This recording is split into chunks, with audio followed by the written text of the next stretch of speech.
appoint an equal number of members to attempt to develop a version of the bill for consideration by the Houses of Parliament. In this regard, honorable members, I have consulted with the leader of the majority party and the leader of the minority party and appointed members to represent this House in the mediation committees to attempt to develop versions of the two bills that both houses will pass.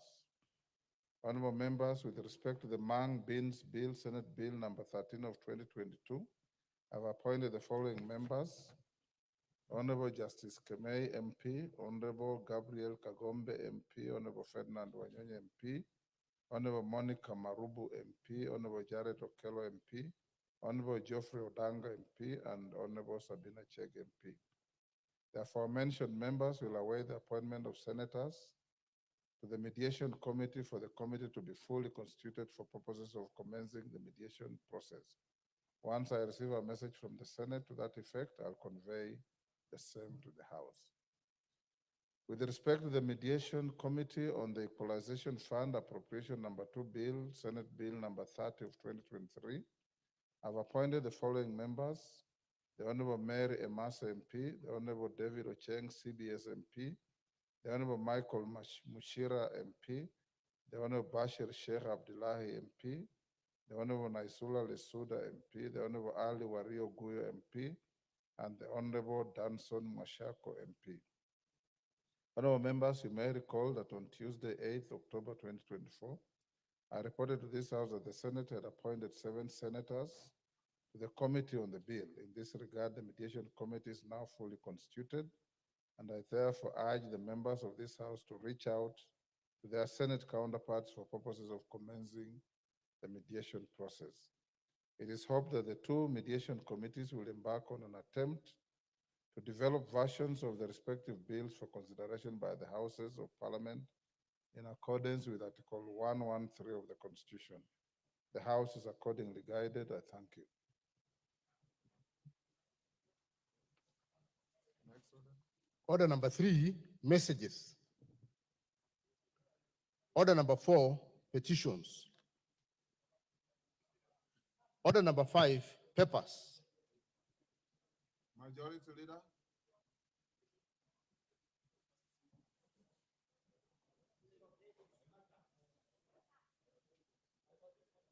Majority Leader. Next.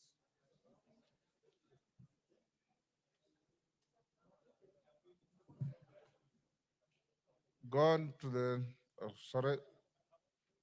Chairperson Select Committee on Parliamentary Broadcasting and Library.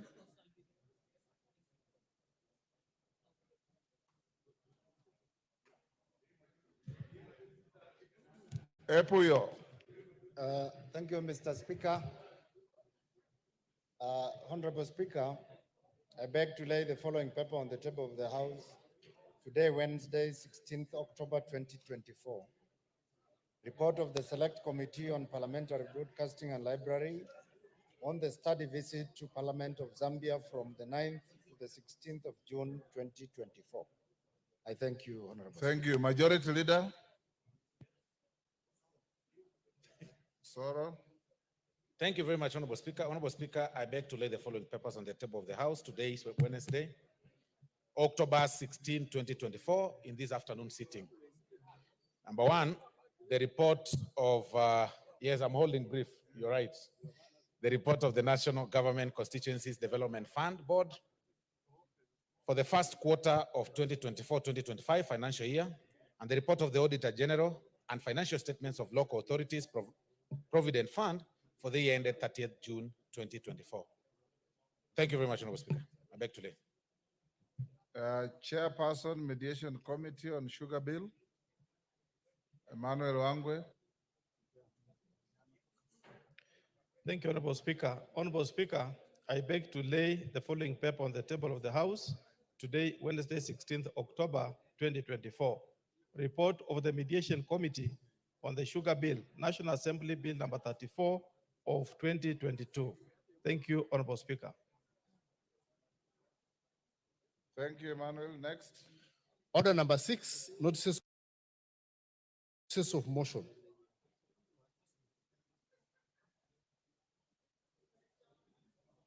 Chairperson, Mediation Committee, Manuel. Thank you, Honorable Speaker.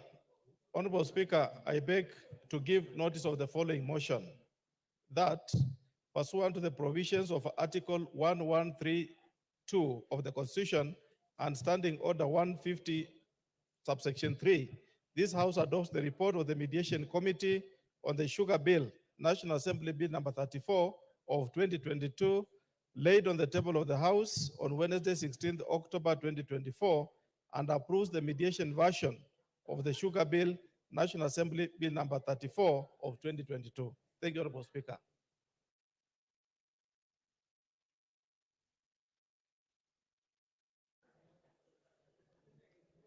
Order number 7, questions and statements.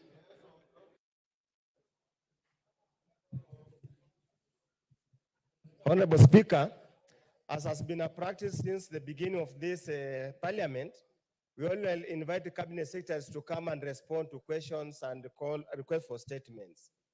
Ordinarily, we should have received the response in advance so that we could read, interrogate, and prepare to question the cabinet secretary. Unfortunately, Honorable Speaker, as at this moment we are about to enter the order, we have not received the written response, so we wonder how we'll even proceed with the questioning the cabinet secretary, as well as the joyriders. How will they manage to participate in this session, Honorable Speaker? We need your guidance, Honorable Speaker.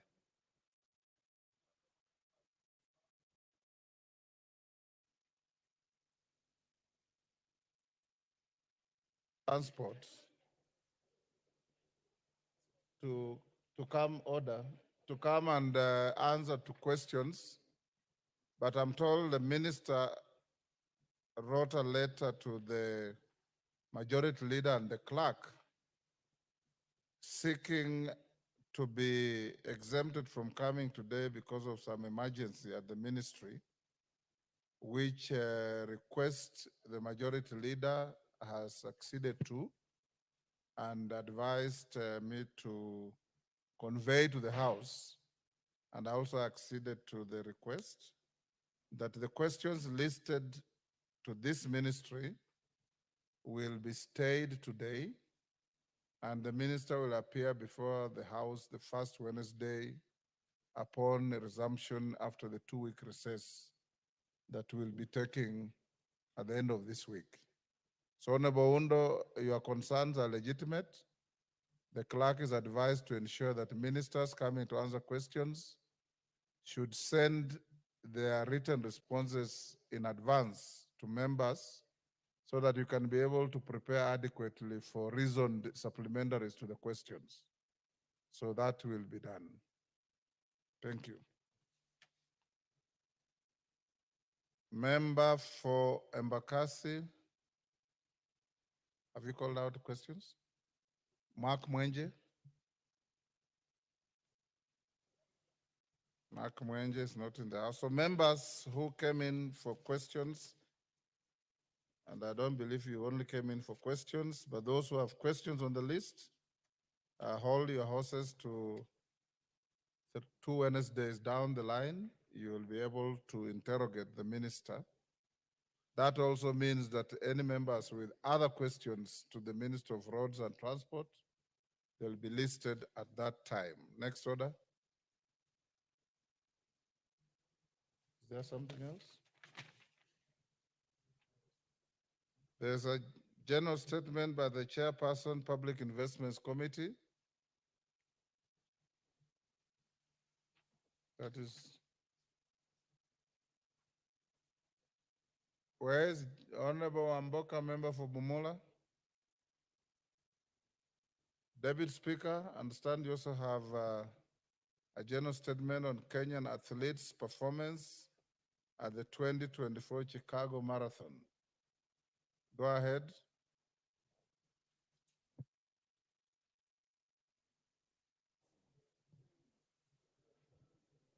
Thank you, Honorable Speaker.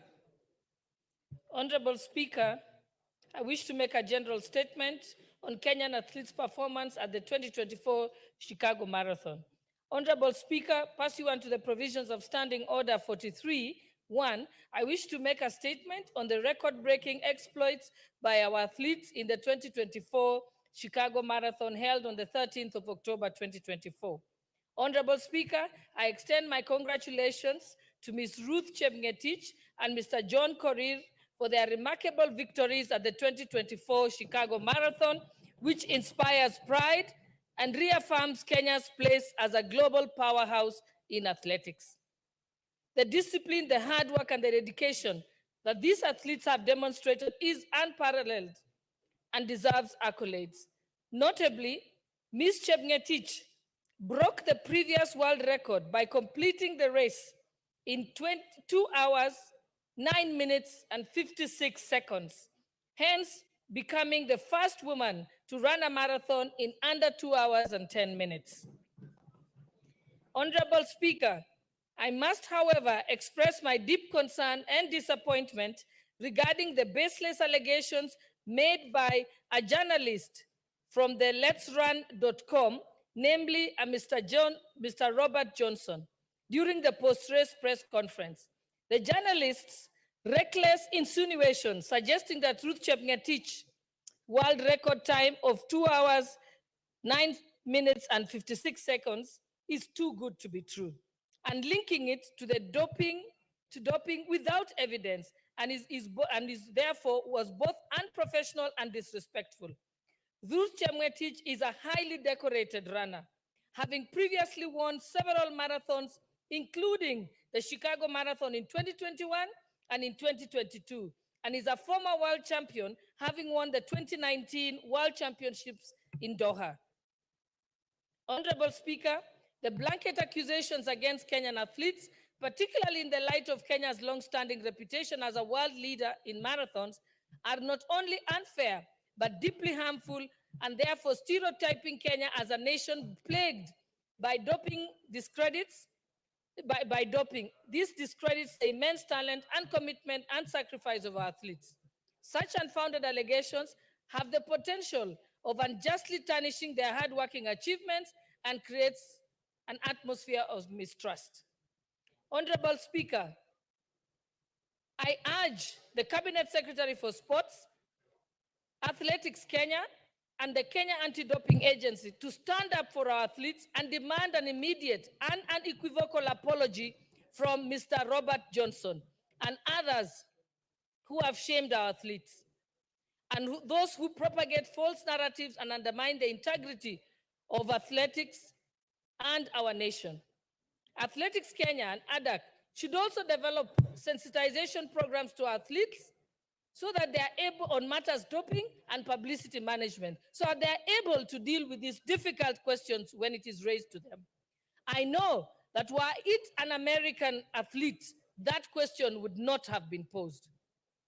Honorable Speaker, Kenya remains steadfast in its commitment in upholding the highest standards of integrity in sports. We shall continue to collaborate with international bodies to ensure that the sports remain fair and clean for all. And I would like to request the members of parliament to join me in celebrating our athletes and their incredible achievements, and especially requesting this as member of parliament for Uasin Gishu County, which is the city of champions, the home of champions, and the source of champions. I thank you, Honorable Speaker. Thank you, Honorable Gladys. Yes, Honorable Bukose. Thank you, Honorable Speaker. 2 minutes. Honorable Speaker, I want to support the sentiments and comments by the Honorable Gladys Boshole, our Deputy Speaker, and congratulate our athletes. Honorable Speaker, John Korir comes from the county of Trans Nzoia, specifically from Cherangan, and is a brother to our former member of this House, the Honorable Wesley Korir. So, Honorable Speaker, I take this opportunity to congratulate him for winning the men's Chicago Marathon.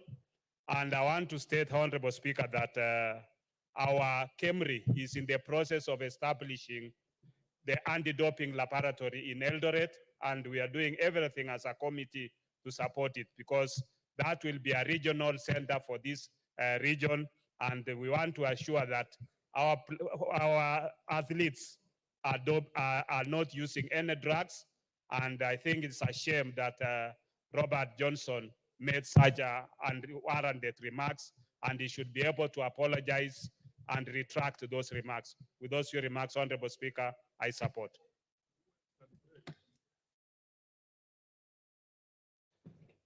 Thank you, Honorable Speaker. I think the comments by the Eurocentric journalist were very unfortunate, and it's just a gesture of racism that actually has been portrayed in many ways. And that was one of them, because after all, even as we do what Honorable Bokose is doing, who would break a record of marathon, both for the men and women? It certainly would be a Kenyan. The same thing that would happen if we were breaking the record of 100 meters. Who would be breaking? It would certainly be either a Jamaican or an American. So this is basically our elite athletes who are performing well. And whether we set up those units of doping, of course, is an international requirement. That is what Kenya can do. And that particular journalist should be forced, should be actually made to retract those statements that he made on a superstar who had performed well. Thank you, Honorable Speaker. Yeah, thank you, Honorable Speaker, for this opportunity also to join our Deputy Speaker, the members of Parliament and the people of this country in congratulating the athletes for their exemplary performance this weekend. Mr. Speaker, for a lady running under 2 hours and 10 minutes is a feat that is very difficult to be achieved. And I want to congratulate Ruth Chemuetich for that achievement, and also Korir for doing extremely well and emerging victorious in the race. Mr. Speaker, this nation is blessed when it comes to athletics talent. We need to continue developing athletics talent in this country so that we can be able to use athletics as a business. And finally, Mr. Speaker, I want to ask all athletes who participate in athletics that we must run clean and keep this nation as a nation where talent is produced. Thank you, Mr. Speaker, and I do support the statement by Honorable Gladys Boss. Thank you. Irene Mayaka. Thank you, Honorable Speaker. I also stand to support the statement by our Deputy Speaker, Gladys Sholei, and also just congratulate our athletes, especially in the Chicago Marathon, John and Ruth, and especially for Ruth, who did under 2 hours, 10 minutes, and for emerging as a new world record holder. And Honorable Speaker, I also want to join my colleagues in condemning that particular journalist, because it is known world over that Kenya is the greatest long distance running country, not only in Africa, but in the entire world. And Honorable Speaker, even in the Paris 2024 and the Diamond Leagues that were subsequent after that, Kenyans have performed extremely well. And one of our journalists, Larry Mado, actually showcased on the same day that Ruth and John wore. He showcased that in the Chicago Hall of Fame, the number of Kenyans who are actually on that Hall of Fame outwit any other country. And so this particular journalist, Honorable Speaker, we need to demand that he should retract that statement and make an apology to the country of Kenya and to the athletes of Kenya. Having said that, Honorable Speaker, I just want to encourage our runners to continue with the good work and to continue promoting brand Kenya out there to the rest of the world, because indeed we are the greatest when it comes to athletics. I thank you. Julius. Oh. Julius of Keses. Thank you so much, Mr. Speaker. And you always call me MP Keses. I think that's why Julius Meli is wondering today. Yes. You are changing. I rise to also express my excitement and appreciation to our athletes, knowing that I come from the county of Uasin Gishu, where we are hosting the city of Champion. It's the fifth city that is built, expanded, and developed by athletes through their sweats. I want to express my excitement and appreciation to the two, that is Korir and the lady. And Mr. Speaker, as I rise, I really want to condemn the utterance of the said journalist, because he expressed demeaning statements and a serious racism in himself.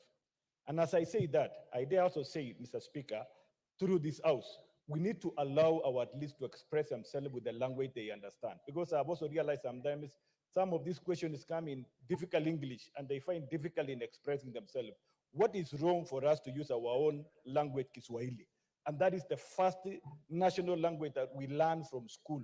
We want to ask them, let them find the interpreter so that they can interpret the way they always interpret their language. Our Kiswahili language should be worshipped, should be respected, that our athletes are able to express themselves very well and they be understood. Because you have a case like one athlete who end up losing his golden handshake by virtue of missing out on the language. Thank you so much, Mr. Speaker. I want to support that. Thank you. The other Julius? Julius Melly? Thank you, Mr. Speaker. Mr. Speaker, I want to thank Honorable Bosholei for this statement. Honorable Speaker, our country, and more importantly, our counties of Nandi, which is the source of Champion, Wazingishu, the city of Champion, and Elgeyo Marakwet, and the country at large, are a powerhouse across the world in terms of athletics from 1950s, since the days of Ben Chipchoo and the others, that an international athletes could actually give us a bad reputation just because of our talent, just because of our performance, just because of the passion this country has on athletics is very regrettable. I would request that the CS and the whole government department should really demand an apology from the journalists, and more importantly, it should actually be posted across all the major newspapers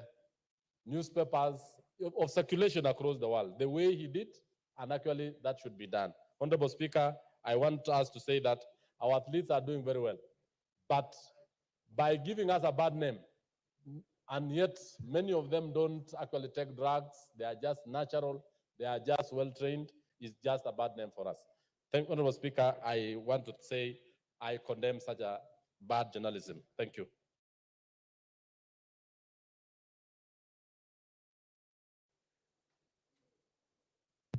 Thank you very much, Honorable Speaker, for considering me. Mr. Speaker, I want to queue behind the Deputy Speaker for first congratulating our athletes who have done a lot to give us a lot of, make us proud, and also to plead with the government authorities that this kind of mischievous attitude of foreigners should not be allowed.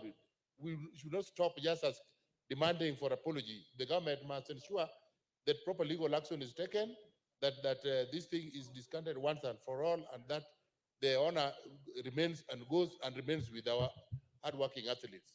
So I recommend, I support. Thank you, Mr. Speaker. I also rise to appreciate and to thank our Speaker, our Deputy Speaker, for indeed just bringing that statement and appreciation to our athletes and especially to Ruth. Mr. Speaker, this journalist, we should not just leave it like that as a country, because this will hurt all the other athletes. If he can say like that to an athlete who has gone to Chicago 2 times, 3 times, won, was the best in the world in the Turkish race of women, was the best in Doha, where the climate was worse, but she carried and brought home that gold. Mr. Speaker, it is time we protect our athletes. It is also good for the government to give them. And Mr. Speaker, it's important in this house, we either approve a service passport or a diplomat passport for our athletes, so that they just don't go in a country and people are wondering. And these are people who, when they go to the other countries, you can see even journalists are worried about them.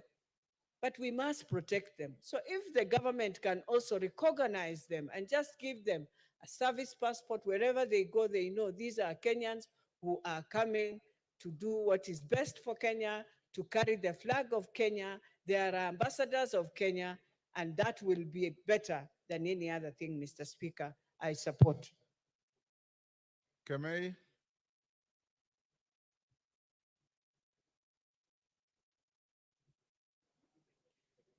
Thank you, Honorable Speaker, for giving me this opportunity. And first, I want to thank the Deputy Speaker for bringing this statement. And on the onset, I want to appreciate and congratulate the athletes, and especially Ruth, who comes from Kericho, Ipkelion West, Kaliet Village. This is a hard-working girl. She's worked all through, and that is why she's achieved this. And as I say this, I would also request that this lab, the doping lab, be established very urgently so that our athletes will not have issues.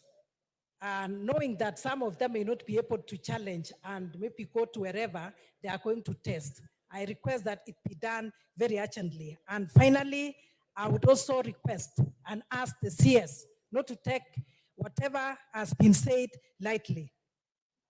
We should demand apology from that journalist who has actually brought us down. But however, we are a strong country. We lead, others follow in terms of this athletics. Once more, Honorable Speaker, I want to congratulate the athletes and ask them to invest more from what they are getting. Thank you very much, Honorable Speaker. Mwisho Kangogo. Thank you, Honorable Speaker. Honorable Speaker, I want to join my colleagues in congratulating our athletes and to correct the Honorable Julius Meli that it is not Elgeyo Marakwet, Nandi and Uasin Gishu where the athletes come from. It is all over Kenya. From the Kisii, we have a serious athletes. From Mukambani, we have Munyao, the fifth best marathoner in the world. And it is all over Kenya, Mr. Speaker, that we have our athletes. And Mr. Speaker, I want to say our Deputy Speaker, I want to thank our Deputy Speaker for bringing this issue. And Mr. Speaker, I think there is need also for our Athletics Kenya. There is need for Athletics Kenya to empower in capacity building of our athletes in terms of investment, their finance management, and also on these issues of drugs. Because some of them, they are too young sometimes, and they make money when they are, some of them even are teenagers. So there is need the Athletics Kenya to up their game to make sure that our athletes, they have capacity in terms of their finance management and also managing their own affairs. Otherwise, I want to support the Honorable Deputy Speaker's statement. Atandi. Thank you, Honorable Speaker. Honorable Speaker, if there's something that really makes me happy as a Kenyan, is when our athletes are on the track in those foreign nationals, foreign countries, and they are beating everyone, Honorable Speaker. I begin to think like a Kenyan more. I normally forget about being a politician and my ethnic background. Honorable Speaker, unfortunately, this is also the envy of many of the enemies of this country. And Honorable Speaker, as a country and as Parliament, I think it's time we really put more investments in these athletes, in supporting them and even coaching them to be able to use the resources they earn properly so that the resources do not become a curse to some of these young athletes. Also, Honorable Speaker, a lot of our athletes are running away from Kenya to go and run in other countries. I also think, Honorable Speaker, when you engage most of them, they say that they have been forced out of this country. I think as a country and as Parliament, let us find a way in which we can allow our talents to take advantage of the resources in our country as opposed to having to leave this country and acquire citizenship elsewhere so that they can be able to earn more resources. Honorable Speaker, I support. Thank you. Thank you, Land. Honorable Boss Sholei, being a lawyer yourself, I'm sure you know you can write to the ministry, tell the minister to take up this matter, because I see a binge of racism in this.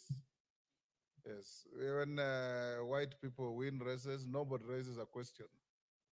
When our girls and boys beat the world, all manner of inexplicable questions are asked. I join you and the rest of the House in congratulating both Ruth Chemngetich and Julius Korir for their sterling performance. And if you are an athletics follower, like yours truly here, Ruth has a very rich history. And she said in Chicago that she's probably the only athlete in Kenya who has no trainer. She has no coach. She coaches herself. She trains on her own, and she beats the world. She deserves our accolades. Thank you. Mark Mwenje, I'll give you an opportunity to present your statement. Is GK here? Is, Thank you, Honorable Speaker. I rise to request for statement regarding status of funds allocated to Kenya Rural Roads Authority. Honorable Speaker, pursuant to the provisions of Standing Order 44-2C, I wish to request for a statement from the chairperson of the Departmental Committee on Transport and Infrastructure regarding the status of funds allocated to Kenya Rural Roads Authority. Honorable Speaker, the Kenya Rural Roads Authority, KERA, was allocated additional funds under the 22% and 10% road maintenance levy fund during the financial year 2023-2024. The 22% fund was intended for sport improvements projects and maintenance of critical rural roads, while the 10% fund was to be focused on smaller scale maintenance and upgrading works across different regions of Kenya. However, despite these allocations, the funds are yet to be dispersed to KERA. The delay therefore poses significant challenges, particularly for rural road projects managed by KERA and overall service delivery in Nairobi. This has the potential of stalling road projects, leading to the loss of jobs, disrupting economic activities. Honorable Speaker, it is against this background that I request for a statement from the chairperson of the Departmental Committee on Transport and Infrastructure on the following. Provision of a comprehensive report on the amount disbursed to KERA for the financial year 2023-2024 as at September 2024 for Nairobi City County and the measures being taken to address the inordinate delay and the reasons for the delay. Second, reasons for the delay in full disbursement for the road maintenance levy fund during the financial year 2023-2024 for Nairobi City County to the Kenya Rural Roads Authority. I thank you, Honorable Speaker. Honorable Mwenje, you know, the Minister for Roads was supposed to be here today. He will be here the first Wednesday after your 2-week recess. Do you desire to have your statement go to the chairman who will come here struggling with an answer that he has sometimes no clear idea of? Or you turn your statement into a question and file it for the minister to respond to you when we resume? It's up to you to decide. What do you prefer? I think, Honorable Speaker, I'll refer to your better judgment and prefer that the Cabinet Secretary responds so I can redraft the question. So redraft the question, file it with the table office. I'll direct the clerk to include it among the questions to be responded to by the minister when we resume after 2 weeks. Yes, Honorable TJ. Yeah, Mr. Speaker, thank you. Mr. Speaker, may I advise Honorable Mwenje, if my advice is agreeable, that instead of just looking at Nairobi County, you have asked for statements from Nairobi County. Can they give us the statement for the whole of the Republic so that all the members get to interrogate those issues and we get to know each other? Dick Maungu, engineer. Thank you, Speaker. I wish to seek your indulgence on the matter. Now that the Cabinet Secretary who was supposed to come did not come, Mr. Speaker, I addressed an issue on some questions with the table office sometimes back, about 6 months ago. Those questions were not put on the order paper today. I wish that you direct that they be part of the questions that the minister will respond to when we come from recess, because they have been pending It was on roads? On roads, yes. Yes, Tiambati, ensure Dick Maungu's question is included. Thank you, sir. On the list. Thank you. Meli, you said you had a response to a statement by Oku Kaunya. I don't see him in the house. But Honorable Gisairo, Oku Kaunya is also there. So you can respond to both. Honorable Gisairo. Into it, the statement. You are responding on behalf of the committee. Yes. Go ahead. Honorable Kaunya is there at the back. Thank you, Chair. Thank you, Mr. Honorable Speaker. I rise to respond to a request for a statement on status of supply of training equipment to Chamasiri Technical and Vocational College by Honorable Oku Kaunya. Honorable Speaker, reference is made to the letter, reference number indicated 058, dated 26 September 2024 from the National Assembly, requesting for a comprehensive response to the statement regarding delayed delivery of modern training equipment to Chamasiri Technical Vocational College. Number one, Chamasiri TVC in Busia County is one of the 10 targeted new TVCs in constituencies to be equipped, batch one, under the African Development Bank funded TVET funded projects. The State Department has not / will not divert the equipment meant for Chamasiri TVC to another TVET institution. Number two, the contract for the supply of building and civil engineering training equipment to the institution was signed with MS Levin Services on 5th May 2023. The contract period was to take 18 months. The delivery, installation, testing, and commissioning of the equipment is expected to be completed by 5th November 2024. Third, the process of equipment supply includes manufacture, inspection in the country of origin, shipment, clearance at the port of entry into Kenya, transport to Chamasiri TVC, installation, branding, testing, training, and commissioning and handing over for the use by the contractor. The slight delay in the delivery of equipment was occasioned by delays in pre-shipment inspection of equipment before shipment from the country of origin before shipment into Kenya. The first batch of the equipment was delivered to Chamasiri TVC on 3rd October 2024, as shown in the pictures below. The honorable member has copies. You can see the pictures. 5, the supply, delivery, installation, training, and commissioning of the equipment to Chamasiri TVC is expected to be complete by 5th November 2024. The purpose of this communication is to forward a comprehensive response on the delayed delivery of equipment to Chamasiri Technical Vocational College for reporting to the House by the committee chairperson. Signed by Dr. Esther Tahara Mworia, PhD, Principal Secretary. Thank you, Honorable Speaker. Kaunya, you are satisfied with that?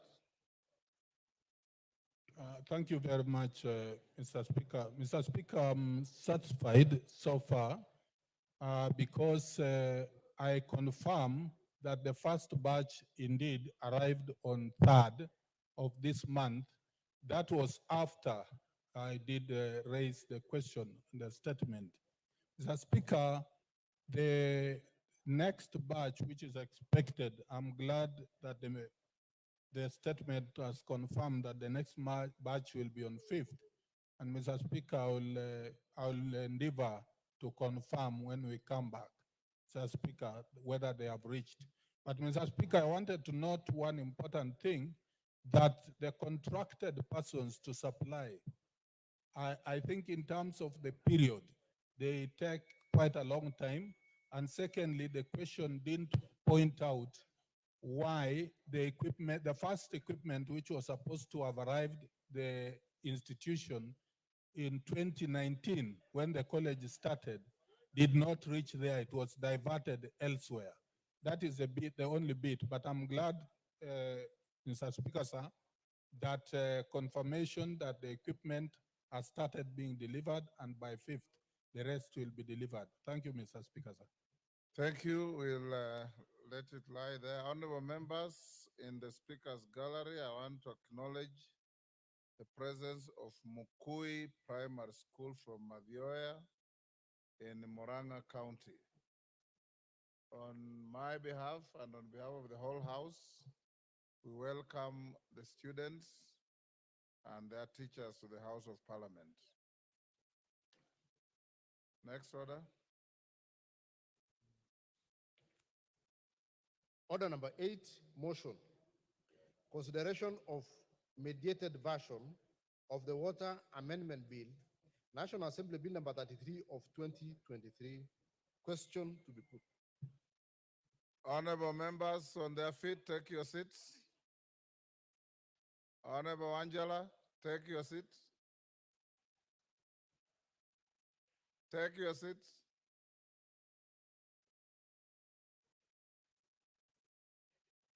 Thank you.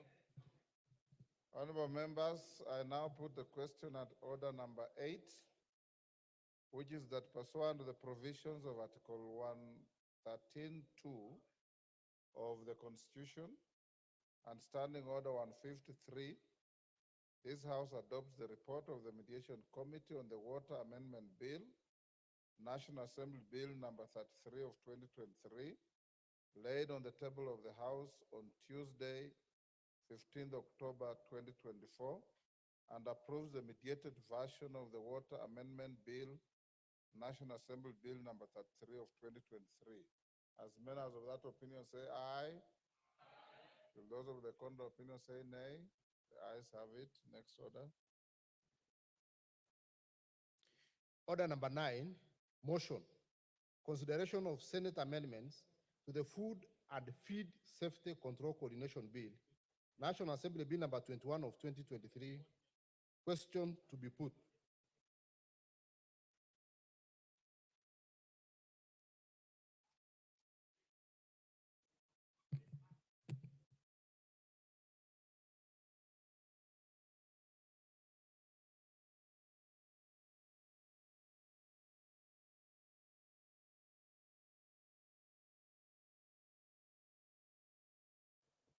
Honorable Pareo, take your seat.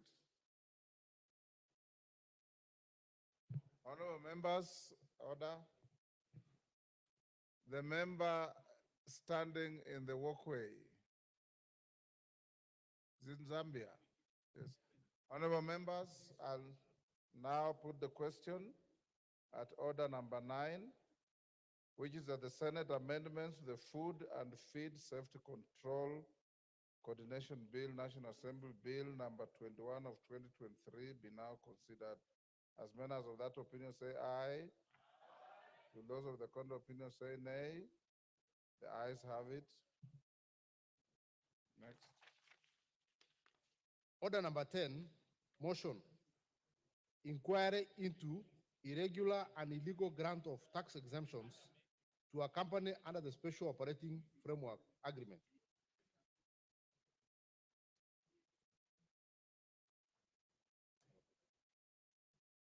Honorable Kagusha. Honorable Kagusha, I'm told in a balance of 5 minutes.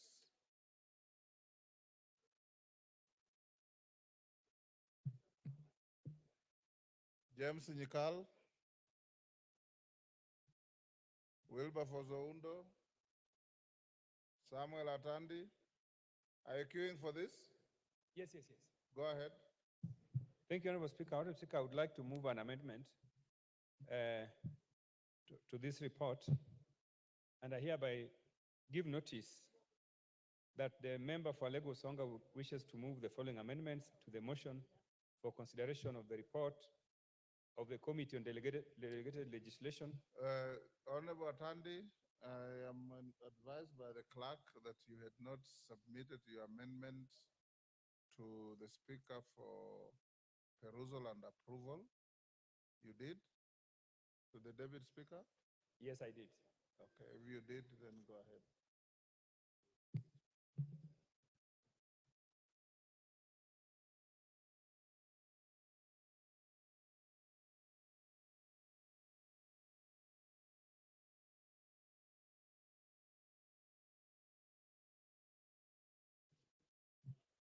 Thank you, Honorable Speaker.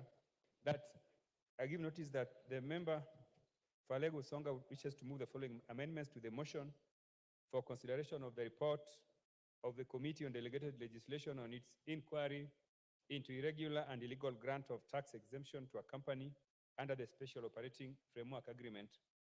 That the motion be amended by inserting the following phrases immediately after the expression 2024, subject to 1, insertion of the following new sentence at the end of paragraph 124 under part 5, committee recommendations appearing on page 30 of the report.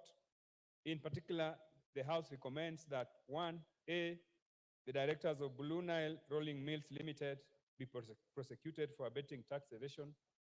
B, the Treasury and trade officers who purportedly authorized the Special Operating Framework Agreement be prosecuted. And C, the waived taxes be recovered in full. 2, effecting the constitutional amendments in the report. Thank you, Honorable Speaker. Now I want to move the amendment. Honorable Speaker, I have given notice. Now I can move the amendment. Just hold. Okay.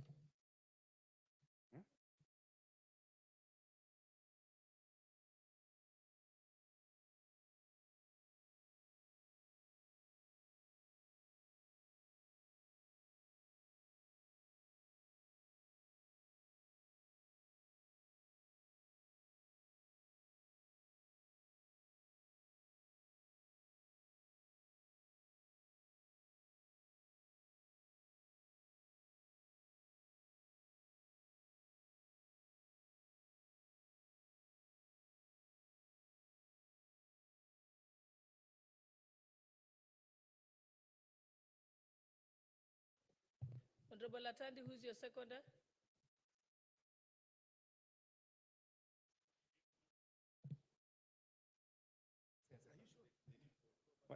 Madam Speaker, I want to move the amendment. Madam Speaker, we went through this report in the morning, Madam Speaker, and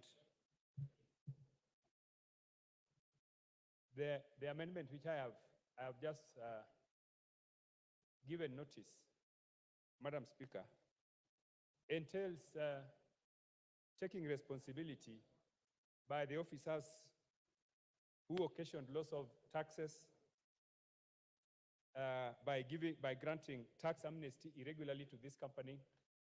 And Honorable Speaker, just to add that there is no way this report was going to allow these perpetrators to go without taking responsibility.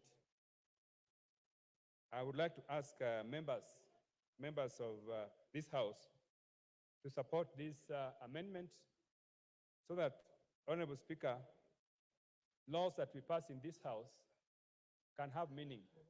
Honorable Speaker, if this House passed a law that there's a particular procedure to be followed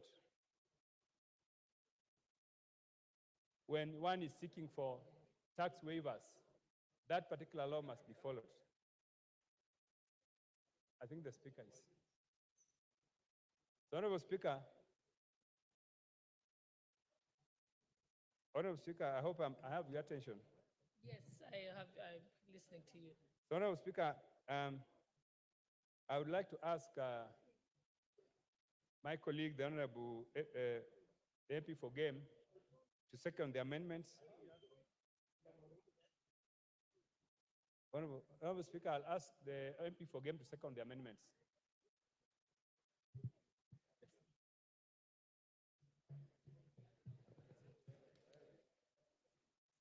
Honorable Speaker, I second the amendments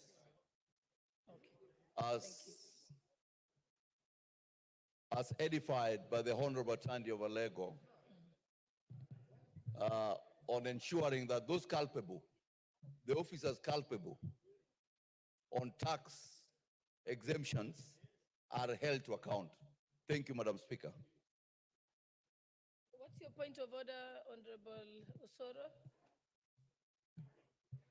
Thank you very much, Honorable Speaker. Honorable Speaker, while I appreciate the proposal, the proposed amendment by Honorable Sam Atandi, I propose, Honorable Speaker, that we adjourn the consideration for that proposal because the chairman delegated committee is not in today, so it can be able to be considered when he's around, Honorable Speaker.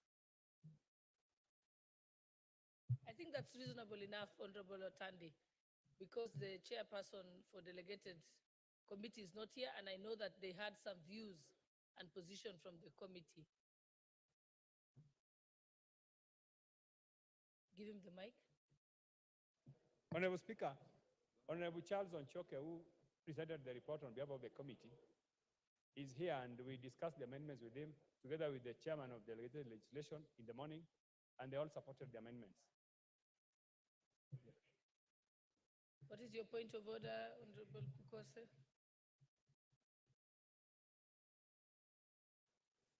Madam Speaker, I stand on procedure that Honorable Atandi has moved the motion and it has been seconded by Honorable Elisha. The procedure would have required you that you give the proposal. Then if there is an objection for even adjourning on it, then later on, because the House has not made a decision on it, then later on, maybe people can now discuss the merits and demerits, and then later on make a decision as to whether there is any objection from the committee. So other than just leaving it hanging like that.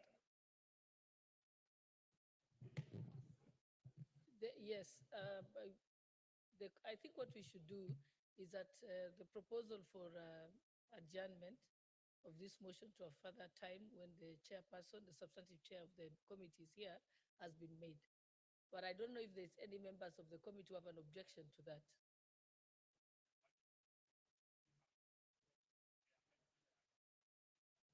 Yes, let me hear what you have to say. Yes.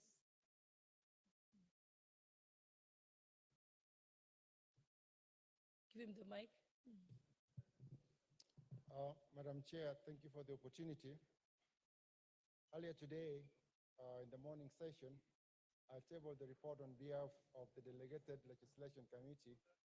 The chairman who was engaged elsewhere. We went through the discussion of the report, leading to the point that Honorable Atandi is raising. Thank you. Honorable TJ, I know you're also from that committee. Madam Chair, I think Honorable Dr. Yes, you know, he's my friend and he was my junior in high school, in the university. I think he's right. I think he's asking that this question be proposed formally by the speaker. Then, of course, after that, it can be delayed as much as the speaker is in his discretion would want. I think then it belongs to the House, and then now we can debate it much later. Okay, I just wanted to make sure that there's anyone who had something to say about it before I get to the proposing the question. Yes, Leader of Majority. Thank you, Honorable Speaker. Honorable Speaker, I was just listening to the proposed amendments by Honorable Atandi, who I have also consulted. And it's important, Honorable Speaker, that when we consider reports in this House, they be reports that will give meaning to the work done by the committee and after proper engagement with all stakeholders, Honorable Speaker. And Honorable Speaker, it is within the knowledge of the Office of the Leader of Majority that this report, and I had an engagement with the chair of the committee, who is not in the House, I think is in the other House, prosecuting the impeachment motion, that there are issues that are yet to be addressed. And that is why even Honorable Samuel Atandi is raising issues, because this report as it is was tabled when it was basically incomplete without having engaged with all stakeholders. And I would really want to urge you, Honorable Speaker, to use Standing Order number 1 and withdraw the consideration of this report at this particular moment until the committee considers all issues, including the amendments that are being proposed by the Honorable Atandi. And I want to believe, Honorable Speaker, within the confines of Standing Order number 1, you could direct that we do withdraw this report at this particular stage, get the committee to reconsider all the issues, including those that the Honorable Atandi has raised, for us to be able to consider a rather complete report. And Honorable Speaker, also to mention that it is a report, is a matter that has very huge implications, not just on industry in the country, but also relations between industry and financiers like the International Finance Corporation that has financed part of the businesses that come under this arrangement, Honorable Speaker, and it will be foolhardy and rather not very responsible for the House to consider a half-baked report. And I must inform you, Honorable Speaker, I did engage with the chairman this morning, and he sounded very cagey about it, saying he's away. So we had also asked him not to proceed with the processing of this report, and therefore urge you, Honorable Speaker, to indulge us and have that report withdrawn. Yes, honorable members, I think we have, there's a proposal on the, here, that either we, with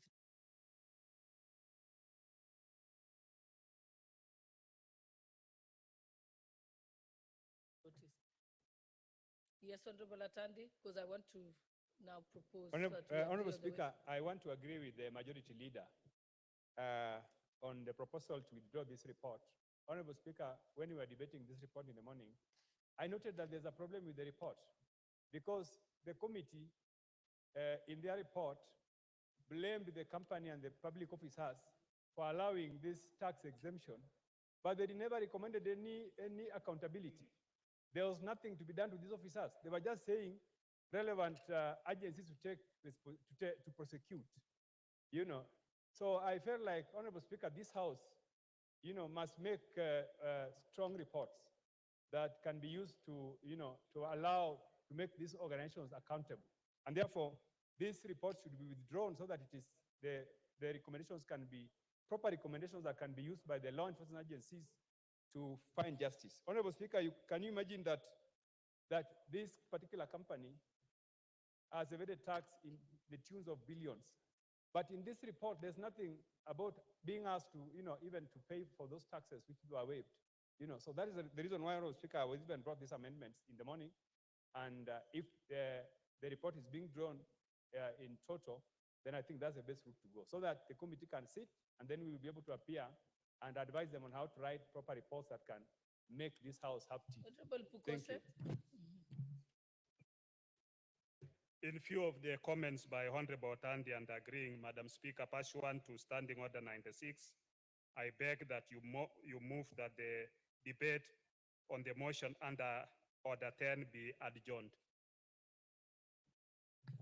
So, honorable members, I now propose the question that the debate on the report under order number 10 be adjourned. Honorable members, I now put the question that the report under order number 10 be adjourned. Will as many as of that opinion say aye? Will as many as of that contrary opinion say nay? The ayes have it. Thank you. Next order. Order number 11, the Kenya National Library Service Bill, National Assembly Bill number 20 of 2023, second reading. I see there's resumption of debate. Who was? Member for Manyata was last on the floor with a balance of 6 minutes. The member of Manyata is not here. Those who want to contribute to this debate, kindly press the intervention button.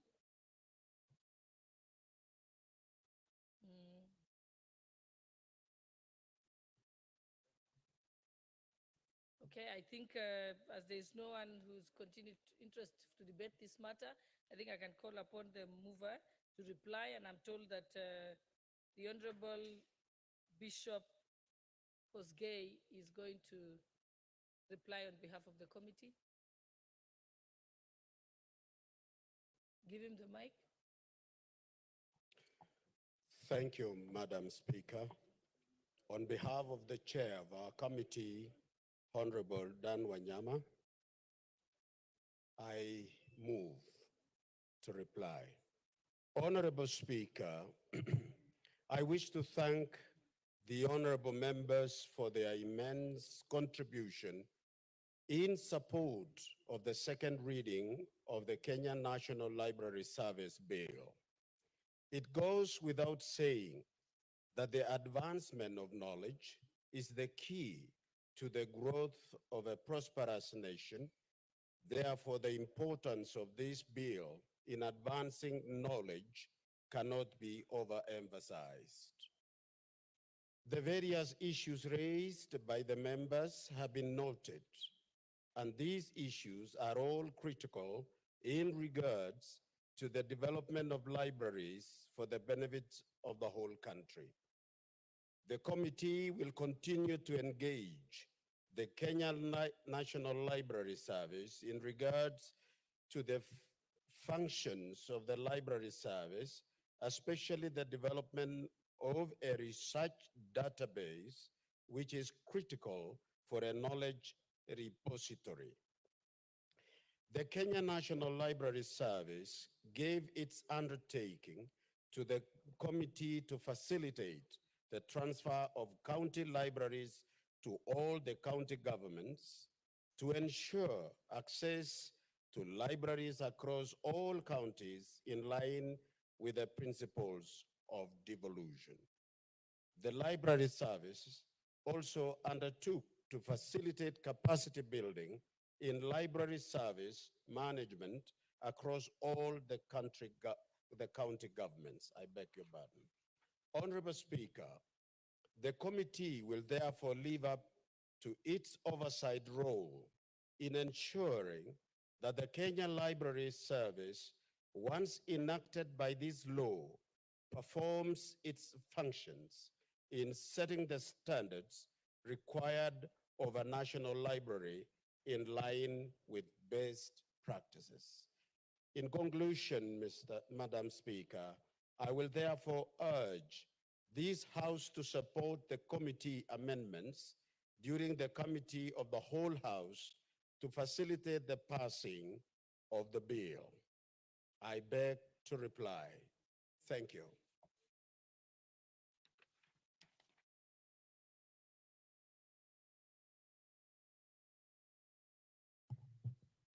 Honorable members, I now put the question that the Kenya National Library Service Bill, National Assembly Bill, number 20 of 2023, be read a second time. I put the question. Honorable members, I now put the question that the Kenya National Library Service Bill, National Assembly Bill, number 20 of 2023, be read a second time. Will as many as of that opinion say aye? Will as many as of the contrary opinion say nay? The ayes have it. A bill for an act of parliament to establish the Kenya National Library Service, to provide for the management of the Kenya National Library Service and for connected purpose. Order number 12, the Kenya Information and Communications Amendment Bill, National Assembly Bill number 52 of 2022, second reading.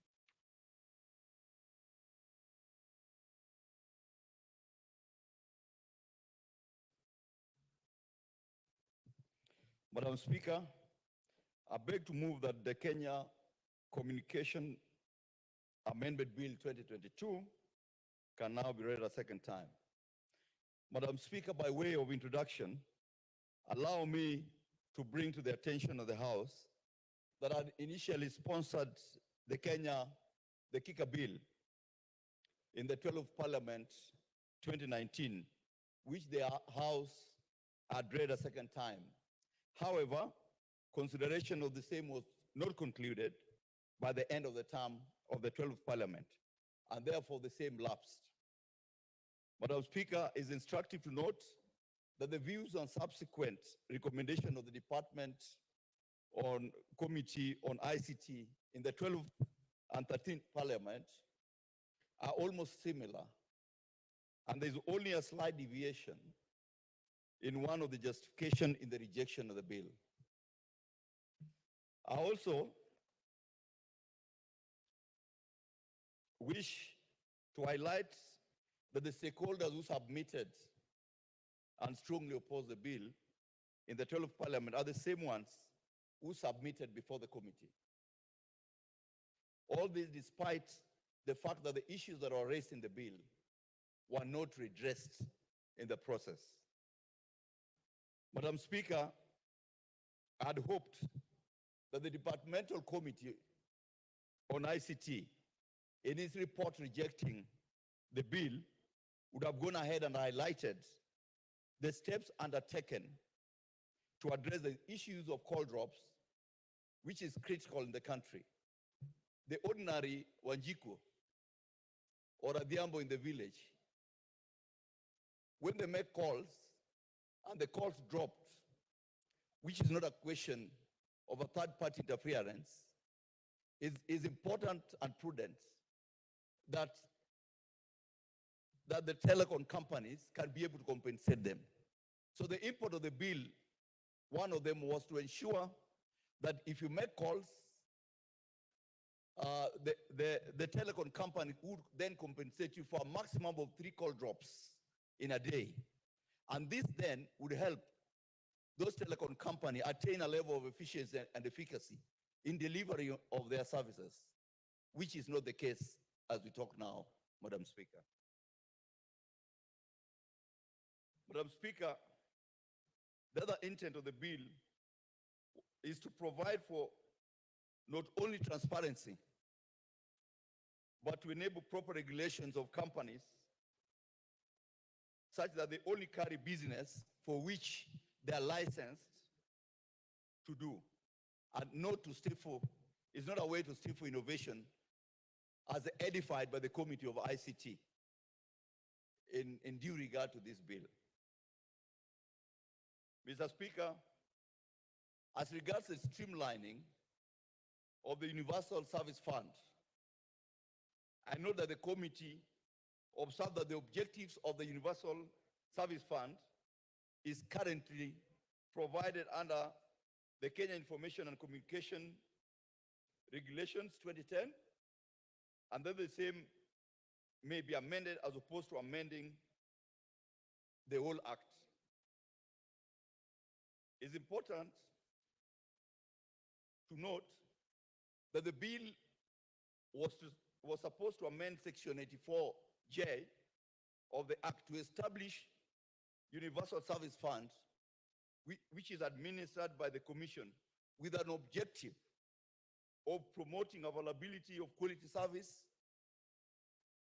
at just, reasonable and affordable rates for all consumers, increasing nationwide access to advanced telecommunication services, and increasing access to telecommunication and advanced services in schools, in library, in ICT hubs, and in rural health facilities. Thus supporting capacity building and promoting innovation in information and communication technology services. Mr. Speaker, it's therefore confounding that given the opportunity to pass a substantive amendment to regulate the fund, the committee has opted to abdicate their role of legislating by proposing amendments to regulations which process the House may have limited control of than the power given under the statutory instruments. Mr. Speaker, similarly noting the legislative authority and mandate of the National Assembly under Articles 94 and 95 of the Constitution to enact legislation, it is high time that our esteemed office and the House pass a resolution to stop committee of this House from rejecting honorable members' bills.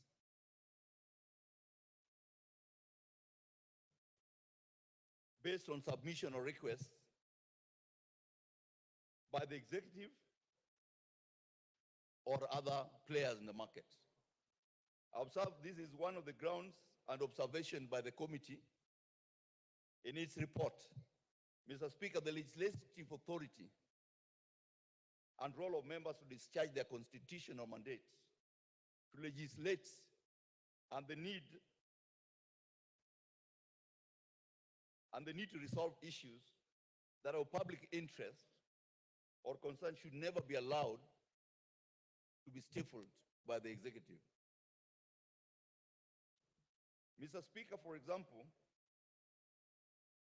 in the bill seeks to tame dominance in the telecommunication service sector and create a level playing field for all telecommunication service providers that will in turn enhance healthy and positive competition in the general communication sector. Give an example, Safaricom, for example. control 70% of mobile phone services in the market. And not just mobile telecom services, but also money transfer and lending services. Attempts to declare its dominant play have failed in the past. As I conclude, Mr. Speaker, I hope other members will agree that the proposal in this bill is not only timely, but necessary, and will support the bill at the committee stage. I think I've highlighted the import of the bill, Mr. Speaker. And for members' consumption is important. There are only three things this bill is attempting to heal. One, the issue of inefficiency of telephone companies in providing service to consumers. Mama Mboga at home buys credit for 10 shillings. When Mama Mboga has 5 call drops, the money has gone. So this bill was going to ensure that the money expended by Mama Mboga is compensated when their call drops, which is not of the making, of the supplier. Number two, the bill was looking at the Universal Service Fund. In fact, in the amendment stage, the bill is going to propose that the Universal Service Fund that lies at Communication Authority should be divided equally in the constituencies so that it can be used, the money can be used in the development and expansion of internet services in the high hub centers. Number three, Mr. Speaker, the bill was dealing with the issue of dominance in the market, such that if you're a telecom company, your business is on telephone calls. If you enter on a business on money market and want to compete banks, it is important, understandable, that you should get a license that allows you to operate in the money market. So that as you charge Kenyans interest, when they take money or fuliza from you, you are on a level playing field with the banking institutions. Thank you, Mr. Speaker. Who is the seconder? Mr. Nyikal, the Honorable Nyikal.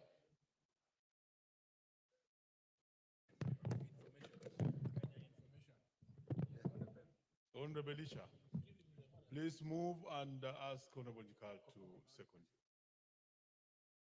Mr. Speaker, move, and I request that my colleague, the Honorable Nyikal of Seme, to second. Thank you. Mr. Speaker, I rise to second this bill, and for just two basic reasons. Order, Honorable Nyikal. You may not be on record. Please give Honorable Nyikal the microphone. Okay, proceed. With this one? Yes. Mr. Speaker, I rise to second this bill, basically on two basic issues. One, if there is funds that is supposed to actually be levied somewhere, and that fund is supposed to support education, there has to be a clear way that that fund is actually allocated and used. And this is proposed here. Second, I've always been of concern that our communication regulation, like you have Safaricom, it is a communication institution or a communication agent, but it's getting into very many other things like banking. And you can see you are finding it on and off again, or now even on big issues of ICT agencies and being partners with other companies. So I think it is time that we actually streamline all this. With those two basic issues, I beg to second. Very well, honorable members. I now propose the question that the Kenya Information and Communications Amendment Bill. Order, Honorable Achi. I will take that again. Honorable members, I now propose the question that the Kenya Information and Communications Amendment Bill, National Assembly Bill number 52 of 2022 be now read a second time. I would advise that those interested to speak on this to press the interjection knob. And Beatrice Elachi, you're the first one on the list. Were you ready to speak on this?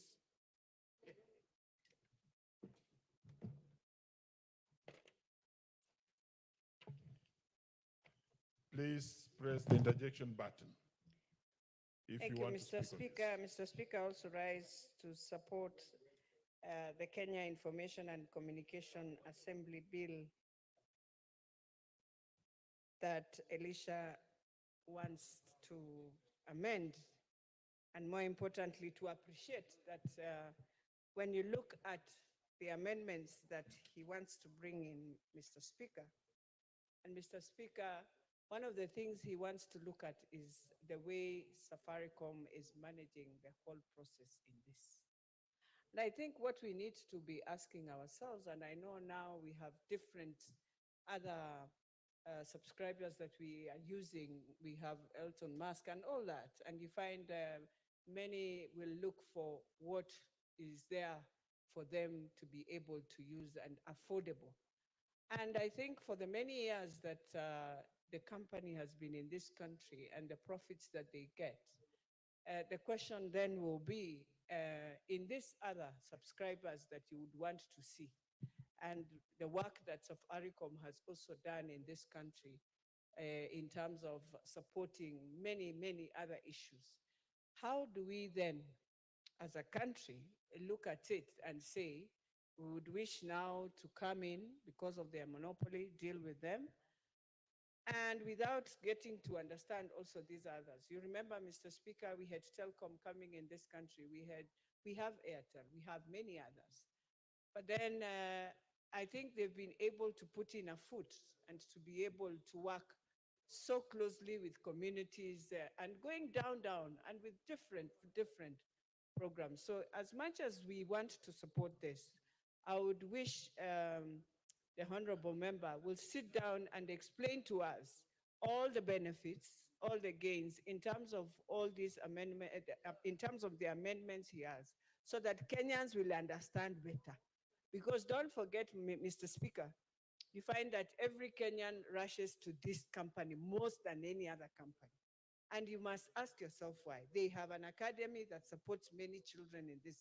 And so for me, yes, it is time we break in the monopoly, but also we want to see other companies also coming up and ensuring that whatever they support us with can be matched and beyond what Safaricom also does. The other thing will be just the way we have just withdrawn this bill that has been withdrawn, the report that was withdrawn. It's the same issue, Mr. Speaker. When you look at both on what we want to amend now and how you deal with companies. So it is something I will ask our member to give us more info for us to understand. He has worked in communications, he understands these things. Let members understand. And I think when we shall be going to public participation, we shall hear more on the matter and understand better to what is the benefit after we amend and ensure we bring in a better amendment that will help everyone who would wish to do the same that Safaricom has been doing in this country. I thank you, Mr. Speaker. Very well, Honorable Achi. And I hope, Honorable Elisha, you are listening to that member in terms of information. Let's hear from Honorable Wilberforce Oundo. Honorable Speaker, thank you for this opportunity. First of all, let me admit from the word go, I'm not an expert in ICT. And when the first mobile telephone calls came to this country, I was already working and I was mesmerized. How can you receive a call when there is no wire? And I also remember fondly, Honorable Speaker, during our days, we would go to a telephone booth, make a call, and say, you'll find me a certain place, dressed in such a manner. If they came dressed in a different way, then there is a problem.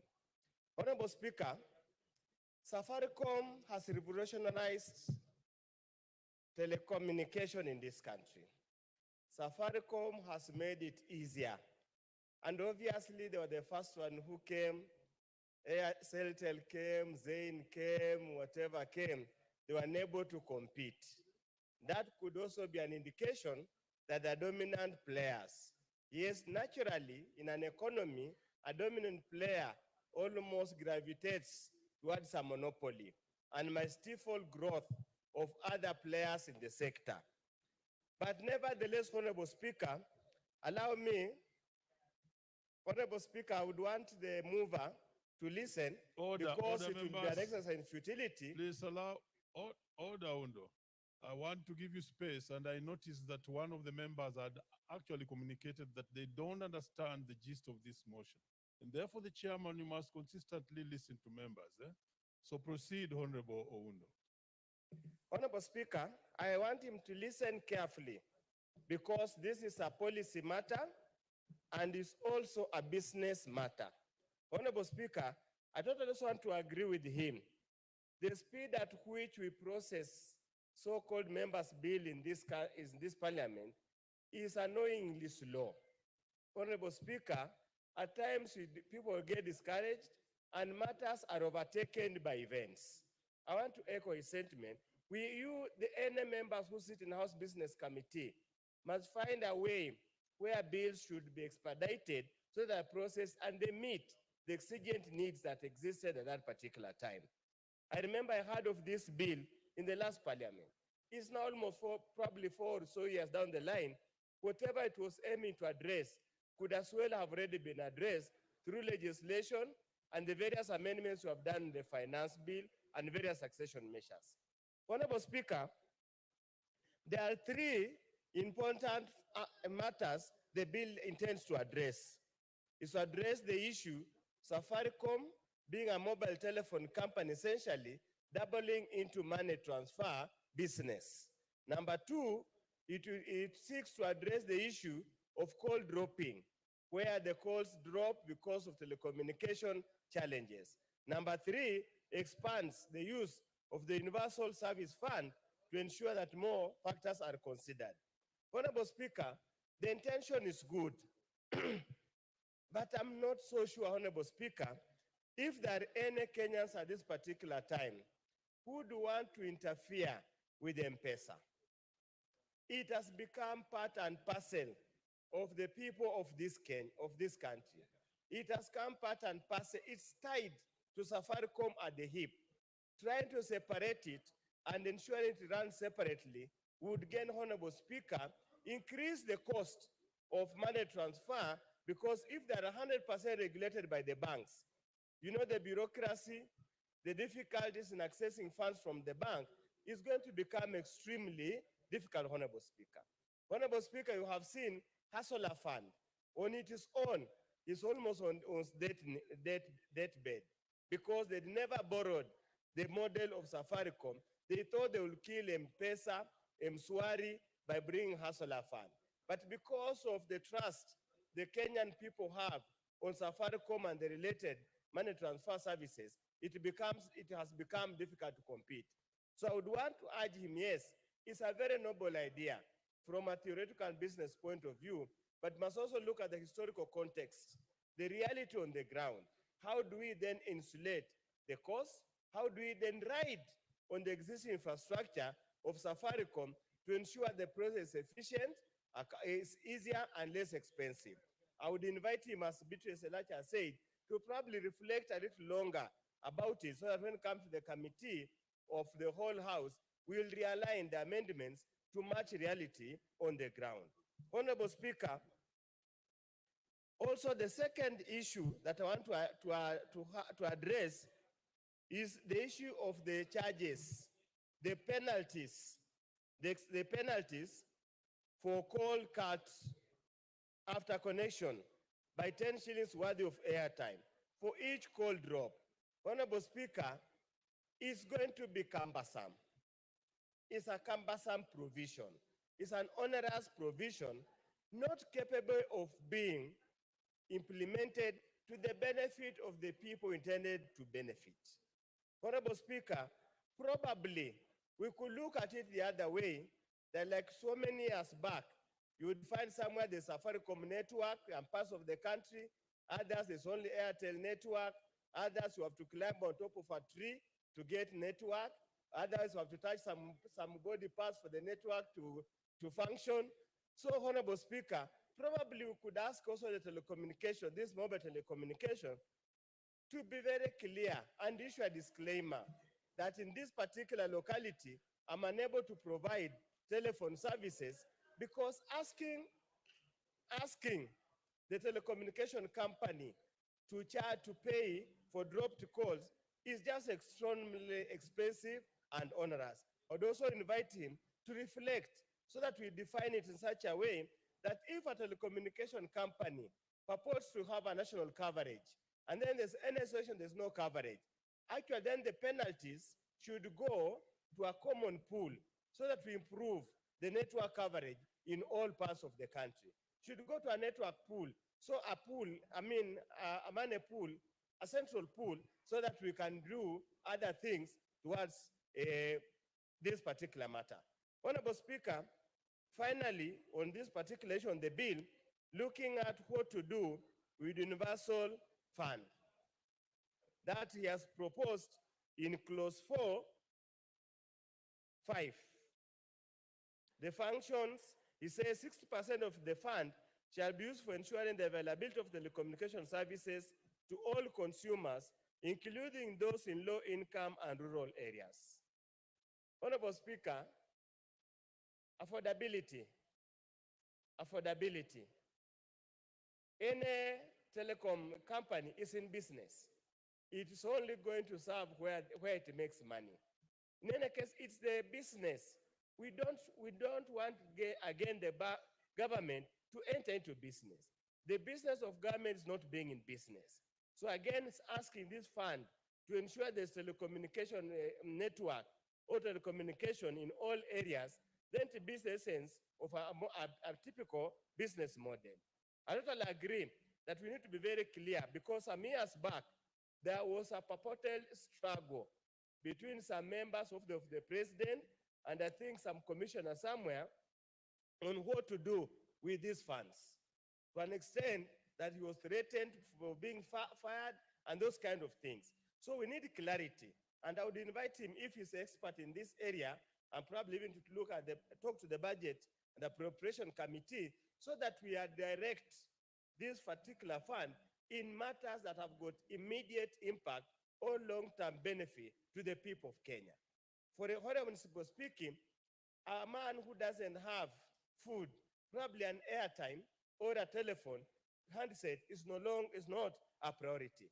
So, Honorable Speaker, I'm always very reluctant to oppose a member's bill because it takes a lot of effort. And the frustration we go through to get it even tabled on the floor of the House makes it difficult for any member to oppose another member's bill unless it is extremely unconstitutional or it is mischievous. So on this, I would want to invite my colleague Elisha, we are serving with him the second term. Let us engage.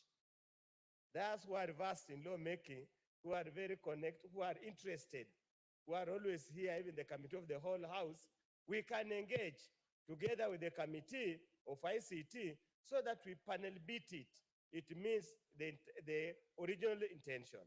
But I'll be very reluctant, Honorable Speaker, to go away of separating Safaricom from M-Pesa or asking Safaricom to get a banking license to run M-Pesa is going to make M-Pesa extremely expensive and ineffective and would let that innovation that was unique to Kenya thrive until such a time market forces bring a balance in the market.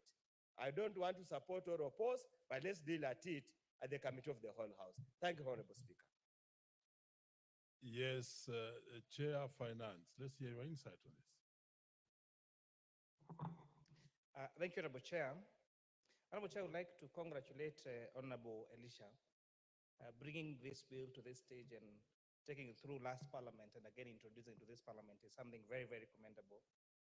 However, Honorable Speaker, the bill is seeking to do a few things, and just to add my voice on some of the things that I agree with and some of the things that I think can be improved on. Honorable Speaker, the bill is seeking to define market dominance, to focus more on the operators controlling over 50% of market revenue, Honorable Speaker. And this is a great shift from the current law that, if my memory serves me right, defines dominance at 25%. This change could reduce the regulatory burden on major players, which has been considered in previous regulations. So you realize that any player that has now the ratio now being set at 50%, this really changes the role of regulation. And more specifically, Honorable Speaker, it changes the definition of dominance. Honorable Speaker, if you could protect me from my colleagues behind interrupting my. It seems they have heard you. Thank you very much. You may proceed. So by taking the responsibility of determination of market dominance to the Communication Authority of Kenya, this substantially changes another subsequent law or is in contravention of another law, which is a competition act that establishes the Competition Authority of Kenya. And as you recall, Honorable Speaker, we recently just approved the Director General for the Competition Authority of Kenya. And just to read, the roles of the Communications Authority of Kenya is to regulate market conduct through investigating and taking action against abuse of dominant market positions, price fixing, and collusive agreements, Honorable Speaker. And therefore, this will be a major shift in the role of the Competition Authority of Kenya and probably set a wrong precedence to other players in other sectors, because we have one entity envisioned in both our constitution and our consequent legislative laws in this house that gives one institution to handle all matters of competition and dominance. And that entity funded by taxpayers' money is the Competition Authority of Kenya. And therefore, specifically by nominating the Communications Authority to be the one to determine matters of dominance sets a very bad precedence to the role of Competition Authority of Kenya in regulating matters of competition in this Republic, Honorable Speaker. One of the things I would allowed on the bill, Honorable Speaker, is reduction of waiver on spectrum fees. The bill proposes that spectrum fees to enable access to internet connectivity and mobile connectivity to remote areas, that spectrum fees for those particular network would be waived. Honorable Speaker, this would be a very welcome idea because although mobile access connectivity, including internet, in Kenya is around 130%. Interesting, Honorable Speaker, this is much higher than the Africa average of 95%, and actually much higher than the global average of 115%. But what is interesting, although the penetration of mobile connectivity and internet connectivity is at 130%, and I said much higher than the Africa average and the global average, it is mainly because of use of multi-SIM cards, especially for players in urban towns, Honorable Speaker. So you find people who in towns would have 1, 2, 3, 4 SIM cards, and therefore giving them a lot of options in terms of access to internet and mobile connectivity. But you still have very many places in this country where you have to climb a tree or you have to travel for a distance to get internet or to get mobile connectivity. And therefore, the proposal on this bill to waive these spectrum fees will be a very welcome idea. What is your point of order, Honorable Makali? Let's hear Honorable Makali. Thank you, Honorable Speaker. Honorable Speaker, I didn't have any intention to interrupt my good friend KK, but I think since we are on national television, it would be important just to explain when you say 115%, 130%, this might cause confusion. Can you just explain a bit so that those who are watching us can appreciate? Thank you, Honorable Speaker. Very well, proceed. And if possible, explain. This is a public house for the public. The measure of the connectivity to either mobile or internet is based on the number of services that any user of a mobile network or internet provider has access to. And therefore, you realize, like, for example, my colleague, Honorable Makali Mulu, could have a phone that has an Equitel line and has a Safaricom line, and therefore has a lot of options in terms of access to mobile network. And therefore, when one line goes, if one communication service provider is down, then you can use the other one. And that is why we're talking about 130%. But that's why I quantified my statement and said, although this is the case, this only applies to especially people who live and who operate in town centers. So you'll find that someone in a remote area, like one of the deepest part of my constituency called Dosua, then they will need have even access to that one line, because even when they have that line, they can't access it because they have to move a distance to go and access their mobile connectivity or internet connectivity. So, Honorable Speaker, I was saying, and in that case, the reduction of this spectrum, the waiver of this spectrum fees for those remote areas will be a very welcome idea. And that means that it will incentivize these telcos to go and invest in those remote areas and not have a mobile connectivity, especially when those areas would have a lower return on investment. Because those remote areas, before they start using their phones, before they start using internet, then a regular business person who is a telco would rather than enhance their connectivity in areas that has higher usage, Honorable Speaker.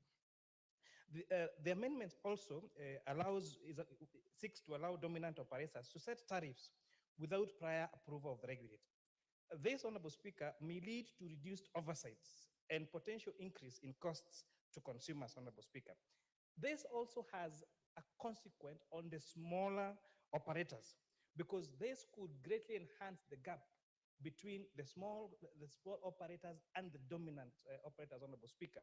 Because if then the dominant operators are allowed to set up their tariffs without the approval of the regulators, then your bet is as good as mine. This would really increase the gap between now the bigger players and the small players, and therefore this would mainly stifle competition, Honorable Speaker. Those will be my views. Again, congratulations, Honorable Elisha, for the good bill. And if you're able to address the key concern of where the role of competition authority in determination of dominance and how that then would affect the competition of authority act, and the issue of allowing the bigger telcos or the big operators to be able to set their own fees without having to go to the regulator, then it's a bill that this House I will urge you to support. With that, I beg to finish, Honorable Speaker. Honorable Charles Nchoke.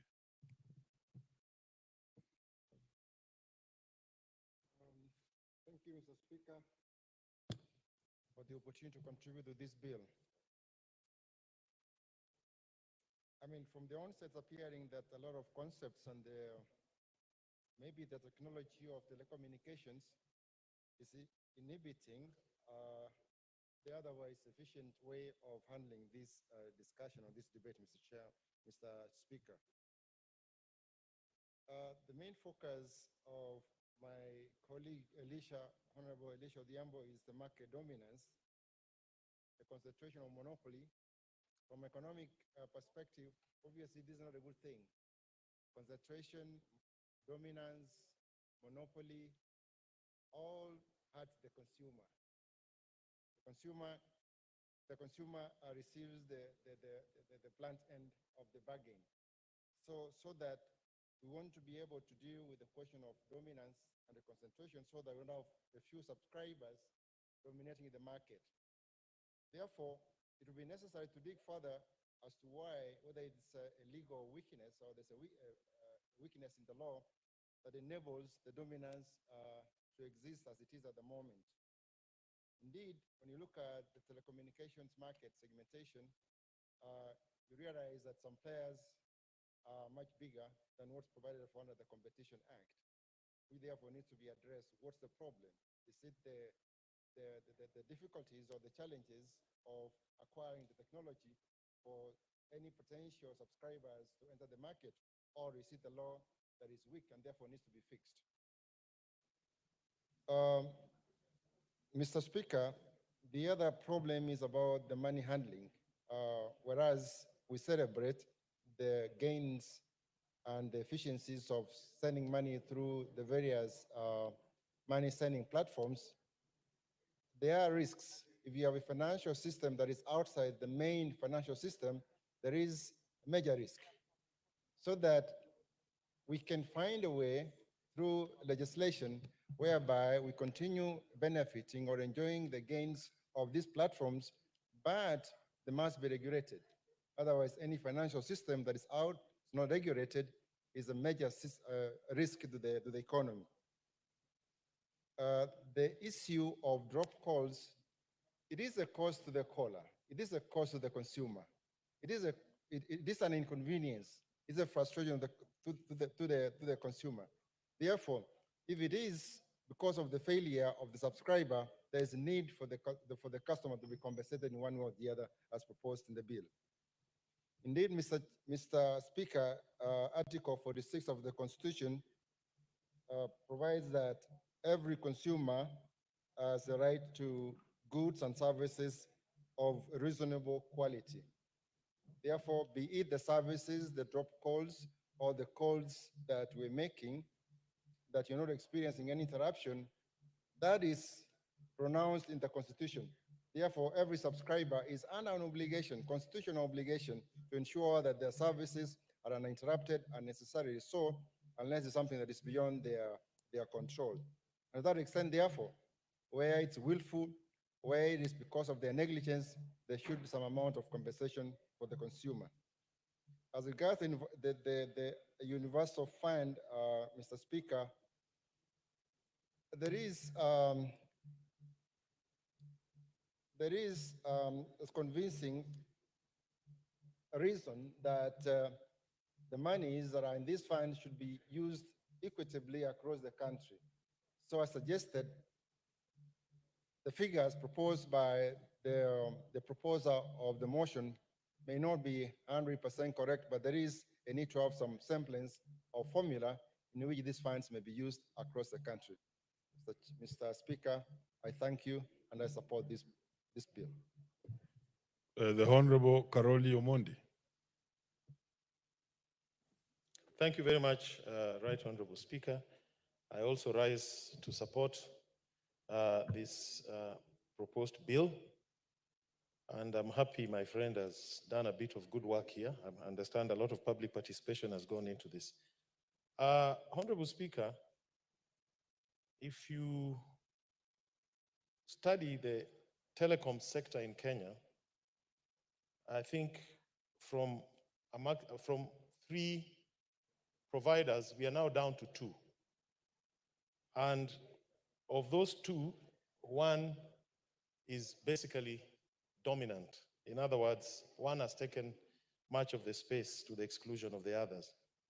And we like to say it is because of better business practices, hard work, and all those kind of things. But there are other nuances that affect competition and help promote dominance, which is not very good for the consumer. But let me break a few things so that we may understand why I'm supporting this. First, as a principle of regulation, when tariffs are being set for a utility service, there's something we call the rate base. In other words, it is a collection of the entire asset base of that company that is then used to calculate the projected investment returns that are expected, and then a rate for that particular utility is then arrived at. In other words, if you have a rate base that is not transparent and that is not specific to the particular utility service that you are offering, then you will be misleading the consumers. So in other words, if Safaricom's rate base for purposes of tariff setting include its operations on money lending activities, which is not the core business of a telecoms company, the rates that it will be charging will be higher than what it should have charged consumers if the rate base was limited to its telecommunication service. It is not a problem that a telecoms company can help or facilitate transfer of money using the phone. The problem is when you start lending at interest, when you start engaging in another activity that is not purely telecoms related. And when you engage in additional businesses over and above the traditional telecoms business, you expand your rate base. In other words, you bring in more assets, more investments than otherwise would have been applicable to a purely telecoms company.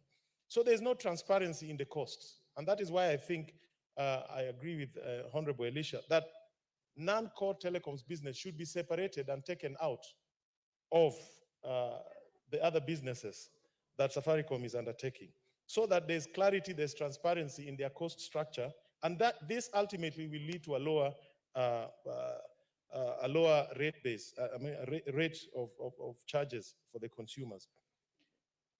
The combination of M-Pesa as an integral part of Safaricom has, as a matter of fact, reduced competition in this sector because it is making it harder for new companies to enter the market. Until now, Starlink has come, it was almost impossible to have fair competition in the sector. Also, it makes it very difficult for customers to switch, to move from one provider to the other in response to quality of service, because there's something that is holding them in one particular space. So these have to be separated so that there's more competition and there's more fairness, even to the other competitors. And also, when you deal with other business aspects that are not necessarily telecom, like lending money, the regulators set up to regulate interest rates are not CCK, not the Communications Commission's Authority. It is the central bank. Yeah. So if you are already charging a service, charging interest, offering lending money, especially to the poor. Actually, this is, Safaricom talks of financial inclusion. Safaricom is now creating financial exclusion. If you look at the interest rates that are being charged to the poor people who borrow from Fuliza, even to gamble, if you compound those interests, they are higher than what many of us who can access proper financial services from a bank will pay. They're actually, if you look at these interests, they're usury rates. It is the same thing with supplying water in places like Kibra in jerry cans. They actually pay more than those who get water from taps in Muthaiga, yeah, from Nairobi Water, by just taking it in those 20-liter jerry cans. It is the same thing with Safaricom offering Fuliza loans to the vulnerable, those who have no alternative, who are now entrapped in debt, and who suffer a lot of psychological problems because of these usury interest rates. And it is important that we have that financial element of their business regulated by the financial services regulators, as opposed to pure utility regulators like CCK. And I think it is very good that this separation is being proposed in this law. But also, if you look at the combination of the business that Safaricom has, it affects the general well-being and health of the entire sector. For example, in other jurisdictions, you will find there's shared common user facilities among telcos, towers, yes, and other services. It becomes very difficult here, yeah, for another operator to come into the market and share those facilities. In India, they are all shared, actually, and it lowers the cost to the consumer. There are also interconnection charges. We've had a big problem on this because in Kenya, when you make a call from one service provider to the other, you're actually charged for using the other service. The assets of the other company, what we call interconnection charges. Now, there is no flexibility when the business is all commingled.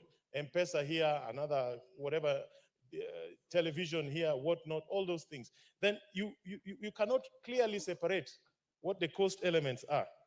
And to make matters worse, yeah, even interoperability is limited, yeah, because customers then feel trapped into a specific service. Mr. Speaker, I would really support this, that it is time we separated the businesses, let M-Pesa stand on its own, as a financial instrument. It can continue to use the backbone of Safaricom to transfer the money. But as a banking service that offers money to people and charge interest rates, it should be regulated by financial regulators. Now, on Section 334A, I would like to recommend that even though there is justification for compensation where the quality of service is not up to par, we should not actually provide a fixed sum of 10 shillings. I think that should be left to the regulator to set what the compensation should be in the regulations. But it should be as a percentage of the applicable tariff. I think that is a better regulatory approach than prescribing 10 shillings as a matter of compensation. 10 shillings today may not be worth 10 shillings in another 5 years. As we say, the only good money is new money. And finally, I really support the amendments being proposed for the Universal Service Fund, especially to support underserved areas and also to support non-economically viable activities, even to subsidize the private sector like Safaricom. I think this would be a good approach. With those few remarks, I support. Thank you very much, Honorable Speaker. Very well. Quite interesting debate. But there being no any further interest in this, I may call upon the mover to reply. Thank you, Mr. Speaker. I think the members have spoken to this motion.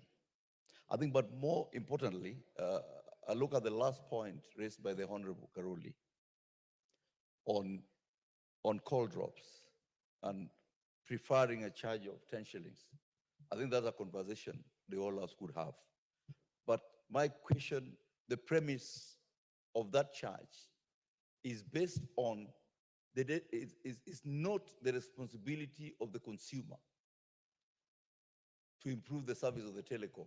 It is the responsibility of the telecom to invest profit to the infrastructure so that the end user can be a beneficiary of an efficient service and get value for the money they paid for that service.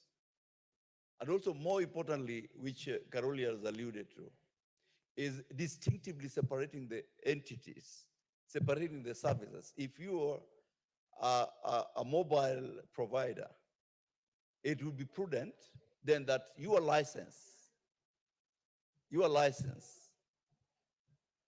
should then focus on what the licensee has allowed you to do.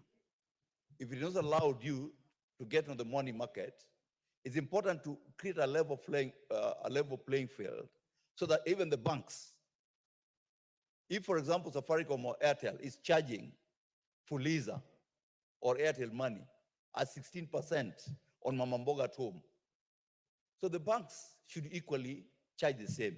So the regulator then, we must have a regulation that ensures that the regulator follows and controls the bank. For example, Mr. Speaker, I read yesterday the central bank has reduced the interest rates. The banks are not reducing. The banks have done nothing to reduce. So we need some punitive measures to ensure that there's compliance to what has been alluded to by the central bank. Then finally, what was raised, I think, by Kimani on the Universal Service Fund. You know, the intent was to ensure that areas that are not covered are properly covered. By the time I brought this bill in 2019, on the account of Universal Service Fund at CA, they had 8 billion that they had not utilized. And they're giving schools 5 MBH. What can 5 MBH do in a school? So this was sort of to ensure that there's a supervisory hand that ensures that this money is utilized properly for the purpose of which it was intended. Mr. Speaker, I rest my case. That's my reply. You beg to reply. Give him the mic. I beg to reply. Thank you. Professor Undo, relax. Next order.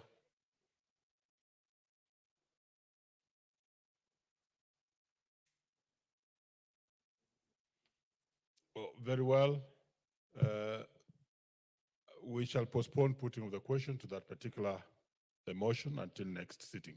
Next order. Order number 13, the Community Health Workers Bill, National Assembly Bill number 53 of 2022, second reading. The Honorable Martin Owino. Martin Peters Owino.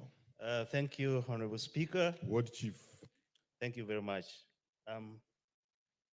I beg to move Community Health Workers Bill, National Assembly Bill number 53 of 2022. Mr. Speaker, believe the second time, yes.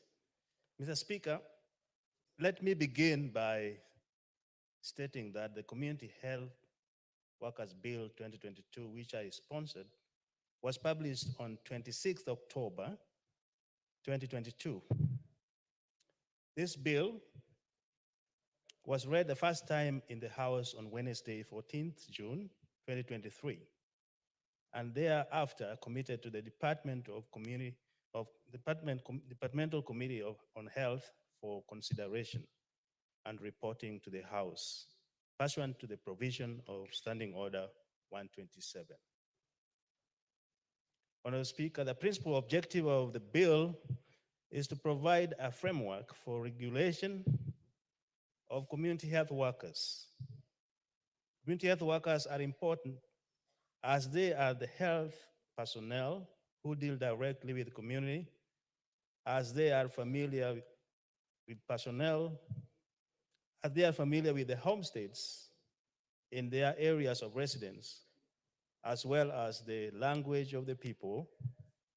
And community health workers will assist in preventive care, and through going door to door, they will know the people in need of various healthcare services. Honorable Speaker, despite the fact that the first schedule of Health Act Cap 241, which recognizes community health services at level 1, managed by the community health extension workers, most of the community health workers, now known as community health promoters, are volunteers who are sometimes paid allowance, sometimes delayed, and sometimes no. The proposed legal framework will therefore enhance the recognition and regulation of community health workers, which allow them to be entrenched in the government health delivery system. Honorable Speaker, the bill therefore establishes the Community Health Workers Council and Community Health Workers Disciplinary Committee to regulate the conduct of the community health workers.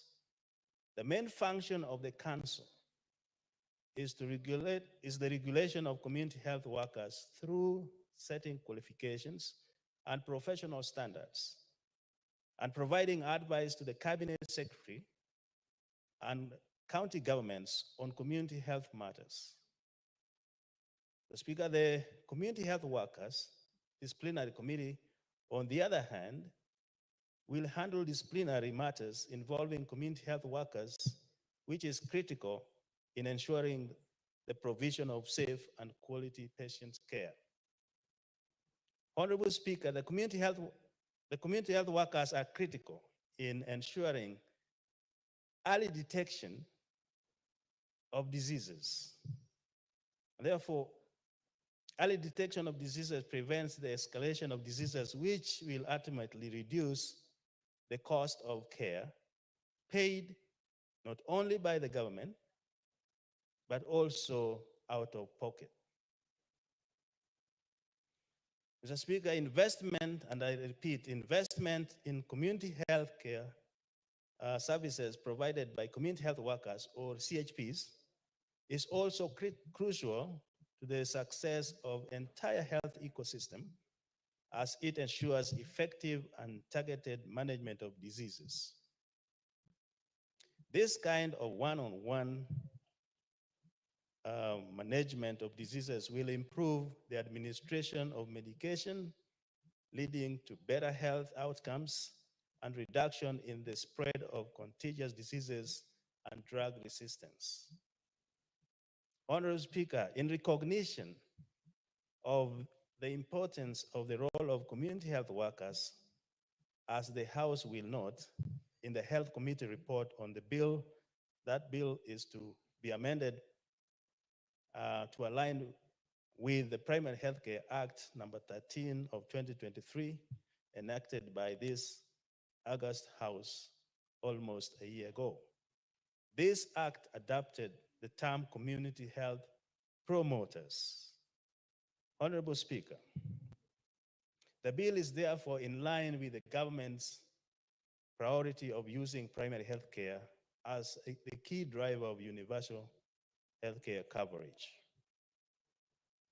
Primary health care is essential in ensuring that all Kenyans not only access good quality health care, but also fully participate in the management of their specific health needs. This is why the bill provides community healthcare services commencing at the household level 1. Honorable Speaker, the bill also aligned to the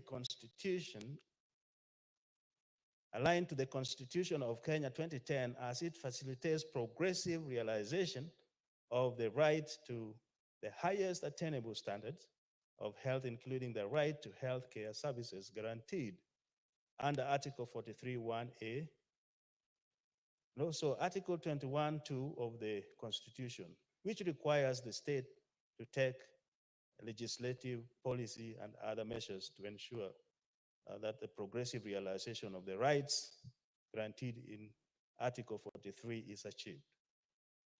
The bill therefore facilitates the fulfillment of this obligation by both levels of government as it makes healthcare framework in the country responsible to the unique health needs of Kenyan populations in each county and sub-county infrastructure.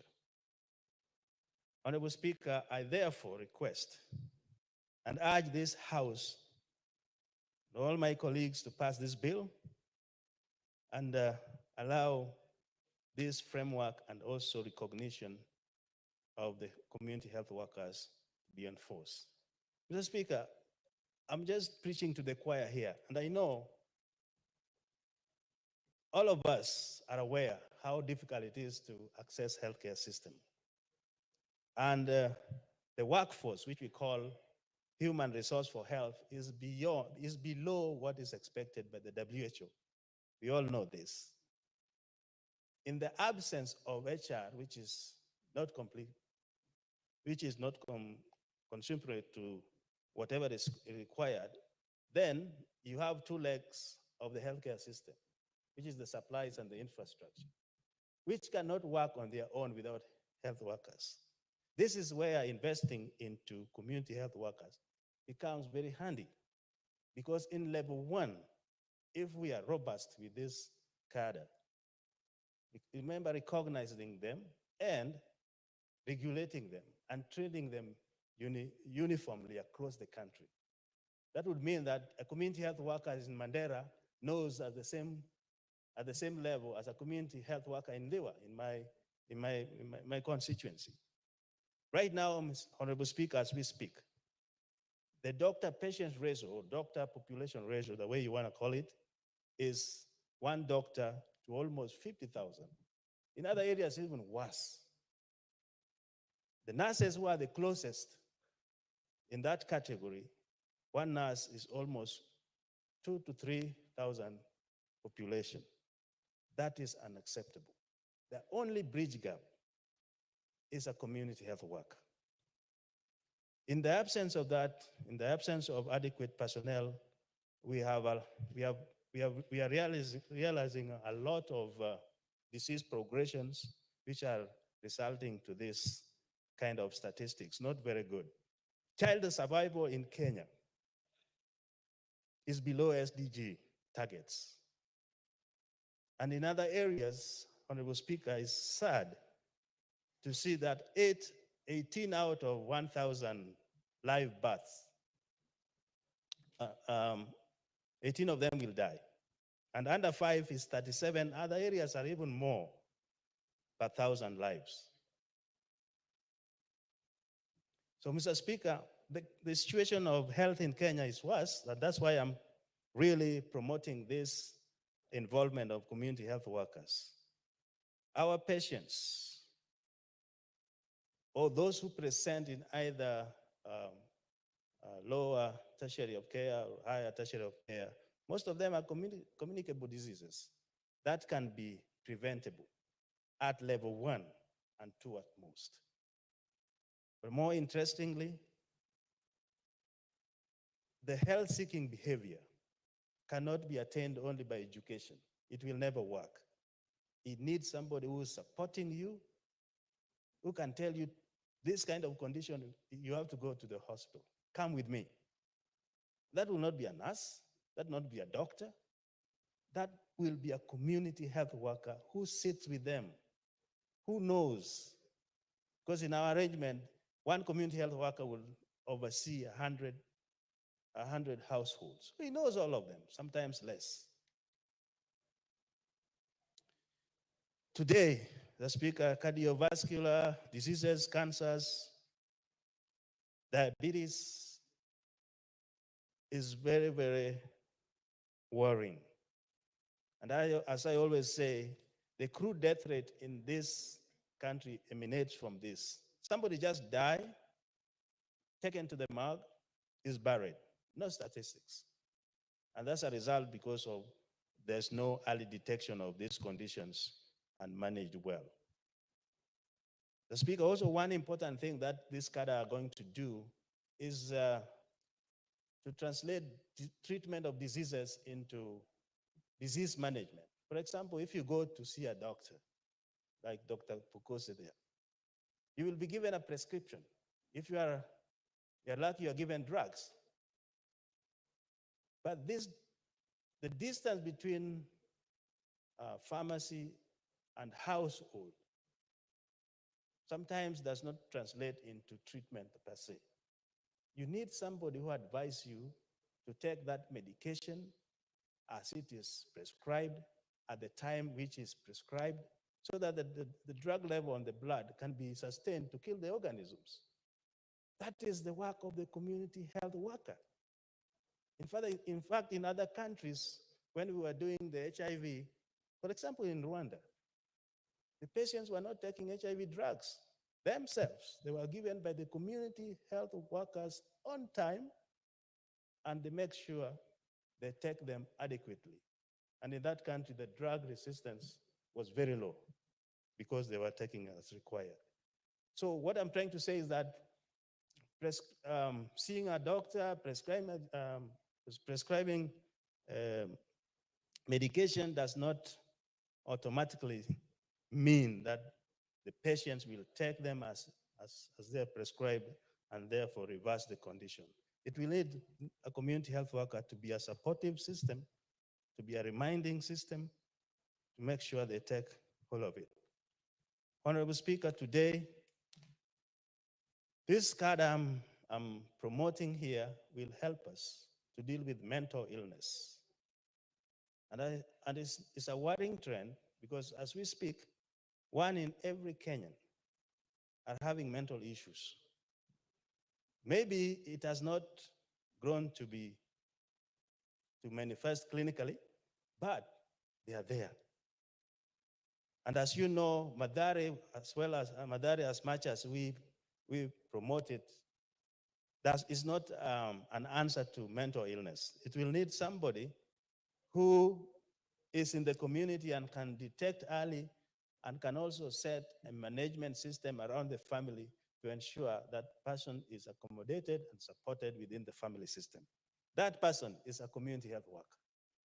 In Malawi, they have what we call a community bench, just to sit and, because they know each other, they know how somebody has been in the community, and if is veering off the capacity to think well, they know, and we can arrest the situation as early as that as possible. Also, Honorable Speaker, at this time, at this age, it is not acceptable to have maternal mortality rate In other areas, 500,000 per 100,000 live births. Some are even 6,000. Mothers dying at birth. When mothers leave for hospital, the family expect mom to come home and also the baby to come home. But what we are witnessing now is too high. And the reasons are very simple. We have a requirement which says when you are expecting and you're a mom, you should visit at least 4 times clinic. But it's not as easy as it is said. A mother who is expecting needs somebody to support, to motivate, to ensure that he gets to the clinic. So when we invest in community health worker, I know this MMR, maternal mortality rate, will go down because they will ensure that these mothers go as required 4 times. So if there's anything wrong between that period, it can be diagnosed and corrected. On the speaker, there's also the issue of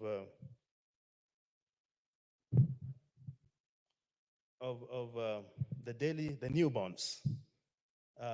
Of course, as I said, we expect mothers to be at home, we expect babies to be at home, but we are losing with every minute, I would say every day, when a birth takes place in this country, approximately 41,300 every day.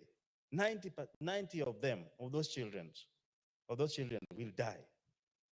Why? The same issues which I said.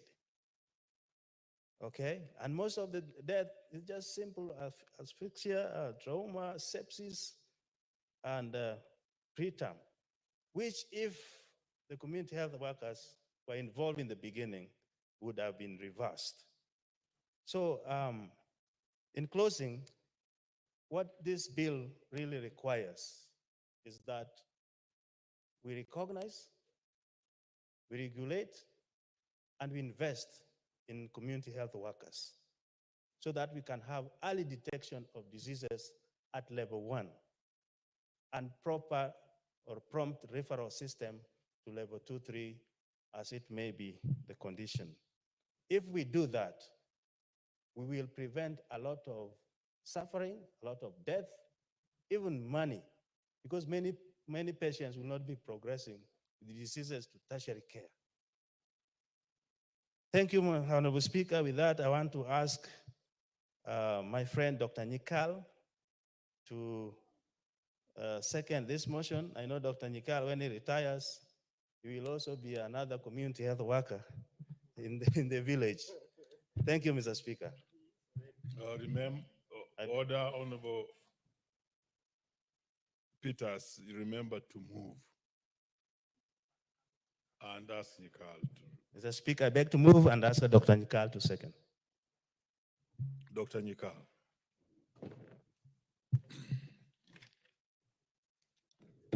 Okay.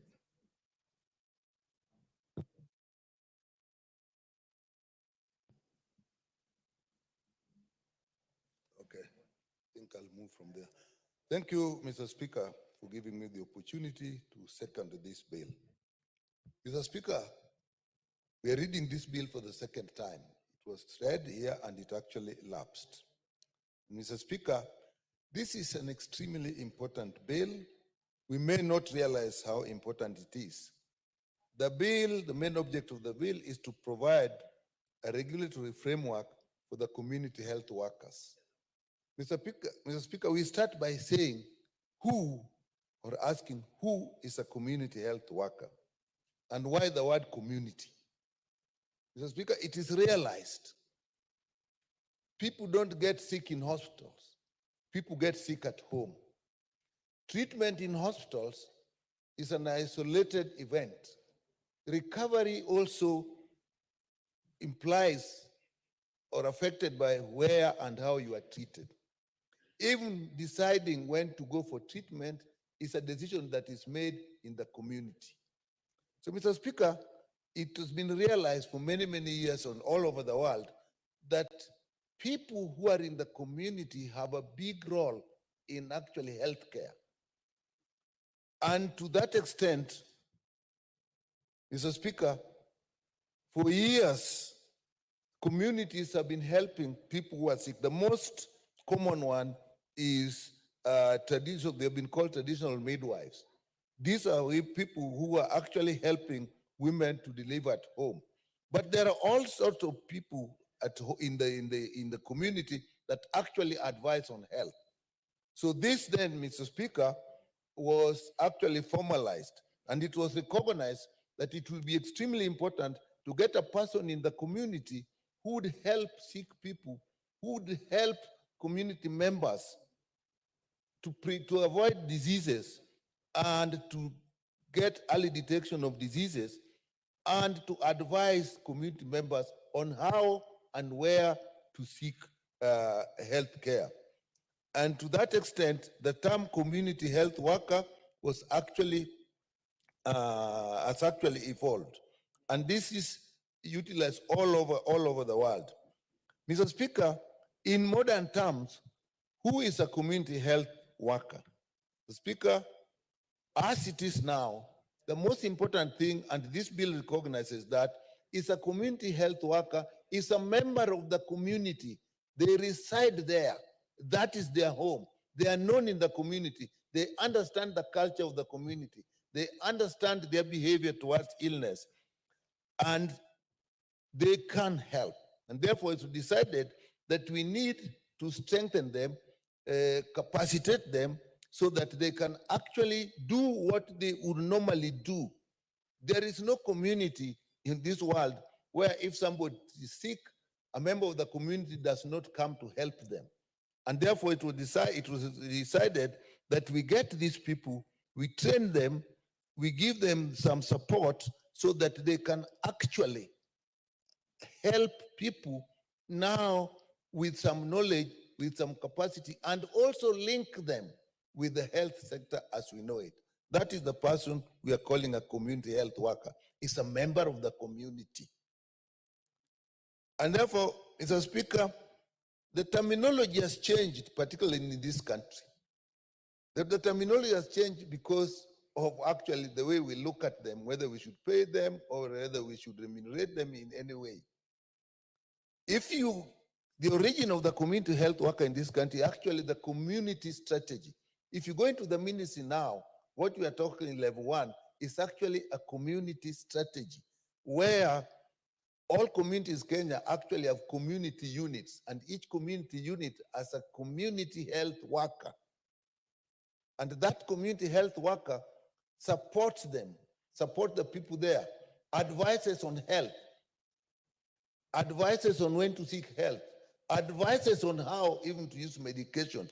And that community health worker is now linked to level 2, what used to be dispensaries, and to level 3, which are health centers. So that in a working referral system, as we intended, they will actually advise the people on when to go and seek care. And where there's need to support, like particularly in delivery, they will actually accompany the person to the health facilities, the lowest level of health facilities. And as structured now, they also seek advice and are regularly advised by community health extension workers who are themselves formally trained health workers. And what is their role in this country, Mr. Speaker? Mr. Speaker, we are all talking of primary health care. And what does primary health care mean? We look at diseases from the point of the initial event that causes disease. Mr. Speaker, as I said earlier, people don't get sick in hospitals. People get sick at home. And we have what we call social determinants of health.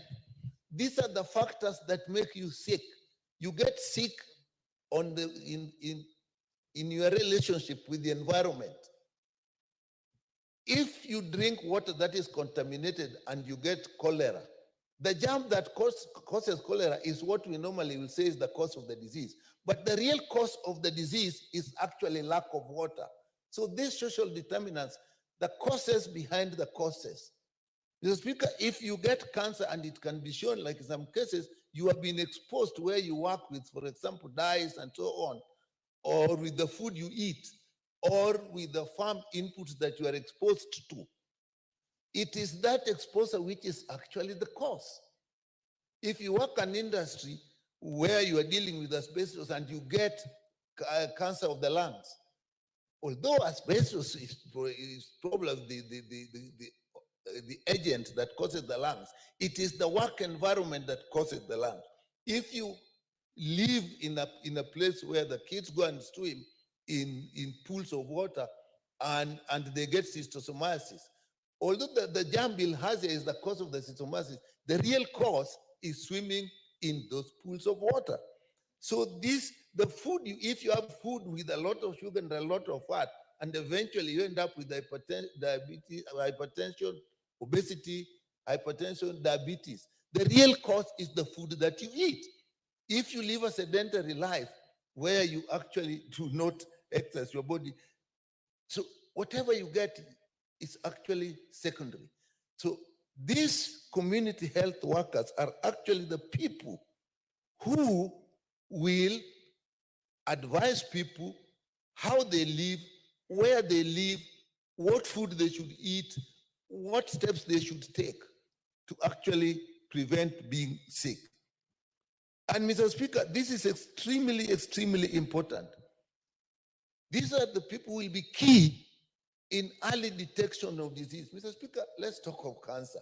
If you were to talk of cancer of the skin, a little nodule on the skin that would have been excised and you will be okay for the rest of your life, if it is discovered in a late stage, it will definitely kill you.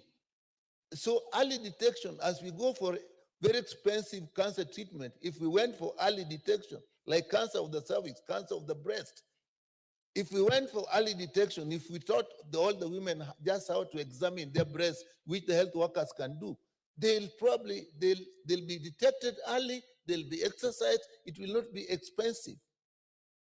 So, Mr. Speaker, that early detection is extremely important. And with that, early treatment, which will be cheap. And it's not only that early treatment, the referral system. People take a long time when they got some illness and they don't know what to do. And therefore, if they have somebody who is advising them early, they will seek treatment. The mover was talking of immunization. The mover was talking of antenatal care. These people will actually advise. So, Speaker, I'll ask for just 2 more minutes. This is something that's dear to me. But not only that, Mr. Speaker, if people have been treated in hospital, there are times when people can be sent home on treatment, follow-up treatment. These people will advise on how you can actually use your drugs. And so, Mr. Speaker, how do we link it to the health system? We are talking of primary health care. We have even now in this country put a fund under SHA, which is Primary Health Care Fund.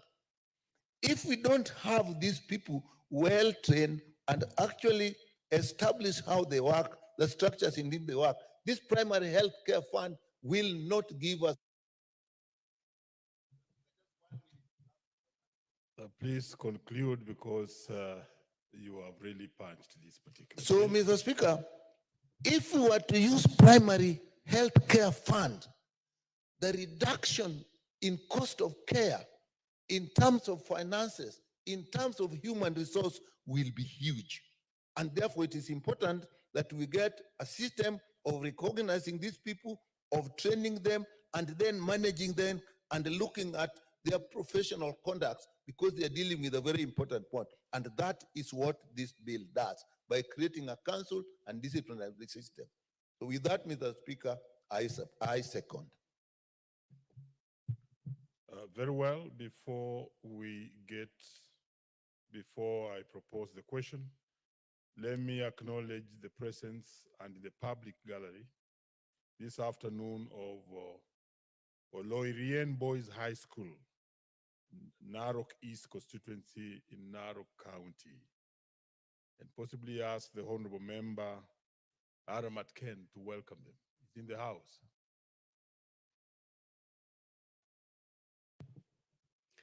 Thank you, Mr. Speaker. Mr. Speaker, I want to thank you for giving me this opportunity to welcome these young people from my constituency, a school called Oladian Boys, situated at Suswa Ward. And Mr. Speaker, this is fruits of CDF. If you look at what people killed CDF, when I was elected in 2013, Mr. Speaker, I only got 5 secondary schools. We managed to build 13 secondary schools in our constituency, courtesy of CDF. And Mr. Speaker, I just want to welcome these young men and leaders of tomorrow to the National Assembly. Speaker, encouraging them that what you see here in Parliament is you who will do it tomorrow. You are the fruits of tomorrow. Most of you might be lawyers, politicians, and if you keep education at our community at high levels, then you can always fly high and achieve what is not achievable or achievable in this country. Thank you, Mr. Speaker. Again, I appreciate this opportunity. Thank you.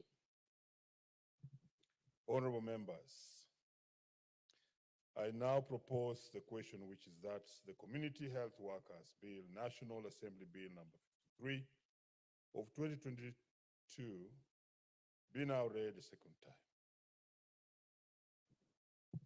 The first bite is Dr. Robert Bukosi. Thank you, Honorable Speaker. Honorable Speaker, I stand to support this bill by the Honorable Martin Peter Sowino. This bill, I want to confirm that came to my Committee of Health, and we are able to process, and we will be making amendments. This bill, Honorable Speaker, speaks to the structure of community health workers in terms of how they are going to be placed so that they can have a council that will be able to regulate their practice, training, and registration within their country. Because as we speak today, community health workers are not properly regulated. They do not have a council. Community health workers do not have even formal training that is uniform throughout the country. So this bill will be looking at some of those areas so that they can have at least a minimum qualifications for you to be called a community health worker. And it will even go further because once they are given a cadre and they are graded, then it is possible for them to even have job promotions, to even have either public service or county public service, to be able to employ them formally so that they can have a meaningful or gainful employment. Because as it is now, many of them are just depending on the stipend, which is paid by national government of 2,500 per month and the county governments 2,500 per month. Some of the county governments are not paying, and it's not coming even regular. Even from the national government, some community health workers are not being paid. You'll find that even the kids, we have close to 7,000 community health workers who have no kids to be able to perform their functions. So with this, once they have a council, they'll have even representatives, and they'll be able to be eligible to form unions so that they can negotiate for better terms for themselves. So with those few remarks, Honorable Speaker, I support. The Honorable Esther Passaris. The Honorable Eve Obara. Those who want to contribute, you can put interventions. It will be easy for me.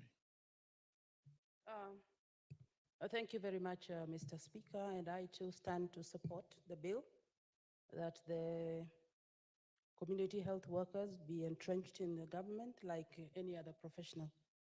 Mr. Speaker, I also want to say that I support the proposal that they be regulated and formally be employed, that they be formally employed by the government. Mr. Speaker, this is one group of people that have been completely undervalued.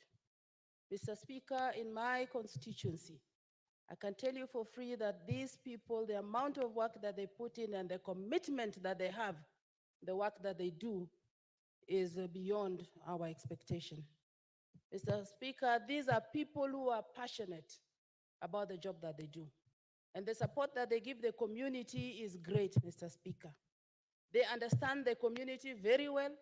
They understand the language. They know the people.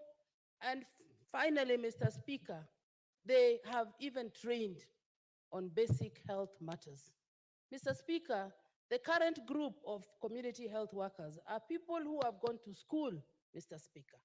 They have gone to school up to Form 4, so they have the basic education. There are people who can even be admitted to the MTCs, Medical Training Centers. Mr. Speaker, I have worked with them through the university, the Great Lakes University. Professor Kiseja, I think some of you may know him, the founder of the Great Lakes University.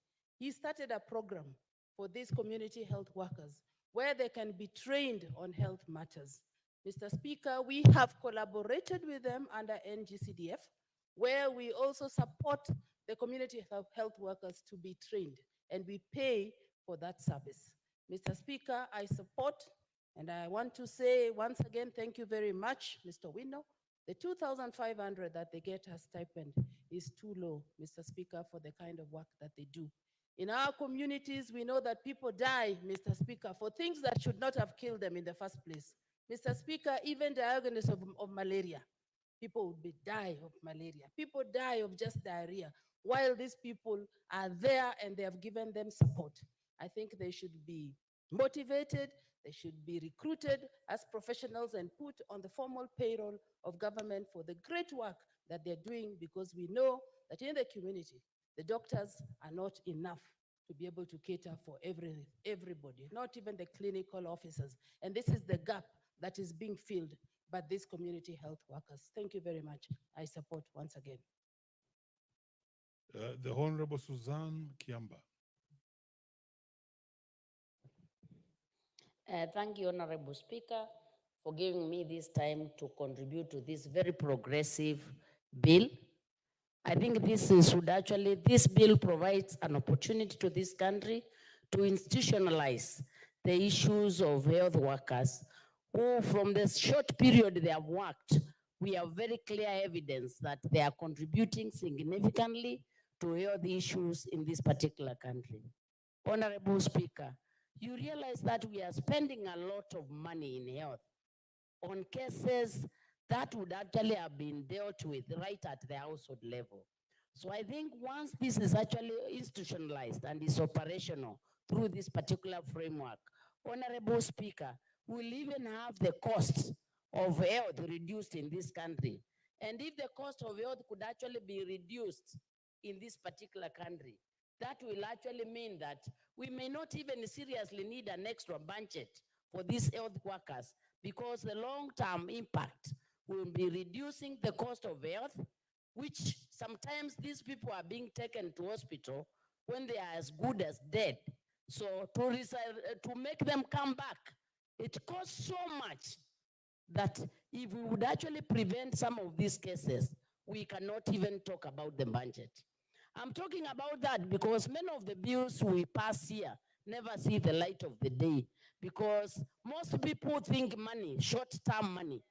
I would want us, as we pass this particular framework, not to think about short-term money or where is the budget, because eventually, if this framework is implemented, I'm sure the health cost will actually go down, and the money would be claiming that we don't have money to pay these workers, to give them promotion, I think it will be a thing of the past. Honorable Speaker, most of our Kenyans are dying because of food deficiency. Nobody tells them what is wrong with the food you are eating. Nobody even tells them which food is right to eat, because there is a serious knowledge gap in our communities in matters health. And I think if this is institutionalized and made more or less acceptable to an extent of almost being professional, I'm sure the health knowledge gap in our communities will actually be drastically reduced. Secondly, Honorable Speaker, you realize we even have communities who are sticking to their beliefs of superstition, witchcraft. Even in cases of children who are malnourished. I've had cases, you can actually see clearly this is a case of a child who is malnourished. And the mother and the father are busy running to witch doctors. I think this will actually help us because after 63 years of independence, surely we can't have our people still running to witch doctors on issues that are very clear, like issues of malnutrition to our children. Honorable Speaker, we realize that if we get this bill with a clear framework of the health workers, it will also be a way of creating employment. You can imagine each and every village having somebody to work and somebody who is answering to live problems of our people. Honorable Speaker, this will actually will add value to our leadership. And you'll actually have somebody who really is part of the community and can actually solve most of the problems we have in these areas. Honorable Speaker, we look like in the cases of pressure, how many people in Kenya do we find it is the postmortem that says somebody died of pressure? Because nobody actually knew whether the person has pressure. How many of our women are dying of cancer, and then by the time the cancer is being discovered, somebody is in the deathbed? I think if we have this framework and we have the health workers, we as a country will have done our people a great service, and we'll have most of our health problems addressed at that level. And of course, that will lead to, we are employing too many people because some of these problems are not actually being solved. And you see our wage bill, every county is complaining about the amount of money they have to pay to health.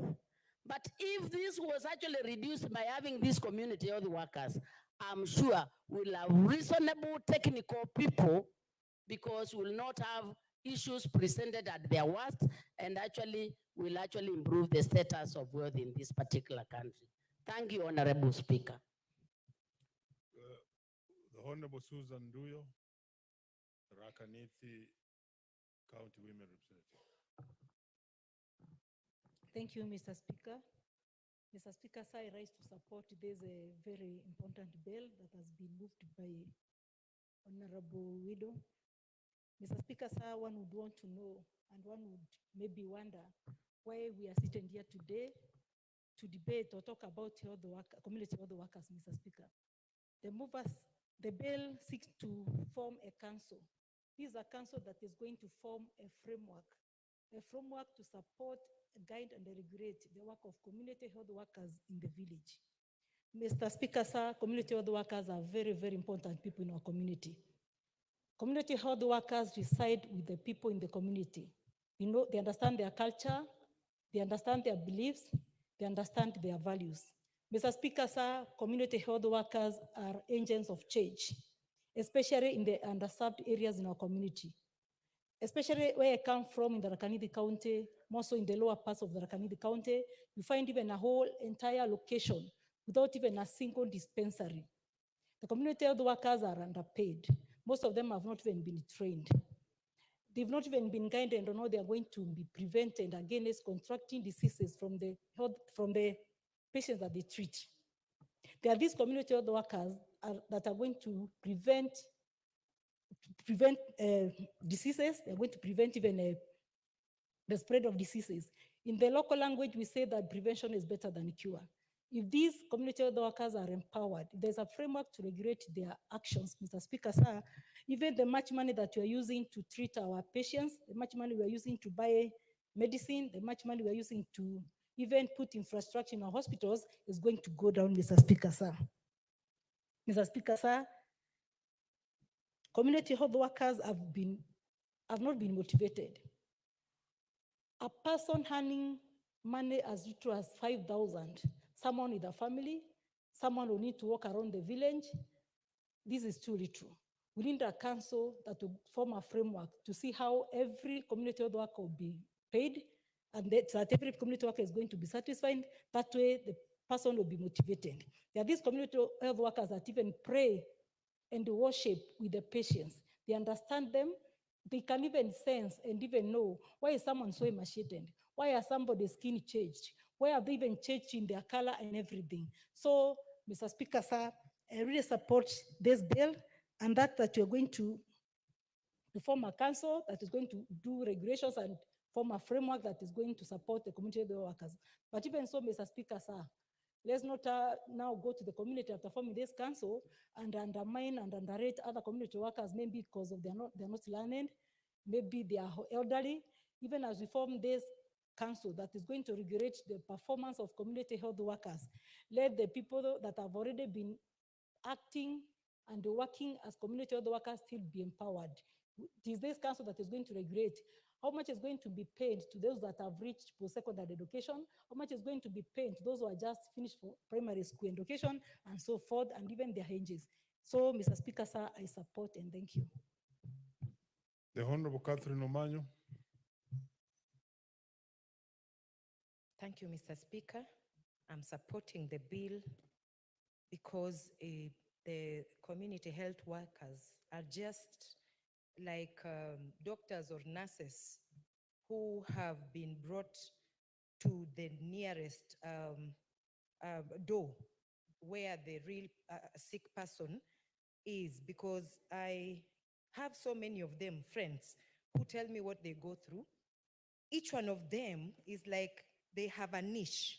They have a number of sick people that they visit, and they understand the language of the patients they visit. So they help these patients who cannot even tell where to get the proper services by connecting these patients to the right health facilities. And they understand also the language of, and the culture, apart from language, the culture, because there are other patients who cannot go to a hospital or a nurse, to a hospital and see a nurse or a doctor and tell them where exactly they are ailing because of cultural boundaries on how to communicate.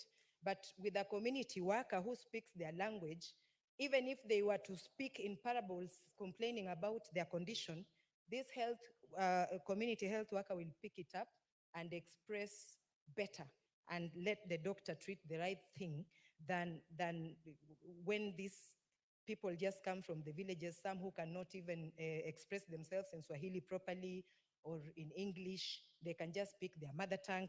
These community health workers help a lot. And the social support that they give to the patients, especially the bedridden people, especially HIV positively living people, the counseling that they also give is so good because they are so passionate at that work. And some of them, even because maybe they've gone through that, affected or infected, they understand better how to counsel or handle any person with such a challenging condition. Then also the shortage of nurses and doctors. These CHVs in the villages come in handy so much because you can find one psychiatrist, nurse in a county, one, being depended on by over 800 people. So when they come in, they actually help a lot. They're like assistant nurses or assistant doctors when it comes to places where we don't have enough nurses or doctors or clinical officers. Then also they promote health, because every time they sit with any patients or people who are still not courageous enough to accept and visit a doctor, every time they sit with people in the villages, they promote health. They speak about prevention. They speak about, even if you have this, there is a way you can live positively for over 20 years or 30. Many times when they have meetings, it is very interesting to see how they use minimal or limited, information that could not reach people easily. They do it so easily and in a way that people can understand. Even those with limited education, they can still understand that language and take care of themselves. So it's very bad that they don't earn better. 2,000 a month, surely.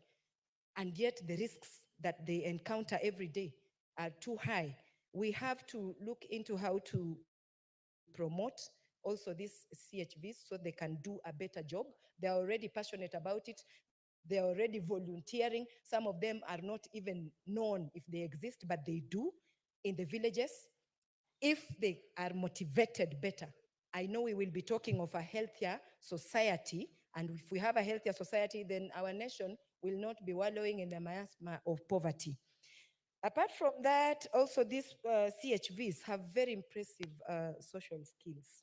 And they understand every home where it is, who has what, who recently got this, who was recently raped, everything they know. It's like village elders. They are closer to the people. So if somebody is closer to the people, one doctor in a county hospital who does not know anything about a village somewhere that has people with such a condition, CHVs bring important information to the right places at the right time, because they have, even if it's Mulika Mwizi, they have hotline numbers where they can reach the CCs very quickly, the chiefs, and report such matters. And if actually our country wants to move well from bottom up, the way we call it, the CHVs should be given priority in motivation, like getting a better salary and also gadgets that can help them, because as they expose themselves to many risks, we must also think of how to help them to continue being healthy, to support people who are unhealthy. Thank you, Mr. Speaker. The Honorable Kuria Kimani.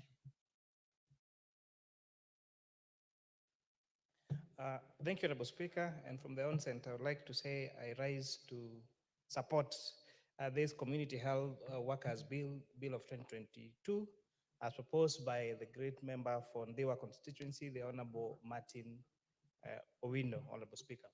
Honorable Speaker, this bill is seeking to include community health workers serving now as volunteers into government payroll. This means that they will be earning a regular payroll, a regular stipend, rather than how they serve the community as just volunteers, Honorable Speaker. It also seeks to provide a legal regime for the recognition of this community health service as professionals in this country, Honorable Speaker. The bill is providing that the health workers would be regulated by a council. And this is very important, Honorable Speaker, because this Community Health Workers Council is one that shall maintain the register and keep a record of all these registered community workers, community health workers, and is also mandated to advise the Cabinet Secretary on community health matters, Honorable Speaker.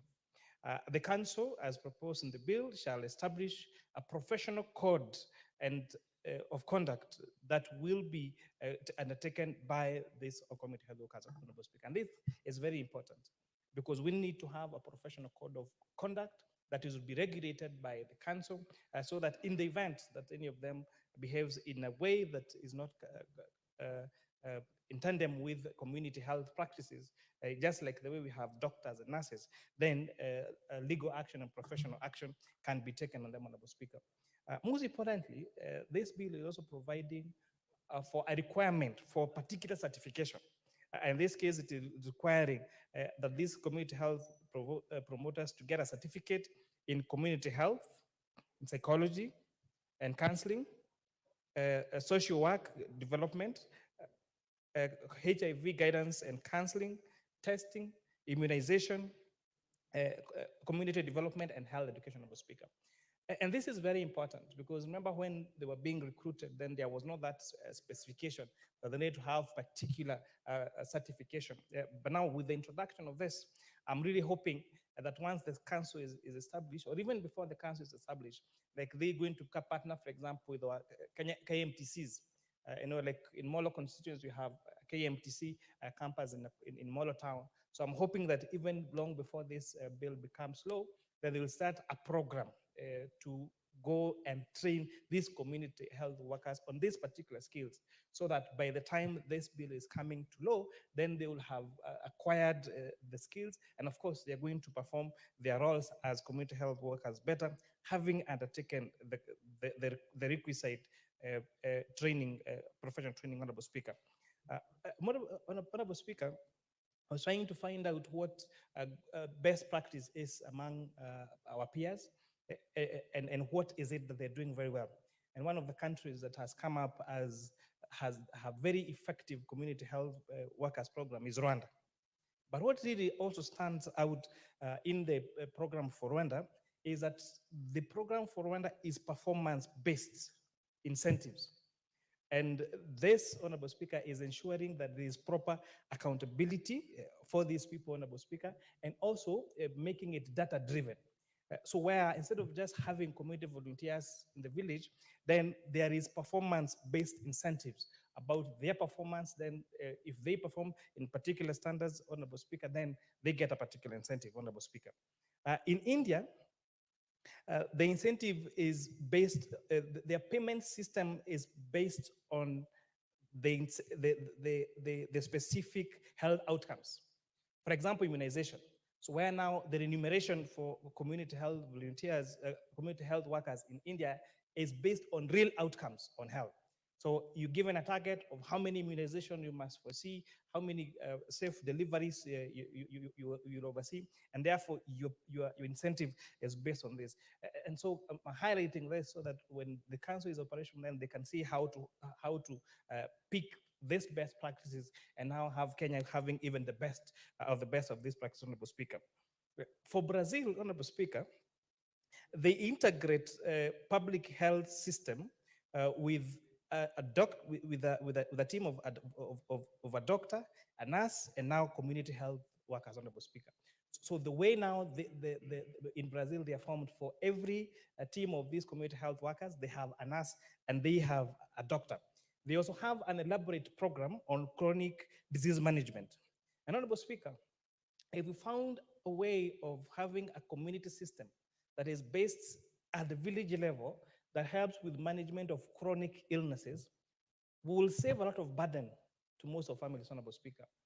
Most families, when their family member gets a chronic illness that, for example, is incurable, they are forced to sell their land to get into because even recruiting or hiring a health professional to take care of that loved one becomes very expensive. And so maybe one thing that we should do is now include the chronic disease management as even one of the trainings that these community health workers should undergo.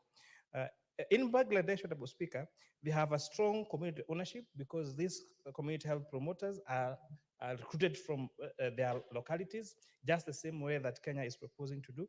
But also, most importantly, is extensive training and supervision, so that there is a proper team lead, there is a proper job description, and then there is extensive training, continuous training over these people, Honorable Speaker. Our neighbors here, Ethiopia, launched this program in 2004. They call them health extension workers. And for them, they provide preventive and curative series, health education, and also an interesting thing in the model for Ethiopia, they are also salaried. So I think you can see where there is best practice, then those community health workers are not volunteers. They are actually salaried people, whether through performance-based or incentive-based, but at least they earn an income, Honorable Speaker. Honorable Speaker, why are we emphasizing on this community health promoters? It is because research has shown that 40 to 80% of both communicable and non-communicable diseases can be prevented with proper public health measures, vaccination, lifestyle changes, and environmental intervention, Honorable Speaker. For non-communicable diseases, up to 80% of premature deaths, such as heart diseases, stroke, and type 2 diabetes, are actually preventable.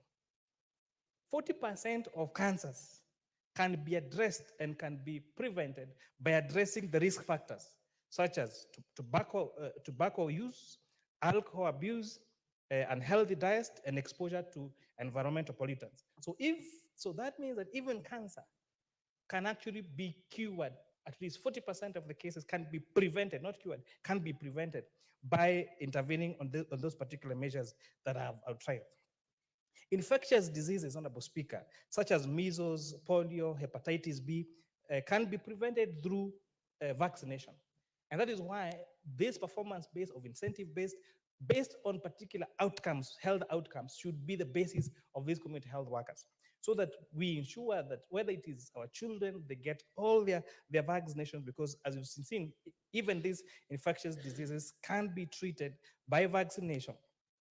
Honorable Speaker, vector-based diseases such as malaria, dengue, Zika, can be prevented through vector control. A disease, Honorable Speaker, like mosquito, like malaria, can be 100% prevented by vector control. And therefore, Honorable Speaker, all this information, including even diarrheal diseases, Honorable Speaker, the loss of water through frequent bowel movements, Honorable Speaker, is actually showing that taking enough water, sanitary hygiene can actually prevent even these diseases. So science has backed that most of the communicable and non-communicable diseases, 40 to 80% of them, can be prevented. And the best way to prevent is to engage these community health workers into this community health management, but also find a way of managing them by giving them an incentive and also measuring that incentive either by making their contract performance-based or there must be particular measures of outcome that we need to give to these people before we enumerate them, in addition to the extensive and continuous training. And that I beg to support, and again congratulate the Honorable MP Fondiwa for this bill. Thank you. The Honorable Christian Obaka. Thank you, Mr. Speaker, for giving me this opportunity. I think this is a wonderful bill, and we congratulate Mr. Wino for bringing this here. Healthcare in this country has been wanting. It has been very, very weak, and we have complained so many times that healthcare is not properly managed. But this is a window to improve healthcare, where we improve the lives of community health workers. These are people who live in the community, who speak the same language as the people they live among, and they offer very, very good services that are not easily available to community members. Information is important. Information about health, about malaria. They give the community information. They educate the community during barazas. I've seen that in my community where I come from.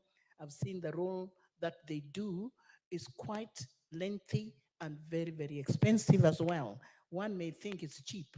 It's not, because community health workers started off as a voluntary job where anybody who was interested in offering healthcare information would give that information to the community at Baraza or at any other gathering within the community. So they offer information about health, about malaria, which is very prone to my area, and young children die before the age 5 or before their 5th birthday. So they are very critical in giving information to women whose children are still very young, and that has reduced the number of children who die before age 5. When it comes to maternal health care, where an expectant mother is going through some trauma with her pregnancy and this threat to abortion, then they tend to rush them to call an ambulance within the nearest hospital to come and rescue the mother. So I've seen them offer emergency services in terms of calling to the next healthcare center to come up with an ambulance and to take a sick or a critical person to the health center. I see them linking patients from the village to the next hospital. So their role is so immense. During floods time and during emergency time, their role has always been called upon. They are the ones who distribute mosquito nets. They are the ones who distribute food. They are the ones who help in distributing blankets and so on, and giving people information and also treatment. Even further than that, there are people who take care of health, and the community know them. Sometimes they also cry and say that we are doing a lot using our own money. They are not properly paid. If 2,500 is to be given to you on a monthly basis, surely that is far from what is expected. Yet they use this money to buy drugs and keep, like Panadol. They keep in their houses. Spirit, they keep there for any wound that may come. And people go to their houses all the time, give me Panadol, give me Panadol. So they always are equipped with medicine in their houses, medicine that they themselves have bought using their own resources. So we need to empower them and give them give them the opportunity to serve wananchi much better than what they're doing. We cannot expect them to use their 2,500 to buy medicine and keep. They're seen as pharmacists. They are the ones who keep medicine. They are the ones who people run to and say, give me this medicine. I have a headache, give me medicine. I have a stomachache, give me this, give me that. So they cannot afford it on their own. So we need to support them. Lastly, these are people who are young and educated. In the past, we used to talk about them as traditional birth attendants. They emerged from there. They are no longer traditional birth attendants. These are Form 4 leavers who have decided to move into the medical line and to get some training and to improve their lives and also to get jobs. So they fall into this group, but they have a bright future as people who can be trained to become full-time nurses, because some of them have passed very well Form 4 and can be trained to do much better or to offer services that are higher than community health workers. It is also well known that community health workers are voluntary. They do it from the bottom of their heart because they love the job they do. Today, county governments are trying to employ them, but they're doing that in piecemeal because county governments also claim that they don't have enough money to employ them. So the employment is not really so serious. They are not on permanent or pensionable terms. They're just on part-time or on a little contract here and there. And there's no seriousness about their employment. It's critical that these people are taken seriously and be employed properly on permanent and pensionable terms, and such that they can also get proper training because they have the interest and the spirit to serve wananchi.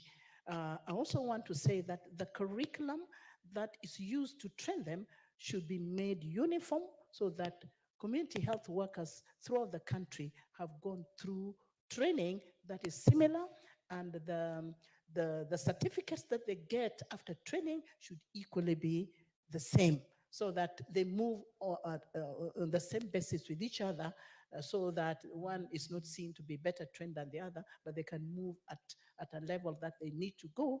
Otherwise, healthcare is important, and we need to bring it down to the level where people are, bringing health to the people at the community level. I support this, and I hope that we shall implement it as soon as possible. Thank you, and I support. The Honorable Francis Sigei.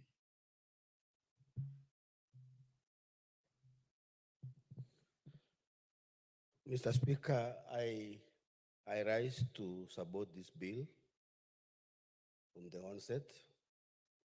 And I want particularly to applaud my great friend, the Honorable Martin Owino, for bringing this very important bill.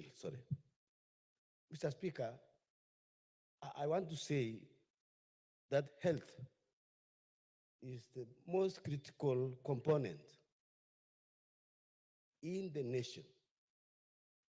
And these people we are talking about, Mr. Speaker, the health workers, I call them health warriors. They are health warriors because they want to make our nation, our people healthy, so that our people can be productive, Mr. Speaker. Any nation where people are sick, and they are sick not because of serious diseases, but because of some simple ailments, which can be detected early and treated. So, Mr. Speaker, this bill is going to play a critical role. I have said, Mr. Speaker, that this bill intends to transform and professionalize the health worker profession. Mr. Speaker, these people are working with the people down there. They understand the language. They are from morning, they are with these people. And what is changing this trajectory, Mr. Speaker, is that they are going to be trained from time to time. They are going to be given more information on the latest technologies, the latest medicine, and the way of approaching this thing. Mr. Speaker, I support this motion. I also want to say that prevention is far, far better than cure. Mr. Speaker, for a very long time, we have done more of curative approach. And Mr. Speaker, it has been very expensive for the government. And therefore, Mr. Speaker, this bill has come at the right time to save the government in spending huge amount of money, which can be saved by this very important part of our population. Mr. Speaker, I want to mention that there are very critical workers to assist our people who are suffering from terminal diseases, to give them counseling, to assist them in managing their problems every day. And Mr. Speaker, this is very important. Mr. Speaker, for a very long time, we have had problems in our rural areas where people travel for distances to get services. I'm talking here, Mr. Speaker, about maternity cases where we have had complications of women in giving birth. The child modality, which is giving us a lot of problems. We can save our children by using these very important warriors, as I said. Mr. Speaker, emphasis should be put on training. And again, Mr. Speaker, I want to mention the issue of this token of appreciation which they are given. 2,500, Mr. Speaker. It's not enough. And I'm very sure, Mr. Speaker, if we can save from this curative, we can save a lot of money from curative approach. We can give these warriors, health warriors, some money for upkeep, because they also have needs as the people of this country. So, Mr. Speaker, I stand here to support this motion. And I'm very sure, Mr. Speaker, that if we also appeal to the county governments to be more serious in providing health, because the problem we have, Mr. Speaker, is the provision of health services in the county government. We have a lot of problems. Where there are no drugs, where there are no services, even no doctors, we need to implore the county governments to really be more serious and assist these community workers so that they can be effective. Mr. Speaker, I want to support this motion, this bill. And therefore, Mr. Speaker, I want to thank the MP from Diwa for moving this very important motion. We only hope, Mr. Speaker, that the part of implementation, which is very critical, and where we have failed in most times, will be done in a special professional way, and the government must be able to account for these health workers. Mr. Speaker, I support this bill. The Honorable Joseph Oyula, MP Butula. Thank you, Mr. Speaker, for granting me this opportunity. Mr. Speaker, I want to start by congratulating Mheshimiwa Wino for bringing this bill. This bill, Mr. Speaker, proposes to establish a management system that will help to bring the health workers together and guide them in the management of their work. Mr. Speaker, currently the health workers depend on the information they get from the nearest dispensaries in their villages. They have no other way of bringing out their complaints to the government. Mr. Speaker, if this bill goes through, the health workers will have a system. They will be able to get training. They will be able to get their services properly coordinated. They will be able to move without fear from house to house. These are people who know their work. They are people who move freely. They are people who are very close to the citizens down in the villages.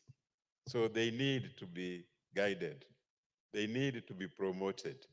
So this bill is looking at the system that will help these health workers to get proper advice, to get their work properly coordinated, and to move on with their work. Mr. Speaker, the health workers also need short courses, and there is nobody who can organize for them these courses to improve on their knowledge.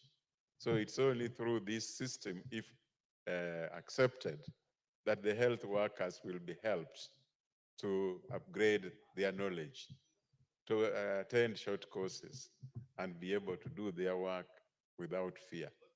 Mr. Speaker, this is a very important bill which should be supported, and the health workers should be guided, should be supported to enable them succeed in their work.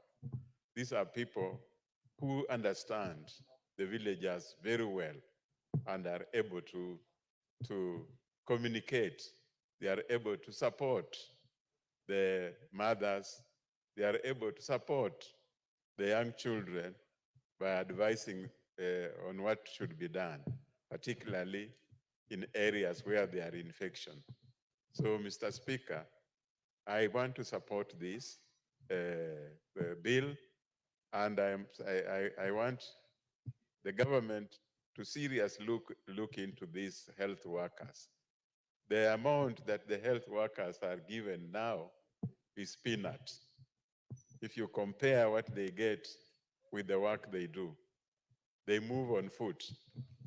They go from house to house, and yet they are given only 2,500 shillings. That is a laughter, Mr. Speaker. I think it is important for this group to be recognized in the law and to be given administrative system that will help them, that will guide them, and that will give them support whenever there is any need. With those few remarks, Mr. Speaker, I support and congratulate Mr. Winner for this good job. Thank you. The Honorable Naomi Waku. Honorable Gitonga, you're just around there, but this is the ranking member and the leader. Let's hear from the Honorable Naomi Waku. Thank you, Honorable Speaker, for allowing me to add my voice to this very important debate on the bill of introduction into the National Assembly, the Community Health Workers Bill 2022. And I also want to congratulate Honorable Martin Owino for thinking about this very important area that has been neglected for the last many years. Honorable Speaker, with the current challenges in the entire world, health matters, and the challenges that many people have gone through, we seriously need to empower the health workers, simply because health workers are the people who are most of the time 24/7 are with the community. They can move from one home to the other, one village to the other, and understand each other very well. But for the many years, for the past many years, nobody has considered them for anything. And that is why in the past we have been calling them volunteers, and we have even not shown any sign of appreciation. But this bill brings on board everything that we seriously need, and the bill provides framework for the regulation of community health workers.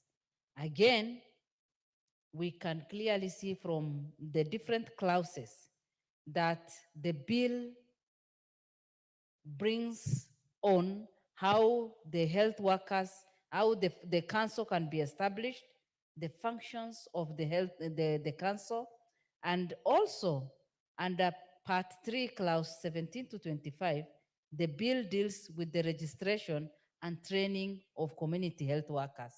While the qualification of the health workers have been clearly shown under second schedule, that certificate that whoever wants to be a community health worker must have a certificate in community health, psychology, counseling, social work, community HIV counseling and testing, and following. And at the same time, the training that needs to take place, because we have to give them capacity building and we have to keep training them so that they can be relevant, because every time, the situation changes from time to time, and these days we grow very fast, and also the different diseases that keep coming. Honorable Speaker, we know very well that out of depression, there are many Kenyans who have gotten into depression and now have blood pressure, blood sugar. All those things can be well maintained, controlled, and also be prevented if we have enough community health workers in our country. Again, the bill proposes that the headquarters of the council to be in Nairobi. But my suggestion is, yes, the headquarters can be in Nairobi, but let us have the relevant branches in almost all the counties, so that we can have the same services at least in every county and at every level. The bill supports the health workers, and I'm sure once we approve this, once this is signed and then put into consideration, many community health workers will be recognized, will have good pay, and again, we need to give them proper identification so that even as they move, they have, we can identify easily, we can identify them easily.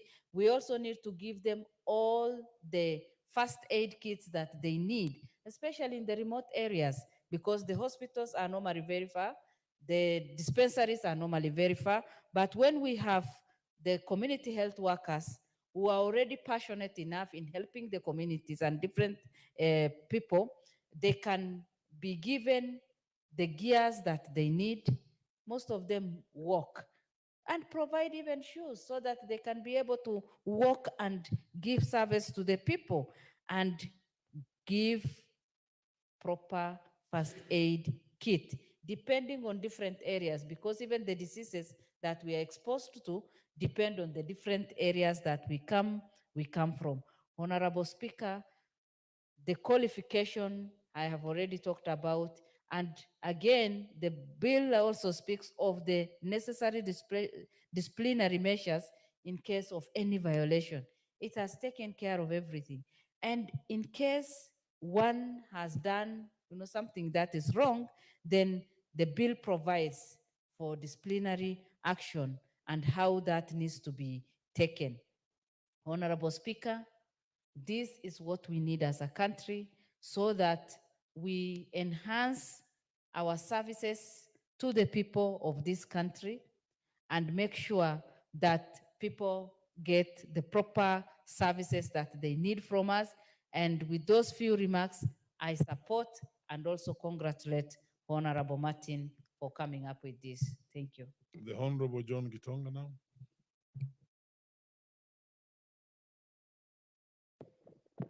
Thank you. Thank you, Honorable Speaker. I also rise to support, and Honorable Speaker, congratulate Honorable Martin Owindo for this bill. And Honorable Speaker, from the onset, I want to say that I'm privileged to have my mother as a part of this team called CHPs. And Honorable Speaker, I grew up knowing how important it is to have such a person in the village.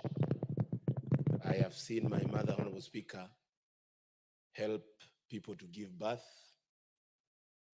help people who have got problems of health here and there. And Honorable Speaker, she is a hero in our village because of the work she does, Honorable Speaker. And Honorable Speaker, in the real definition, I normally say kujituma. It is our health workers, community health promoters, Honorable Speaker. And these are people who have done their work for the longest without much appreciation from government and even us as individuals that they try to help in terms of matters health. Honorable Speaker, one of the things that we need to realize is even when we are seated here today, the community health promoters have not received their stipend for close to 4 months, Honorable Speaker. And Honorable Speaker, they have found themselves right in the middle of county governments and national governments on the agreement made by the bill that was passed here, Honorable Speaker, on their matters. The 2,500, even on the county side, some have never received even a single coin from the county governments. So this bill, Honorable Speaker, is a bill that has come right in the right time. And Honorable Speaker, one of the things that has been lacking is some sort of a representation in terms of how to even bring the views and issues that community health promoters are facing as they do their work. And this council will come in handy to ensure that community health promoters have got representation. They have got a council that can look at the emerging issues in health. And Honorable Speaker, they can also have a place to negotiate and ensure that they get a good payment. And Honorable Speaker, that is something very important. Honorable Speaker, when we talk of ensuring that we achieve universal health coverage, I believe it has been pronounced in many areas that we want to go for what we call preventive health instead of curative health, Honorable Speaker. The community health promoters are some of the people that are supposed to be well trained, well taken care of, and ensure that, Honorable Speaker, they actually play the role of ensuring that our communities are able to embrace preventive health. And I'm happy with the presentation by many of the members that have spoken on matters of to do with pressure, matters to do with looking at diabetes, these matters that we can cure and ensure that they don't get to a level where they are costing a family a lot of money. Honorable Speaker, these are also the same members we can use to ensure our informal sector embrace what we have introduced as the SHA, or the Social Health Insurance, Honorable Speaker. These are people who can help us ensure deep down in mashinani, our community are able to pay for those health coverage so that they can be able to enjoy the services. Honorable Speaker, the current system of health promoters have left them without a place they can use to negotiate. They have used members in this house to even bring such information of their delay in pay. The council, which I'm happy that it is headquartered in Nairobi, will play a role to ensure that they are able to get their stipends in time. As a matter of fact, Honorable Speaker, I propose that they should be able to get their stipend from SHA and Chief Honorable Speaker. This is where they can be guaranteed that every month they will not get the delays that are there when it comes to their payment. Because, Honorable Speaker, if they are well paid, they will be able, Honorable Speaker, to have their work, to do their work without matters. And Honorable Speaker, this is not a part-time job. These are people who are on call 24/7.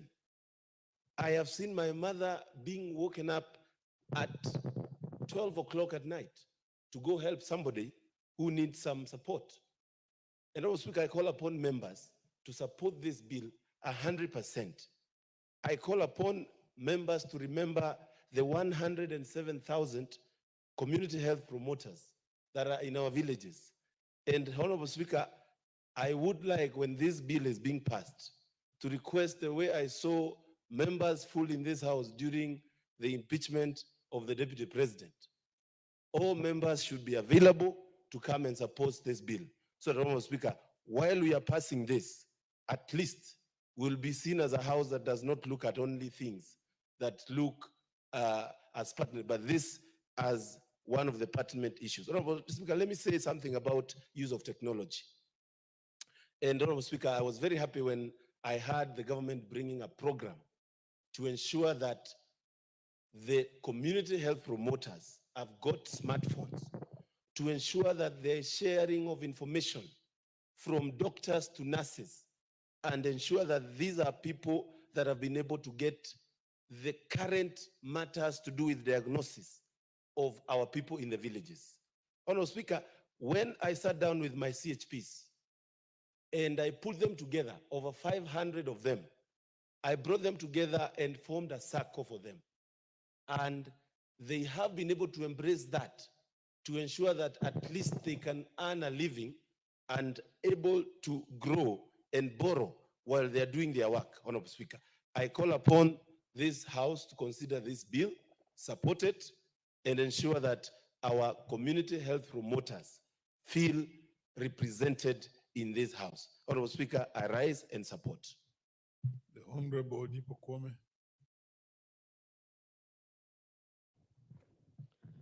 Thank you, Honorable Speaker, for giving me the opportunity. Let me first start by thanking my friend. Order, Honorable Undo. We have seen you, but I'm a very seasoned moderator. Take your seat. Proceed, Honorable Kwame. Thank you, Mr. Speaker. I was thanking my friend, Honorable Owino, for bringing this bill. It is a very important bill. In fact, we ought to have had this bill long time before.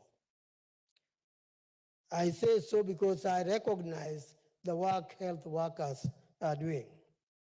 Indeed, if anything, the nation is exploiting their services. We are not fair to them. These are people who wake up at midnight, as one of my colleagues has said. They are people who are on call at all times. They go out risking their own lives at night to help the needy. And yet, we don't want to help them. What we are giving them in return of this very important service is very little. Mr. Speaker, the nation should feel guilty that these are people being somehow ignored, yet the services they give are valuable to everyone. Mr. Speaker, the communities are getting a lot of help from them. We also know that hospitals, dispensaries, and all facilities of treatment are far away from some of the communities, and the health workers remain their only hope for their lives. We therefore need to recognize these people and give them not stipend, but maybe proper remuneration that's commensurate with the services they are giving. This we need to do. The nation is also benefiting from the services of these health workers because in the end, they reduce the expenditure, medical expenditure of the nation if proper care is taken at the grassroots. Earlier, one of our colleagues said that diseases or illness start right at the village. They don't start in the hospital. So we need somebody at the village that can take care of the sick when the disease calls. We need somebody there that can take care of this needy person. Imagine if there is no health worker and the hospital is some 50 kilometers away. What would this sick person think? Just death in front of him or her. I think the bill is timely. It is very timely indeed, and we need to take action on it. I would also urge my colleagues to support it to the full so that we can be able to give services where services are necessary. And with these few remarks, Mr. Speaker, thanks so much. The Honorable Esther Passaris. Thank you, Mr. Speaker, for giving me this opportunity to contribute to the Community Health Workers Bill 2022 brought by Honorable Martin Owino. First, I have to congratulate him for actually taking the bull by the horn and realizing that we do have this service being provided by community members in our society, but it has not been well structured. We recently saw the president launch a community health promoters drive. And I think it was very well funded by donor partners, and they were all given kits, they were all given uniforms. There was a lot of excitement about being finally recognized. But again, we needed to have the buy-in of all the counties. We needed to have the legislative framework in place so that when the counties are told to engage community health promoters or volunteers, they engage them with structure.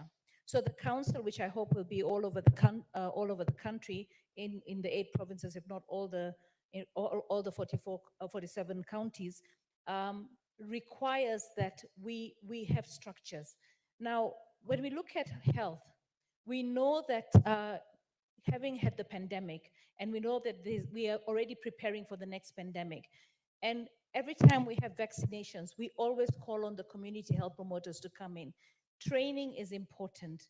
And I know that AMREF was the one that was really driving this whole community health volunteers, promoters agenda. And they called them in every time we needed to have polio vaccinations, every time we needed to have education on various health issues, typhoid, cholera, etc. But, you know, they were providing this service and then getting paid a stipend for the period that they were actually working and serving. And at that particular point, the donors that were engaging AMREF were actually paying them ad hoc for a particular service that they were providing, training them, showing them what they have to do, how they have to whip the people off the various estates to come for the vaccinations, which were important, and educating them about the dangers of not having these vaccinations. But now we've realized that, you know, with the pandemic and in anticipation of the next pandemic, we needed to actually recognize that this team of community health promoters are actually engaging right at the grassroots level with the community. They know where the community is, they know who is ailing, they know who needs services. But we need to create the structures that create the linkages between the community health promoter with the nearest medical facility where they're recognized. And I feel the stipend of 2,500. I mean, I understand right now in Kenya, we probably have 200,000 personnel that are providing health services across the line, from nurses, medics, administration, doctors, surgeons, etc. About 200,000. The community health promoters that we have are about 100,000. Now, when we want to provide a stipend for them, I think when we look at 2,500, I feel that we're actually we're in the right direction, but if we're going to engage them and have high expectations of them, including getting certified, being called upon, making sure you look after a nyumba kumi, um, about 10 houses in your area, then we're actually underpaying them. Because at the end of the day, what is 2,500 in today's economy for somebody that you expect to be servicing the entire estate and understanding where there are PWDs, where there's cerebral palsy children, where they are sick and old people, where there are people who are suffering from pressure, where there's somebody who's about to deliver. I mean, I feel that, we think, oh, they don't need transport because they have to walk. But even walking is energy being consumed. And that needs to be compensated. That person gets up from their house in the morning and goes because somebody calls them and says, oh, you're the community health worker and we have a sick woman here. Then they have to call, at least from Nairobi County, I have to commend our governor, Sakaja, because now when you dial 1508, an ambulance comes to your aid and almost immediately takes you to a facility. How can we create structures in such a way that even the community health promoters have a desk within the facilities nearest to them? Because if they have a desk nearest to the facilities where they operate, then they can also go and help. Because at times you go and you find so many medics in the reception area and there's nobody to look after them. We know that we're actually understaffed in most of our facilities. And I think when this bill goes to the Senate has to recognize that there has been, as we devolved health, we level 1, 2, 3, 4, and 5, we actually ended up having a lot of facilities going down in standard. Nairobi itself, with NMS, we ended up having so many facilities built, but they're understaffed. They don't have staff. So what is the way to do this? When we have the legislation, obviously it's going to be a moneyed bill. When we put it in place, and we need to put it in place, because as a country, if we're looking for universal health care, there's no way we're going to attain it if we do not have the structures in place from the grassroots, where you can actually talk to go and visit somebody who's sick and understand how you can provide the services for them. And we need to set a standard. And I believe that if we set the standard in terms of legislation, then we will be able to get many people interested in this particular career. Because at the end of the day, we have a huge unemployment rate. But really, we need to look at how do we incorporate them into the health structure, and how do we make sure that they become also permanent and pensionable? How do we make sure that we compensate them for the job? We can have different grades. You can come in at an entry point where you only do X services and you can earn your stipend every time we call you to do a specific job. But to say we're going to pay you 2,500 and then to have all the counties not want to engage you or pay you, and then it's not structured, and there's no recourse, I think it is actually exploiting the citizens who are actually trying to do the work out of empathy, compassion, out of the passion of actually wanting to be in that space. I also feel that we have a lot of short courses that we can present to our community health promoters, short courses that can help them become caregivers. Because you know what, right now we keep talking about this bulging youth population. But in another 50 years, another 40, 50 years, that bulging youth population is going to be an aged population.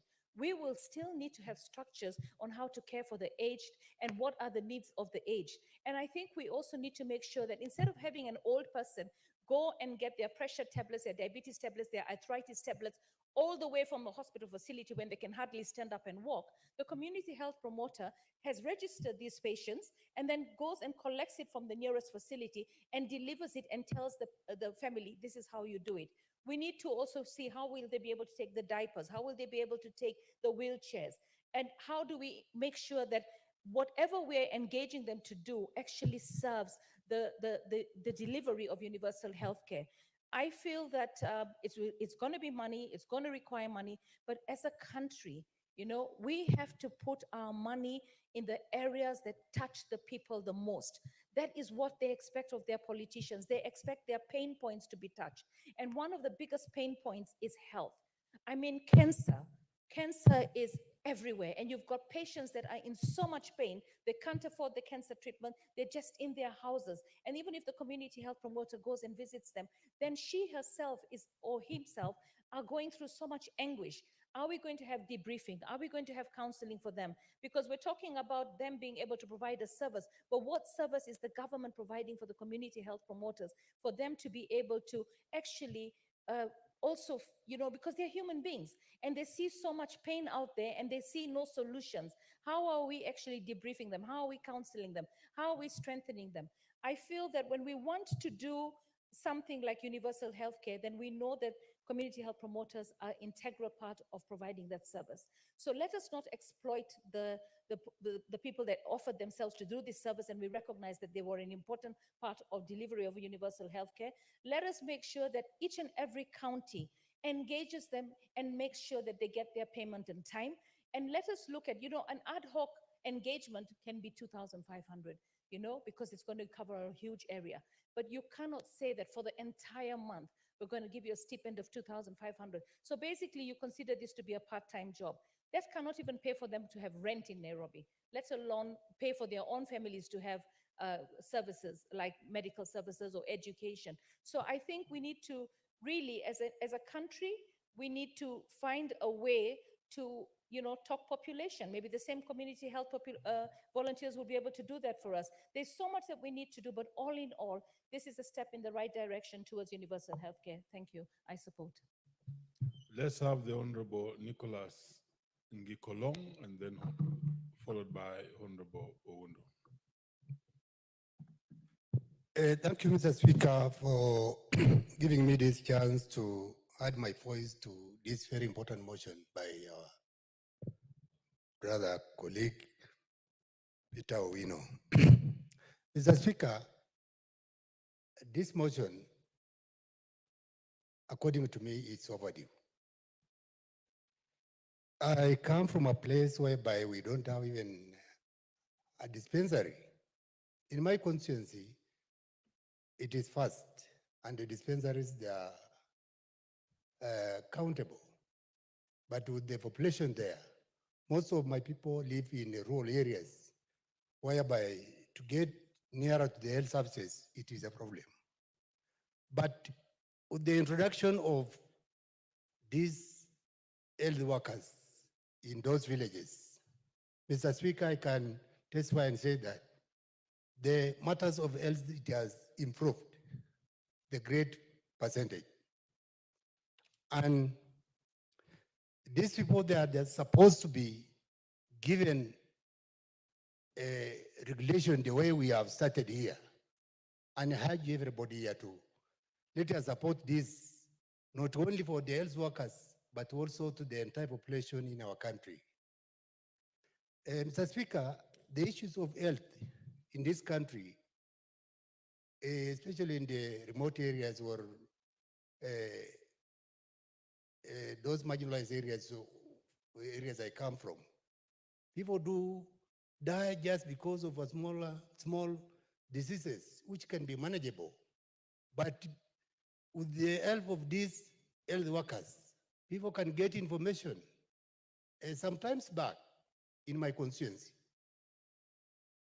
pregnant women even were not aware of this clinic, but through the help of these health workers, nowadays, a number of them, they go to a clinic.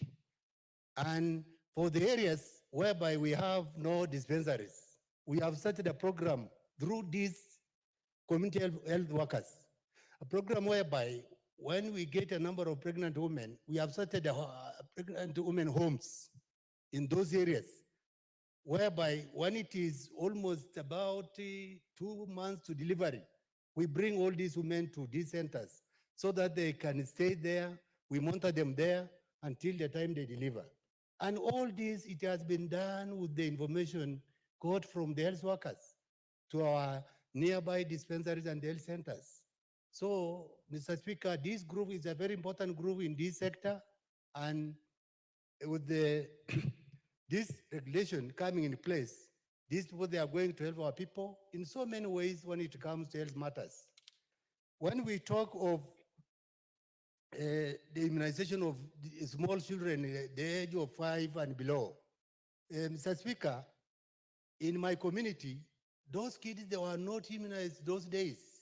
because they were not, the parents, they were not even aware of the immunization exercise. The exercise like the polio one. In some areas, you could not get it because we don't know even where those people live. But with the introduction of this team, these services now, they are going to all areas in my constituency. Mr. Speaker, when we talk of the information these people they are getting, the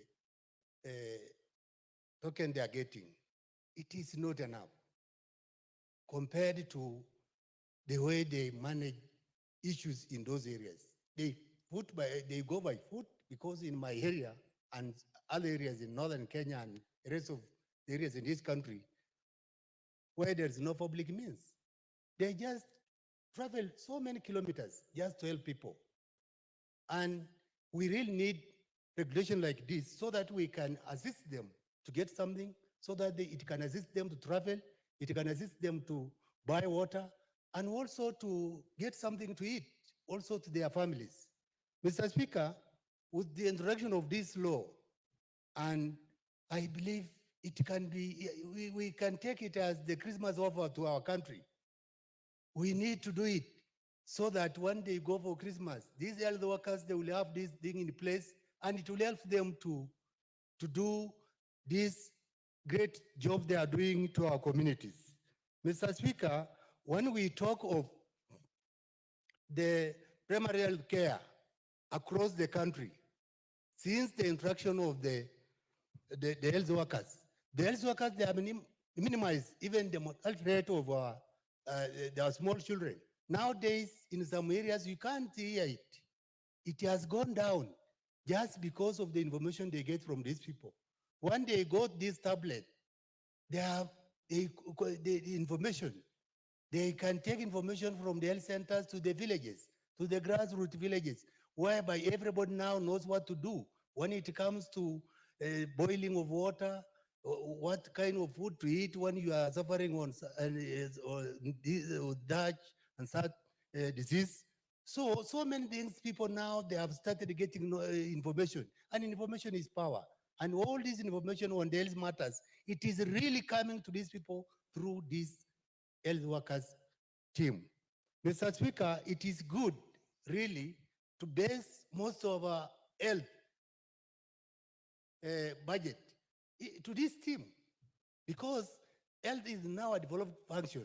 It has now gone to the counties. We want it to continue being developed further to the villages. And the way to develop it, it is through the community health workers. There's no any other way we can develop health matters.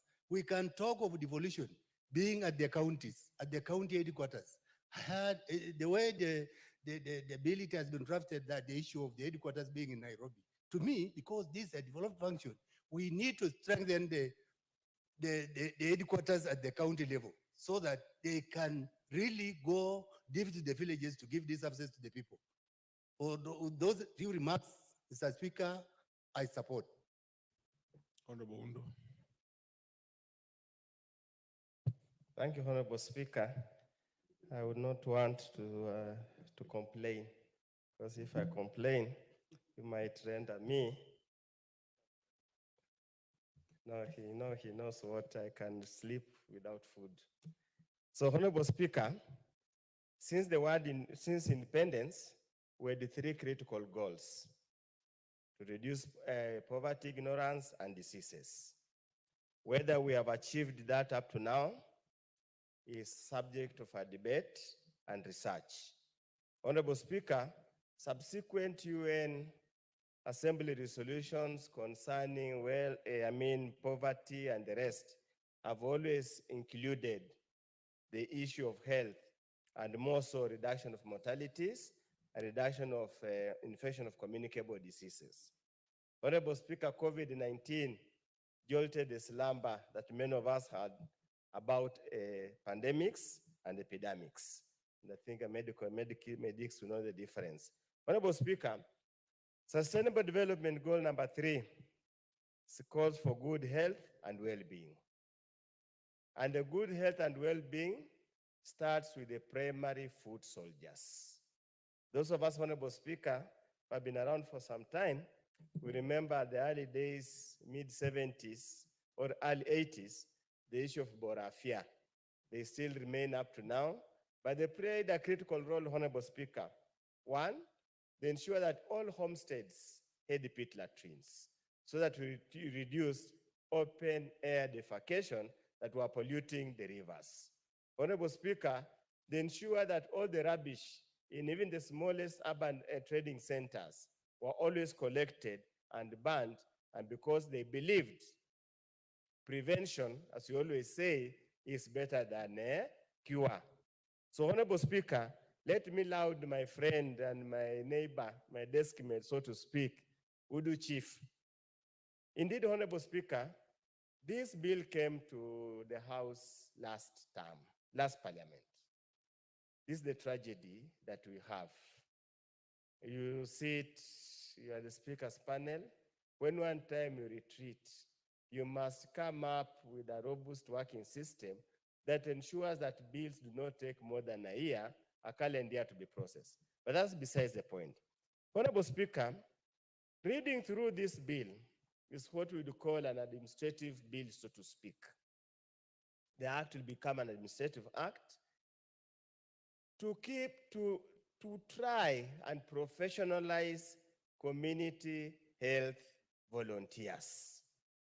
And I would want to draw the attention of my colleague that I hope you had an opportunity to tie up with the changes we made in the Health Act, as well as those that has brought up universal health care, this one, the ones that we passed the three bills we passed here to implement universal health care and the rest, so that they are dovetailed, so that we borrow the base from there, or we avoid the repetition that is provided for in that place. So, Honorable Speaker, I want to be fairly brief, and I want to draw the attention of the promoter of the move of the bill that if we indeed we want to professionalize community health workers, I agree the issue of training, which I'll touch shortly, then it must be necessary, it must be made mandatory that any person who proposes to refer himself or to herself to a community health worker must be that person who has been registered by the registrar.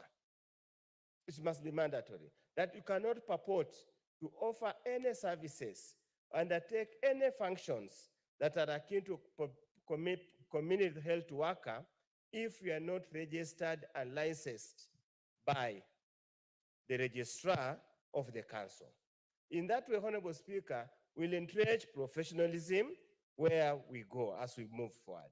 Honorable Speaker, secondly, to speak to the bill, is the issue which is brought under clause 22, that in the event any person feels aggrieved by being denied registration, the first recourse provided in the bill is the High Court. I do believe, and the Honorable Bukose, Dr. Bukose is here, and Udi Chief is familiar in health matters, I do believe there must be some kind of a tribunal established under the Health Act or established with other these health-related laws. Can we first use the tribunal as the point of recall instead of going straight to the High Court? This will expedite resolution of the matter. Again, we'll avoid saddling the High Court with so many cases that are of professional nature. Thirdly, Honorable Speaker, I have seen the second schedule. The second schedule prescribes courses a person shall be eligible for registration as a community health worker if he or she has undertaken any of the following prescribed courses: certificate in community health, psychology, counseling, social work, community HIV counseling and testing, immunization, community development, high health education, or its equivalent from a recognized university. The latitude given is wide enough.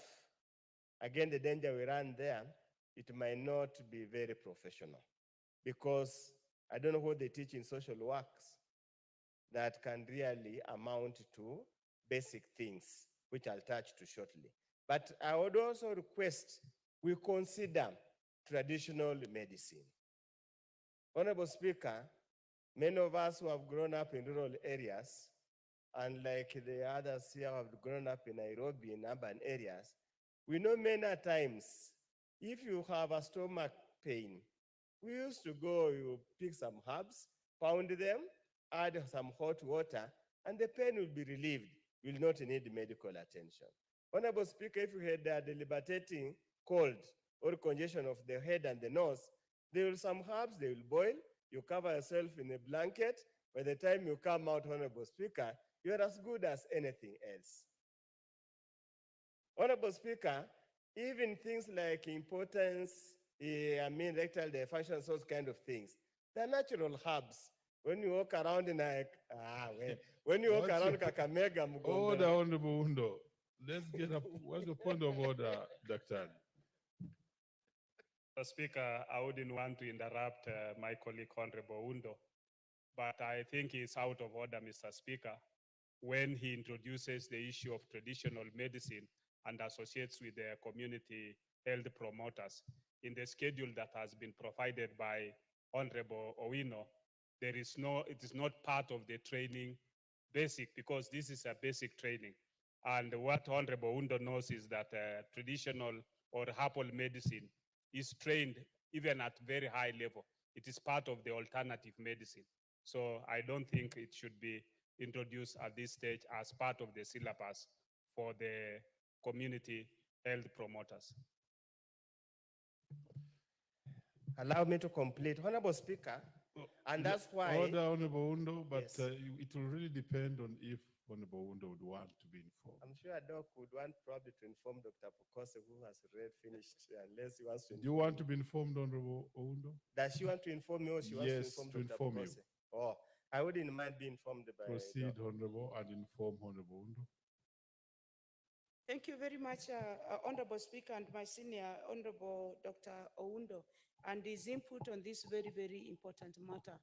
And I would want to inform Honorable Oundo that what he's saying has substance and quality and is practicable and applicable, especially having components of these community health workers have some input on traditional medicine. It is a serious matter, Honorable, and you need to emphasize on it, because I may not get time. But the information that I wanted to give you is that apart from the covering, Honorable Speaker, there are so many basic traditional medicines that this. You know, this bill is yet to go to the third reading. And such a substantive proposal can even come in as an amendment. So thank you. You may proceed, Honorable Undo, and wind up. And that's what I wanted to tell Dr. Pukose.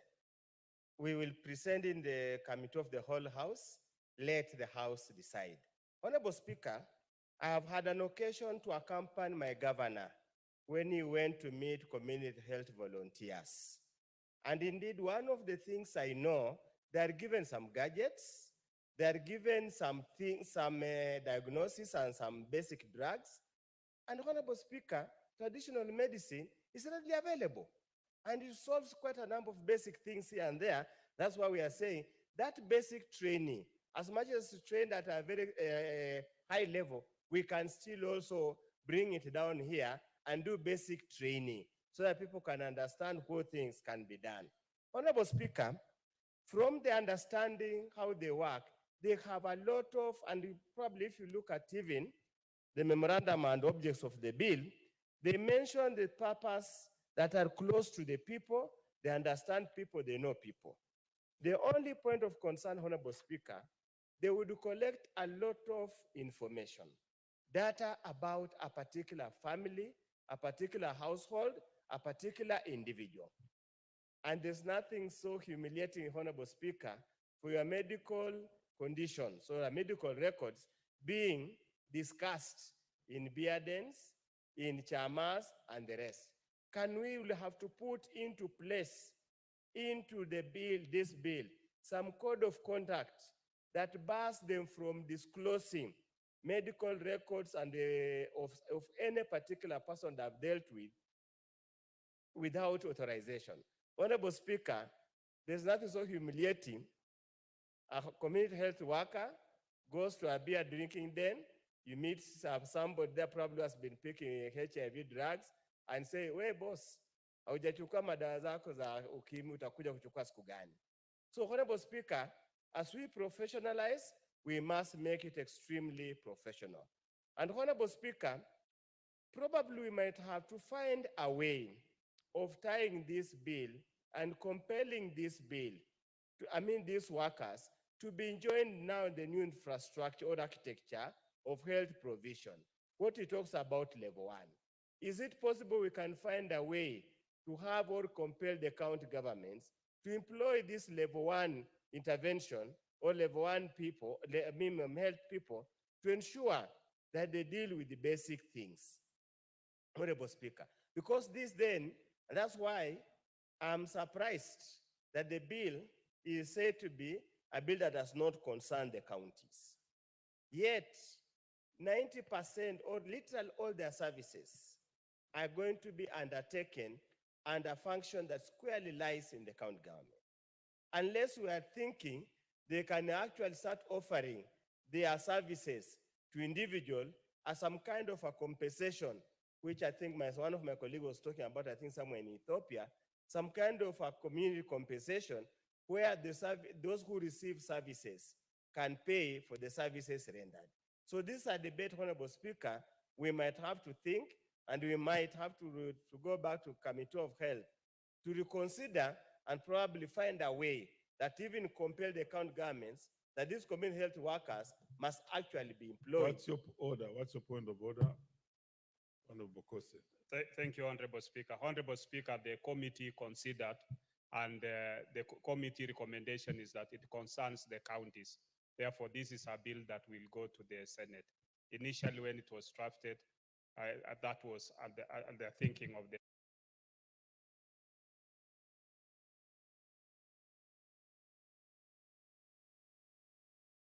Find up, we also probably need to tell Senate that this National Assembly has people who can understand and read the Constitution and tie up.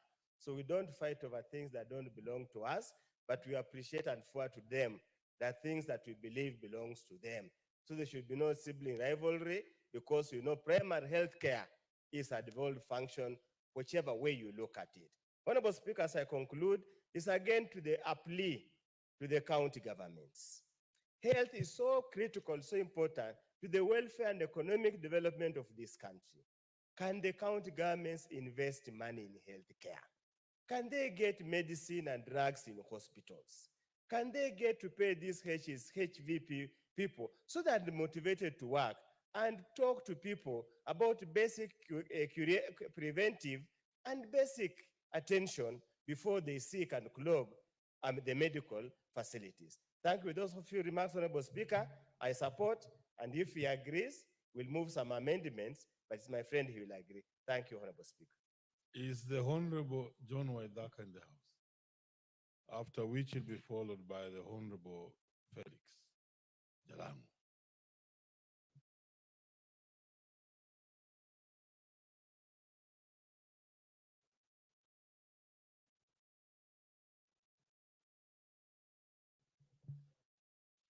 Mic for the Honorable Waidaka. Any mic around that place?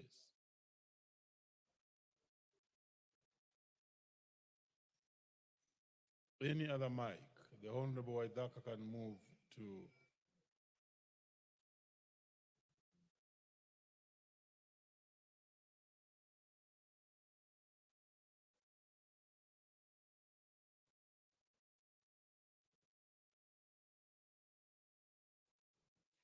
Thank you, Honorable Speaker. I rise to support this bill, and I would like to congratulate Honorable Martin Owino for bringing this bill that has come at the right time. Honorable Speaker, health is an important aspect in the development of any nation.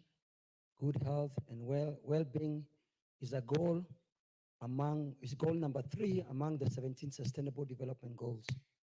Honorable Speaker, investing in good healthcare system therefore includes empowering the human resource who are the health workers and ensuring that they have the training and the skills required to carry out their duties. Honorable Speaker, Part 2, Clause 3 to 16 provides for the establishment of the Medical Social Workers Council, whose objective will be to exercise supervision and control over the training and practice of medical social care worker in Kenya. Honorable Speaker, we have seen a lot of quack doctors in this country, including the famous Mugo Wairimo, who was jailed for 25 years in the year 2022. Honorable Speaker, in 2023, Citizen TV reported that the Kenya Medical Practitioners and Dentists Council shut down 44 health facilities across Nakuru County for failing to comply with the set standards. It was also established that some of the hospitals were operating with quack doctors, expired drugs on the shelves, while some had lab samples that had gone bad. Honorable Speaker, I recall when I was a young boy in the estates in Nairobi, seeing housewives who are responsible for delivering of children in the estates like Jerusalem, Jericho, Uhuru Estate. And at that time, the fetal, the children that died or the babies that died were very minimal. And I'm hoping that these community health workers will bring back this very necessary service of housewives to the community. The community health workers, Honorable Speaker, will also help the people in the village who are diabetic. They'll be making sure that these people who are diabetic are getting a proper dosage of the insulin that is required to control diabetic, for those who are diabetic. They'll also be making sure that they receive the dose in the proper time. Another, Honorable Speaker, another control that the community health workers will be those who have high blood pressure. They'll be visiting the families and making sure that they are using the proper diet and that they're exercising. Mr. Speaker, also those with HIV are required to refrain from risky lifestyles. And the community health workers will make sure that they are following a very healthy lifestyle. Mr. Speaker, these community health workers will also coordinate with those who have chronic health conditions to support groups that are available in the community. They'll also offer support in terms of psychological help, talking to them and giving them hope so that they can continue living a hopeful life. Mr. Speaker, I will call upon the government to come up with ways to compensate the community health workers, because currently they are getting minimum pay, which does not help them, which does not cater for their needs, and yet they provide a very important service to the community, or they'll be providing a very important service to the community. Mr. Speaker, the community health workers have many advantages. They are members of the community that they serve. They understand the culture, the values, and the beliefs of the community. Thus, they provide trust among both parties. So, Mr. Speaker, I support this bill, and I call upon other members of Parliament to come support this bill, because it's a bill that will benefit our communities, both in the village and also in the city. I beg to support you, Honorable Speaker. Thank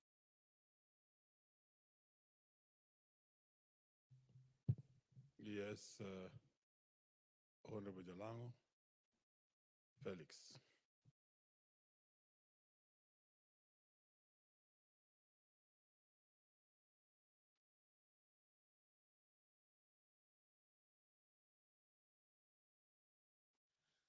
Thank you, Mr. Speaker, for giving me this opportunity to add my voice into this very important bill of the Community Health Promoters 2022. First of all, I want to take this opportunity to salute the 326 community health workers of Langata constituency for the good job that they are doing.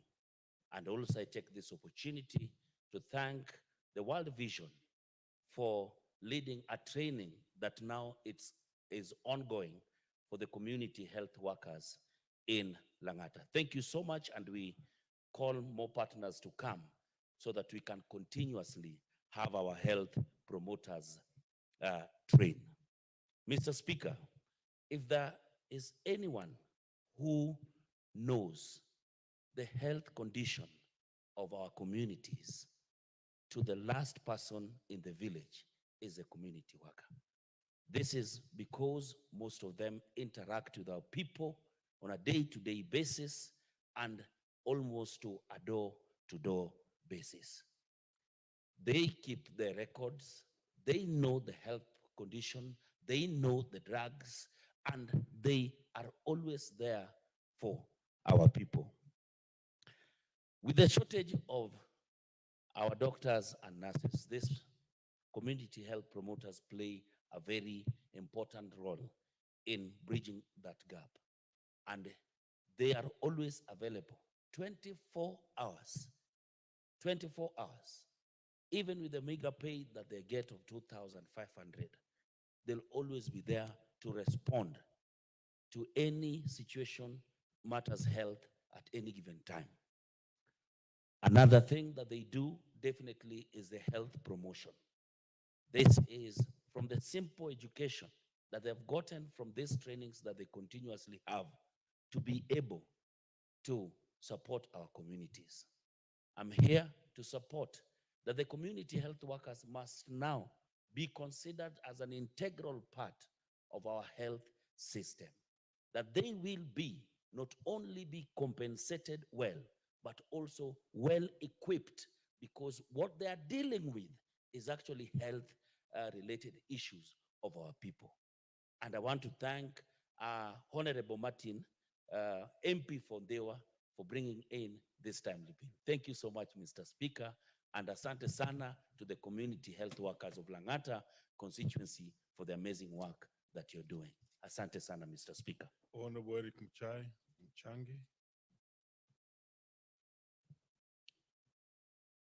Thank you, Honorable Speaker, for the opportunity to add my voice to this very important discussion. The Community Health Workers Bill. And I want to begin by saying, Honorable Speaker, that I have said repeatedly in this House that there is nothing as prestigious as having good health. Actually, a healthy person is a very wealthy person. And the people on the forefront in ensuring that our community is healthy are the community health workers. And that's why I wish to applaud the idea of coming up with a regulation that will provide a framework under which the activities around community health workers will operate. Honorable Speaker, if our healthcare systems were more of preventive, we would have lesser health challenges in this country. And looking at what is happening in other developed countries, including Cuba, from where we gotten our doctors, other systems in other countries are more preventive.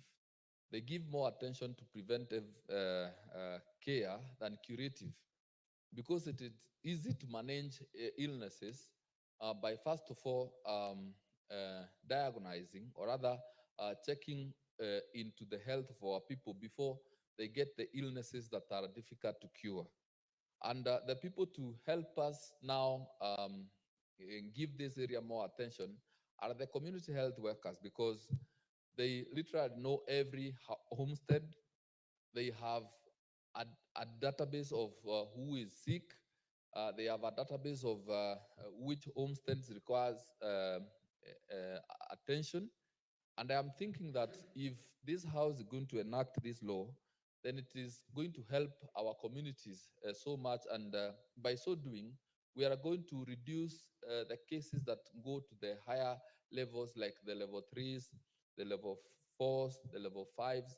Because if you walk into a level 3, 4, and 5 hospital today, you'll find a lot of people queuing for help. And I am certain that the same people can get their attention, some of their attention, by these community health workers.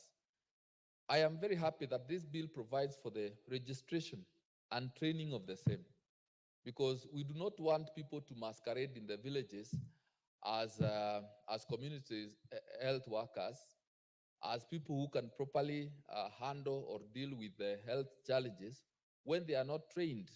We do not want people offering services purporting to be, for example, doctors, when we know too well that they are not trained. So the idea of training them and equipping them with necessary knowledge and training is very welcome, so that they can properly handle the health challenges in the villages. Honorable Speaker, this recognition should go along hand in hand with proper remuneration. And we should ensure that these community health workers get their dues without any delay, because that will motivate them to work. They have largely been working without anything. They have been offering their services without anything much. So recognizing them in law should also come together with remunerating them, so that also as they walk around the villages, as they attend to the community, they can be motivated to work.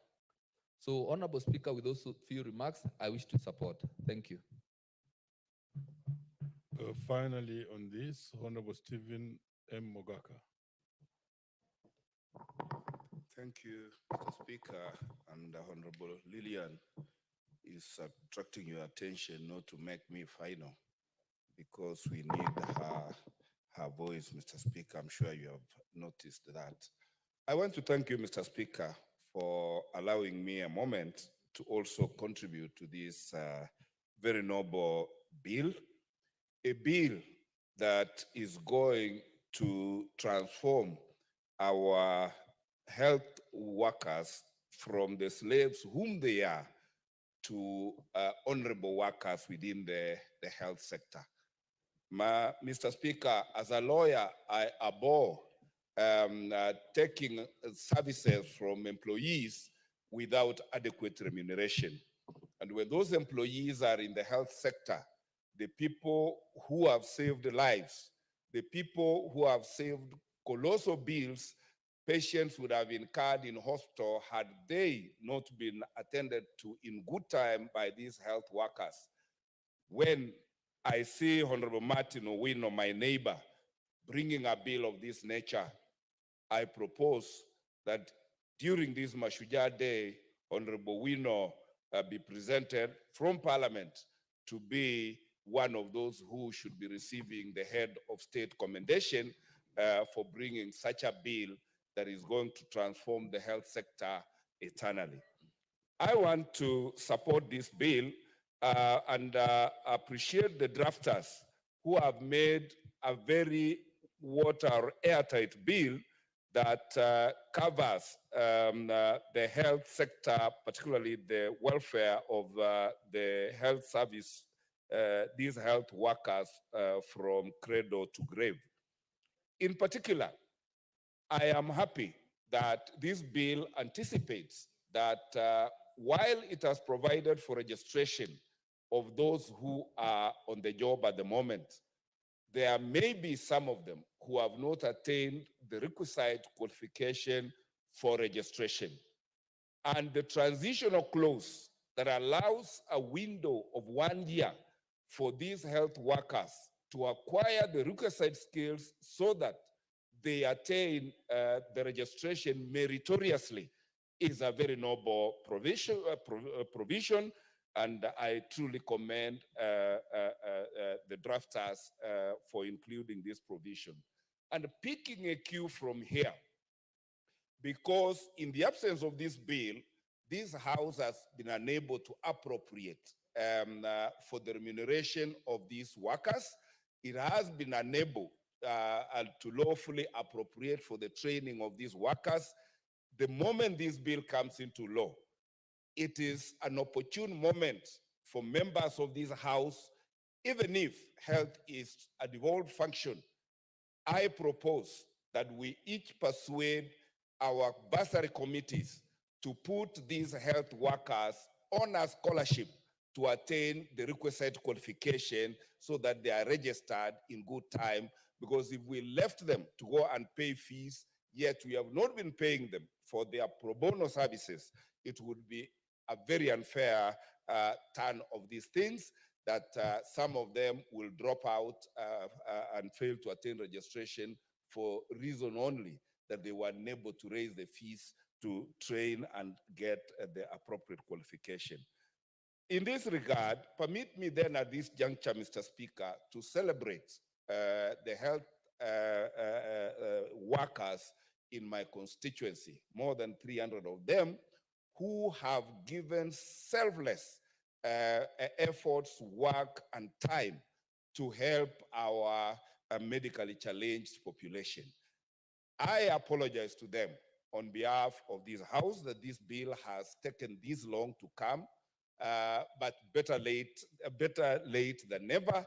And as we conclude this and send it to the Senate, how I urge our senators to down their gloves and stop fighting the National Assembly, because this National Assembly, particularly the 13th Parliament, is originating bills that are going to transform this nation. We do not have borders because we serve the same population, we serve the same voters, and a bill like this originating from a member of the National Assembly should not be opposed by Senate merely because it originated from the National Assembly. And I expect that the Senate will dispense with it in record time, and His Excellency the President should assent to this bill in record time so that we get to appropriate for these very noble people that have struggled so much to maintain the health of this country. I want to allude to Honorable Oundo's reminder that at independence, the three key enemies that independent founders of the nations of Africa were fighting was ignorance, health, and disease. More than 60 years into independence, disease is ravaging our country. Disease is ravaging our counties. Disease is ravaging. What's your point of order, Honorable Bokosi? You know I'm a historian. I didn't want to interrupt my colleague, but you know what he said should not go into the answer, because he says at independence, our founding fathers fought for disease, health, and education. It is supposed to be disease, poverty, and ignorance, which is through education. Thank you so you can't much. say health and disease. Thank you for that point of correction. Yes, it is poverty, ignorance, and disease. I am so obsessed with disease because disease has ravaged this country, and that enemy is as bad today as it was at independence. And that is the more reason that this House should stand up and be counted when passing this bill. This should be a bill that should be passed with overwhelming numbers in this House. This is a bill that should be publicized when it is going to be put to vote, so that every member of this House stands up for this bill to ensure that we help combat combat disease, and ensure that we deliver on what our founding fathers started long ago. I also want to, Mr. Speaker, celebrate the provision for the inbuilt disciplinary mechanism for this council and the health workers. Indeed, just like the Medical Practitioners and Dentists Board has its inbuilt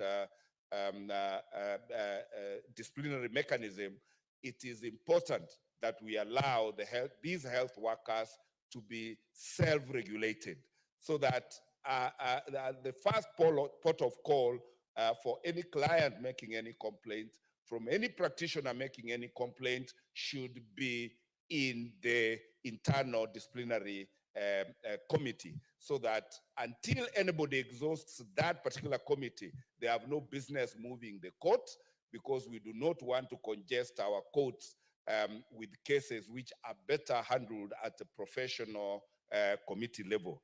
And finally, Mr. Speaker, how I wish that at the time this bill is eventually passed, and I do hope that members will be persuaded that when the bill is eventually passed on the remuneration part, we persuade the Salaries and Remuneration Commission to consider backdating the remuneration these workers should be getting, because, oh God, they have served for years, for donkey years, without claiming a penny.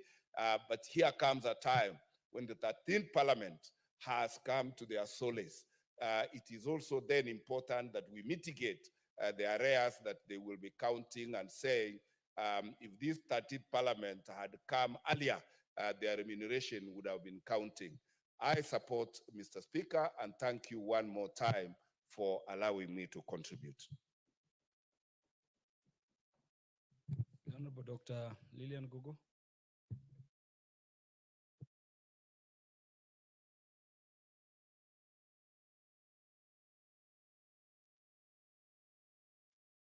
I thank you very much, Honorable Speaker, for giving the people of Rangwe a voice on this matter to speak.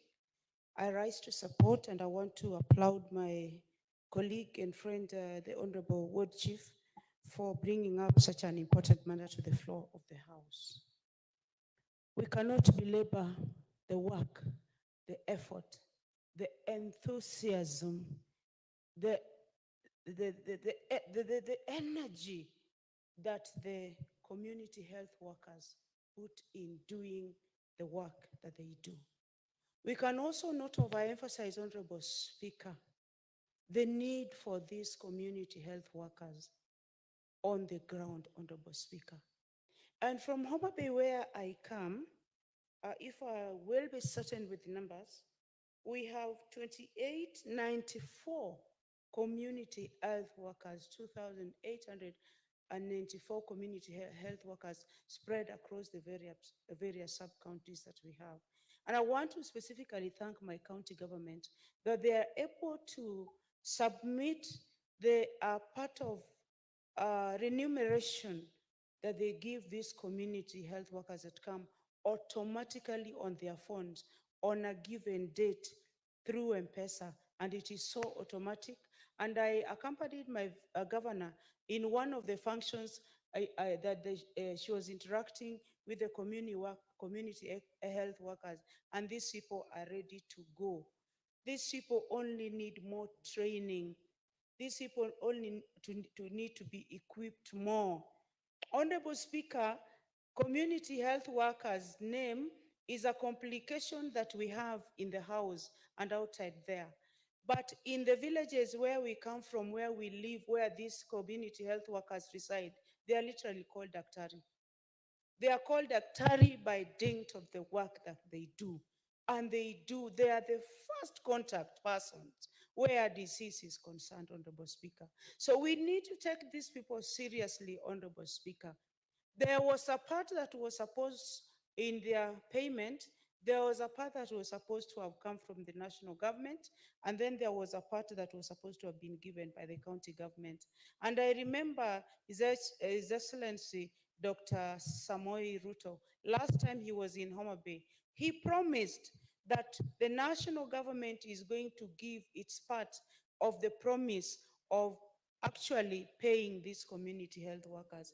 Honorable Speaker, these are fathers, these are mothers, these are people with families, Honorable Speaker, and I want to pray and honestly hope that they are going to get some earning from the services that they give to the citizenry of this great nation we call Kenya. Honorable Speaker, I want to say this as a matter of fact, Honorable Speaker, that apart from even the knowledge that they have in conventional medicine, and this had been earlier alluded on by the earlier speakers, Honorable Speaker, these people have quite a great knowledge on traditional medicine, which we cannot ignore. When there is no medicine before these people reach the hospital, they know very well that if it was a cut, there is this particular plant that they get from the gardens. They put some saliva on it, Honorable Speaker, and they put on that cut and the bleeding stops. I have seen that, I'm a witness, Honorable Speaker. So it is not just the conventional medicine that we are talking about when we talk about community health workers. These people are in-depthly put in knowledge of our traditional systems, which we also want to encourage them to live to the younger generation.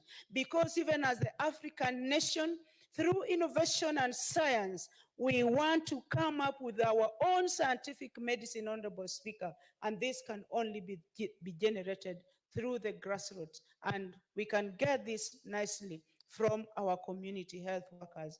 I've also seen there that there is supposed to be a council. There are supposed to be disciplinary measures instituted in place, Honorable Speaker.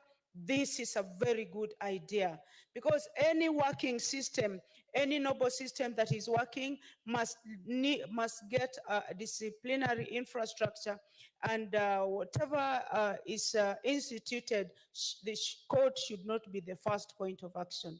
If it is possible, there should be a lower lower dispute resolution mechanism that should make it easier for them to resolve the ideas that come, to the extent that if it does not work, Honorable Speaker, that is when they should move to the next level, Honorable Speaker. Honorable Speaker, I also want to say this, that in the longest time, we have components of our workers. We have groups of the echelon at which the community health workers work. It is the most reachable by the communities. But also, as has already been said, they have so much data concerning the villages, concerning the communities where they reside. And there are researchers, healthcare researchers, and associated researchers who go just targeting these community health workers to get them information, Honorable Speaker. This is a matter that should really be guarded through training, that whoever goes to them must be certified and must follow the right channel before they reach them for information, Honorable Speaker. Because healthcare is information is very paramount, Honorable Speaker, and should be kept on book and at heart of every individual and of every person for purposes of their prestige and goodness in living, Honorable Speaker. So I want to applaud all our healthcare workers at the level of the communities. I want to appreciate them. And some of them are even village elders, Honorable Speaker. Allow me to digress a bit that as much as we are discussing about community health workers, we have another group of service providers at the level of communities, at its lowest, at the villages, at Nyumba Kumis, at Nyumba Tanos, Honorable Speaker. We also need to remember these people, Honorable Speaker. These are the people who hold this country at their strength, Honorable Speaker. These are the people who hold this country in its best of governance, Honorable Speaker. What they need to do or what needs to be done to them, Honorable Speaker, is just facilitate them, Honorable Speaker, give them monies that they require, but also remunerate them, Honorable Speaker. They need to be officially remunerated. Their work is not different from the work we do as members of parliament. There is work that we do and we get a remuneration for it, Honorable Speaker. These people also work and they need to be remunerated for it, Honorable Speaker. I want to thank you very much, Honorable Speaker. Another thing which I wanted to make mention of course, I've already talked about dispute resolution using professionals that are available at a slightly higher level. I've talked, Honorable Speaker, of exposure to traditional medicine, the knowledge these people have, and then I've also talked of research. I have talked of code of conduct, Honorable Speaker. I want to say, Honorable Speaker, that this bill, it is an earlier bill that had already been brought to the House, and we could not dispense of it in the 12th Parliament. But I want to thank the Honorable Member from Ndiwa, who has brought it again so that it is relooked because of its importance, because of the work that regulating the community health workers will do in establishing standards, Honorable Speaker. When we have standards at the ground level, that is when we can talk of traceability. We can trace sources of diseases, Honorable Speaker. We can trace movement of diseases, Honorable Speaker. We can trace end of diseases, Honorable Speaker. We can also trace disease cycles, how they happen, just by the basic information that we are going to get from these people. With those very many remarks, for the time that I have been given, I thank you, Okeu Asumbi. Thank you so much, Honorable Speaker. Yeah, the Honorable Mboko Milemba, MP for M. Higher. Very well, Honorable Speaker. Thank you for this chance. And thank you for coming in to allow me speak on the Community Health Promoters Bill. This is a group of people that have evolved from just volunteers within the villages, originally attached to maternal deliverance, and now helping in projects that maybe were limited to immunization, and now rising to become the center stage of every other health occurrence within the communities. I want to congratulate the CHPs in the Muhaya constituency who have organized themselves in units, which they often tell me are called CUs.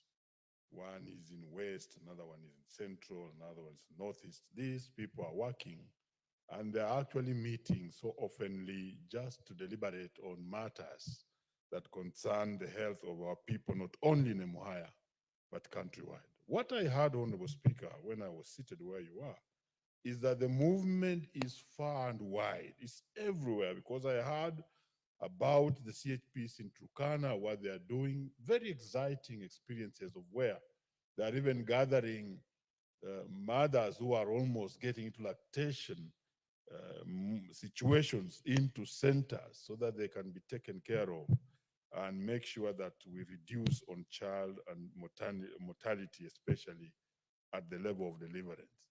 I'm telling you, Honorable Speaker, as I thank you, that in Muhaya, we have tried even to coalesce them around them working closely with border owners, so that whenever we have mothers who are almost going to health centers to give birth, then they are taken there and they take care of them going to hospital and coming back.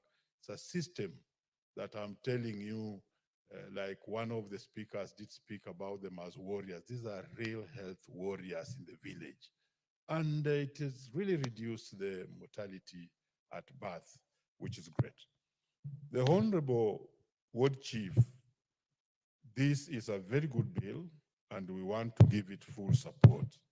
We also want to believe that when it goes to the Senate, it is taken with the seriousness that it deserves. And let's help the health practitioners as CHPs to have them get a law. So let's not have the pull and push. Let's not get into mediation. Let's talk about this bill. Let even the Senate input. And I like the chair of the committee who has indicated that he realized it's not just a bill that should go through the National Assembly alone, but should actually also go through the Senate. And that gives leverage for all the players within Parliament and the lawmaking processes to input on this law. This will be a game changer.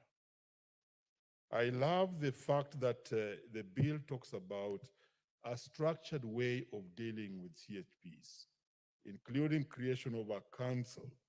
But I think that that council, unlike one of the many speakers who did indicate that should only be devolved, I want to propose that we retain it at the national level, but we have similar councils operating possibly at the county level just to take care of the county units, given that health is a devolved function. That will actually go into structuring these health workers properly. And this council should deal with issues of recruitment, registration, a code of conduct, like many speakers have spoken about it, because these are people who are managing information. Some of the information they are managing is actually quite private information. In fact, they are medics in themselves. The chairman of the committee is here. So they must go under rigorous training and possibly an oath. I don't know what doctors go through and nurses, so that they are able to manage the information they'll be having for the sake of the community and do it in a very professional way. There's a risk. I will. Honorable Mboko, you need information from Dr. Pukose? Very well. Thank you, Honorable Speaker. It is called Hippocratic Oath, the oath which you take to make sure that you cause no harm to your client, that is your patient, and you protect the privacy of the patient. So it is from Hippocrates, who was the founder of medicine. So we call it Hippocratic Oath. Very well, and thank you for informing me about the Hippocratic Oath, which I think should go to that particular level. They have a lot of information about the people in the community. I would also wish to indicate that a grace period so given to transit is very important. Let's help the original community health practitioners who actually volunteer not to lose their place because of the issue of certification, which will be coming, which is basically based on the certificates one will be having. We may talk about for certification, we may talk about during our days A level, but there are those who had the call to become CHPs. These are people whom during the transition must be helped to train. And I like the very immediate last speaker who said that we could train them, and we could even use CDF monies to train them, to upgrade their training so that they're at a level where they can be absorbed. And therefore, it will lead to a continuous process without actually leaving some out, simply because they were committed, but now they are lacking the paper. After all, even in the education sector, we had an age where we have seen many people who did not get degrees transit, and now they have degrees and they become professors. Ali Mazrui himself, I was a very keen follower of Professor Ali Mazrui, the historian. When you read his story, he was he got something called fourth division, for those who can remember what fourth division was during those particular days. So I would really want that protection ascertained, that even if the CHP was having a class 8, a class 7, but has been performing, let him be helped to grow through so that he's absorbed, because the calling is really, really there. I would also wish to add that it is very important that we also do a lot of public participation and copy from other jurisdictions where this scheme has worked. And many examples have been given, like Rwanda. We have seen Brazil, we have seen India, both on dealing with their professionalism and remuneration when this bill is actually put in place and activated, so that we may get the best out of what we want. Currently, Honorable Speaker, this is a group that is really suffering. Whereas I want to thank His Excellency the president because he brought in the aspect of stipend coming from the national government and asked the governors to also pay another bit of it. I think it must have been 25. This stipend is not forthcoming most of the time. And there are often delays that take as long as 6 months before they are paid the stipend. And yet they keep on working. But I believe with this bill, these delays will come to an end because these people will be mainstreamed. It will be a game changer for the health sector. And if this happens, their monies should just be revolving around the same labor laws that we have our monies go through under the Salaries and Remuneration Commission. And now they can even be unionizable because currently they are under the umbrella of the county government and can be either kicked out or kicked in depending on. But if we actualize this bill, then they will be unionizable, not because I'm a unionist, but it's very important that the union will help them actually protect their interests and professionalize them so that they are not all the time harassed by their immediate employers. This is a game changer. As I conclude, I would want to support and ask every other player within the structure of the lawmaking, including Senate, to support this bill for a better health system and care in this country. Thank you, Honorable Speaker. There being no more interest, I now call the mover to reply.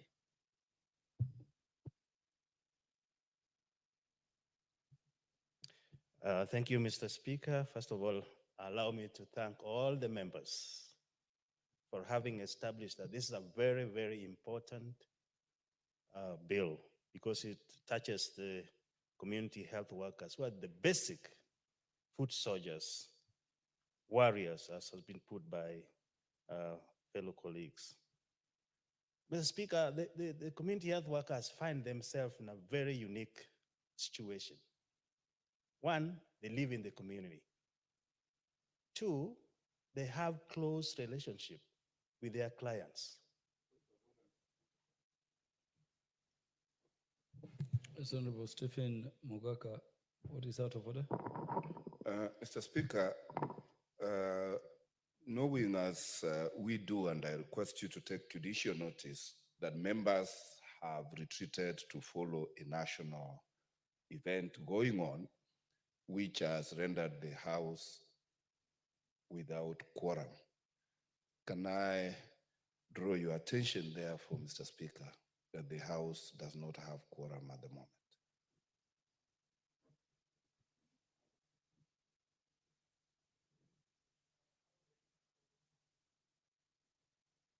When the members are here.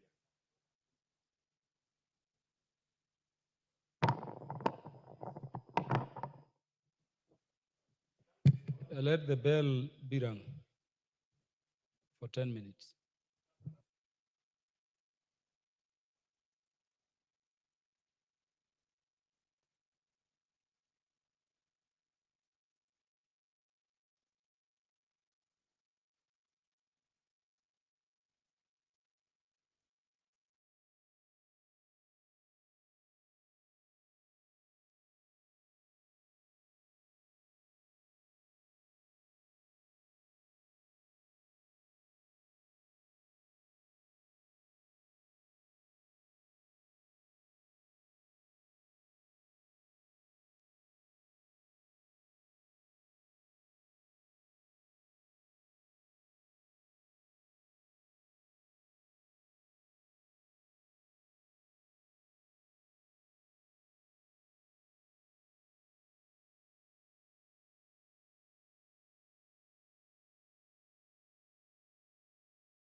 time being 7:35 p.m., this House stands adjourned until Thursday, 17th day of October 2024 at 2:30 p.m.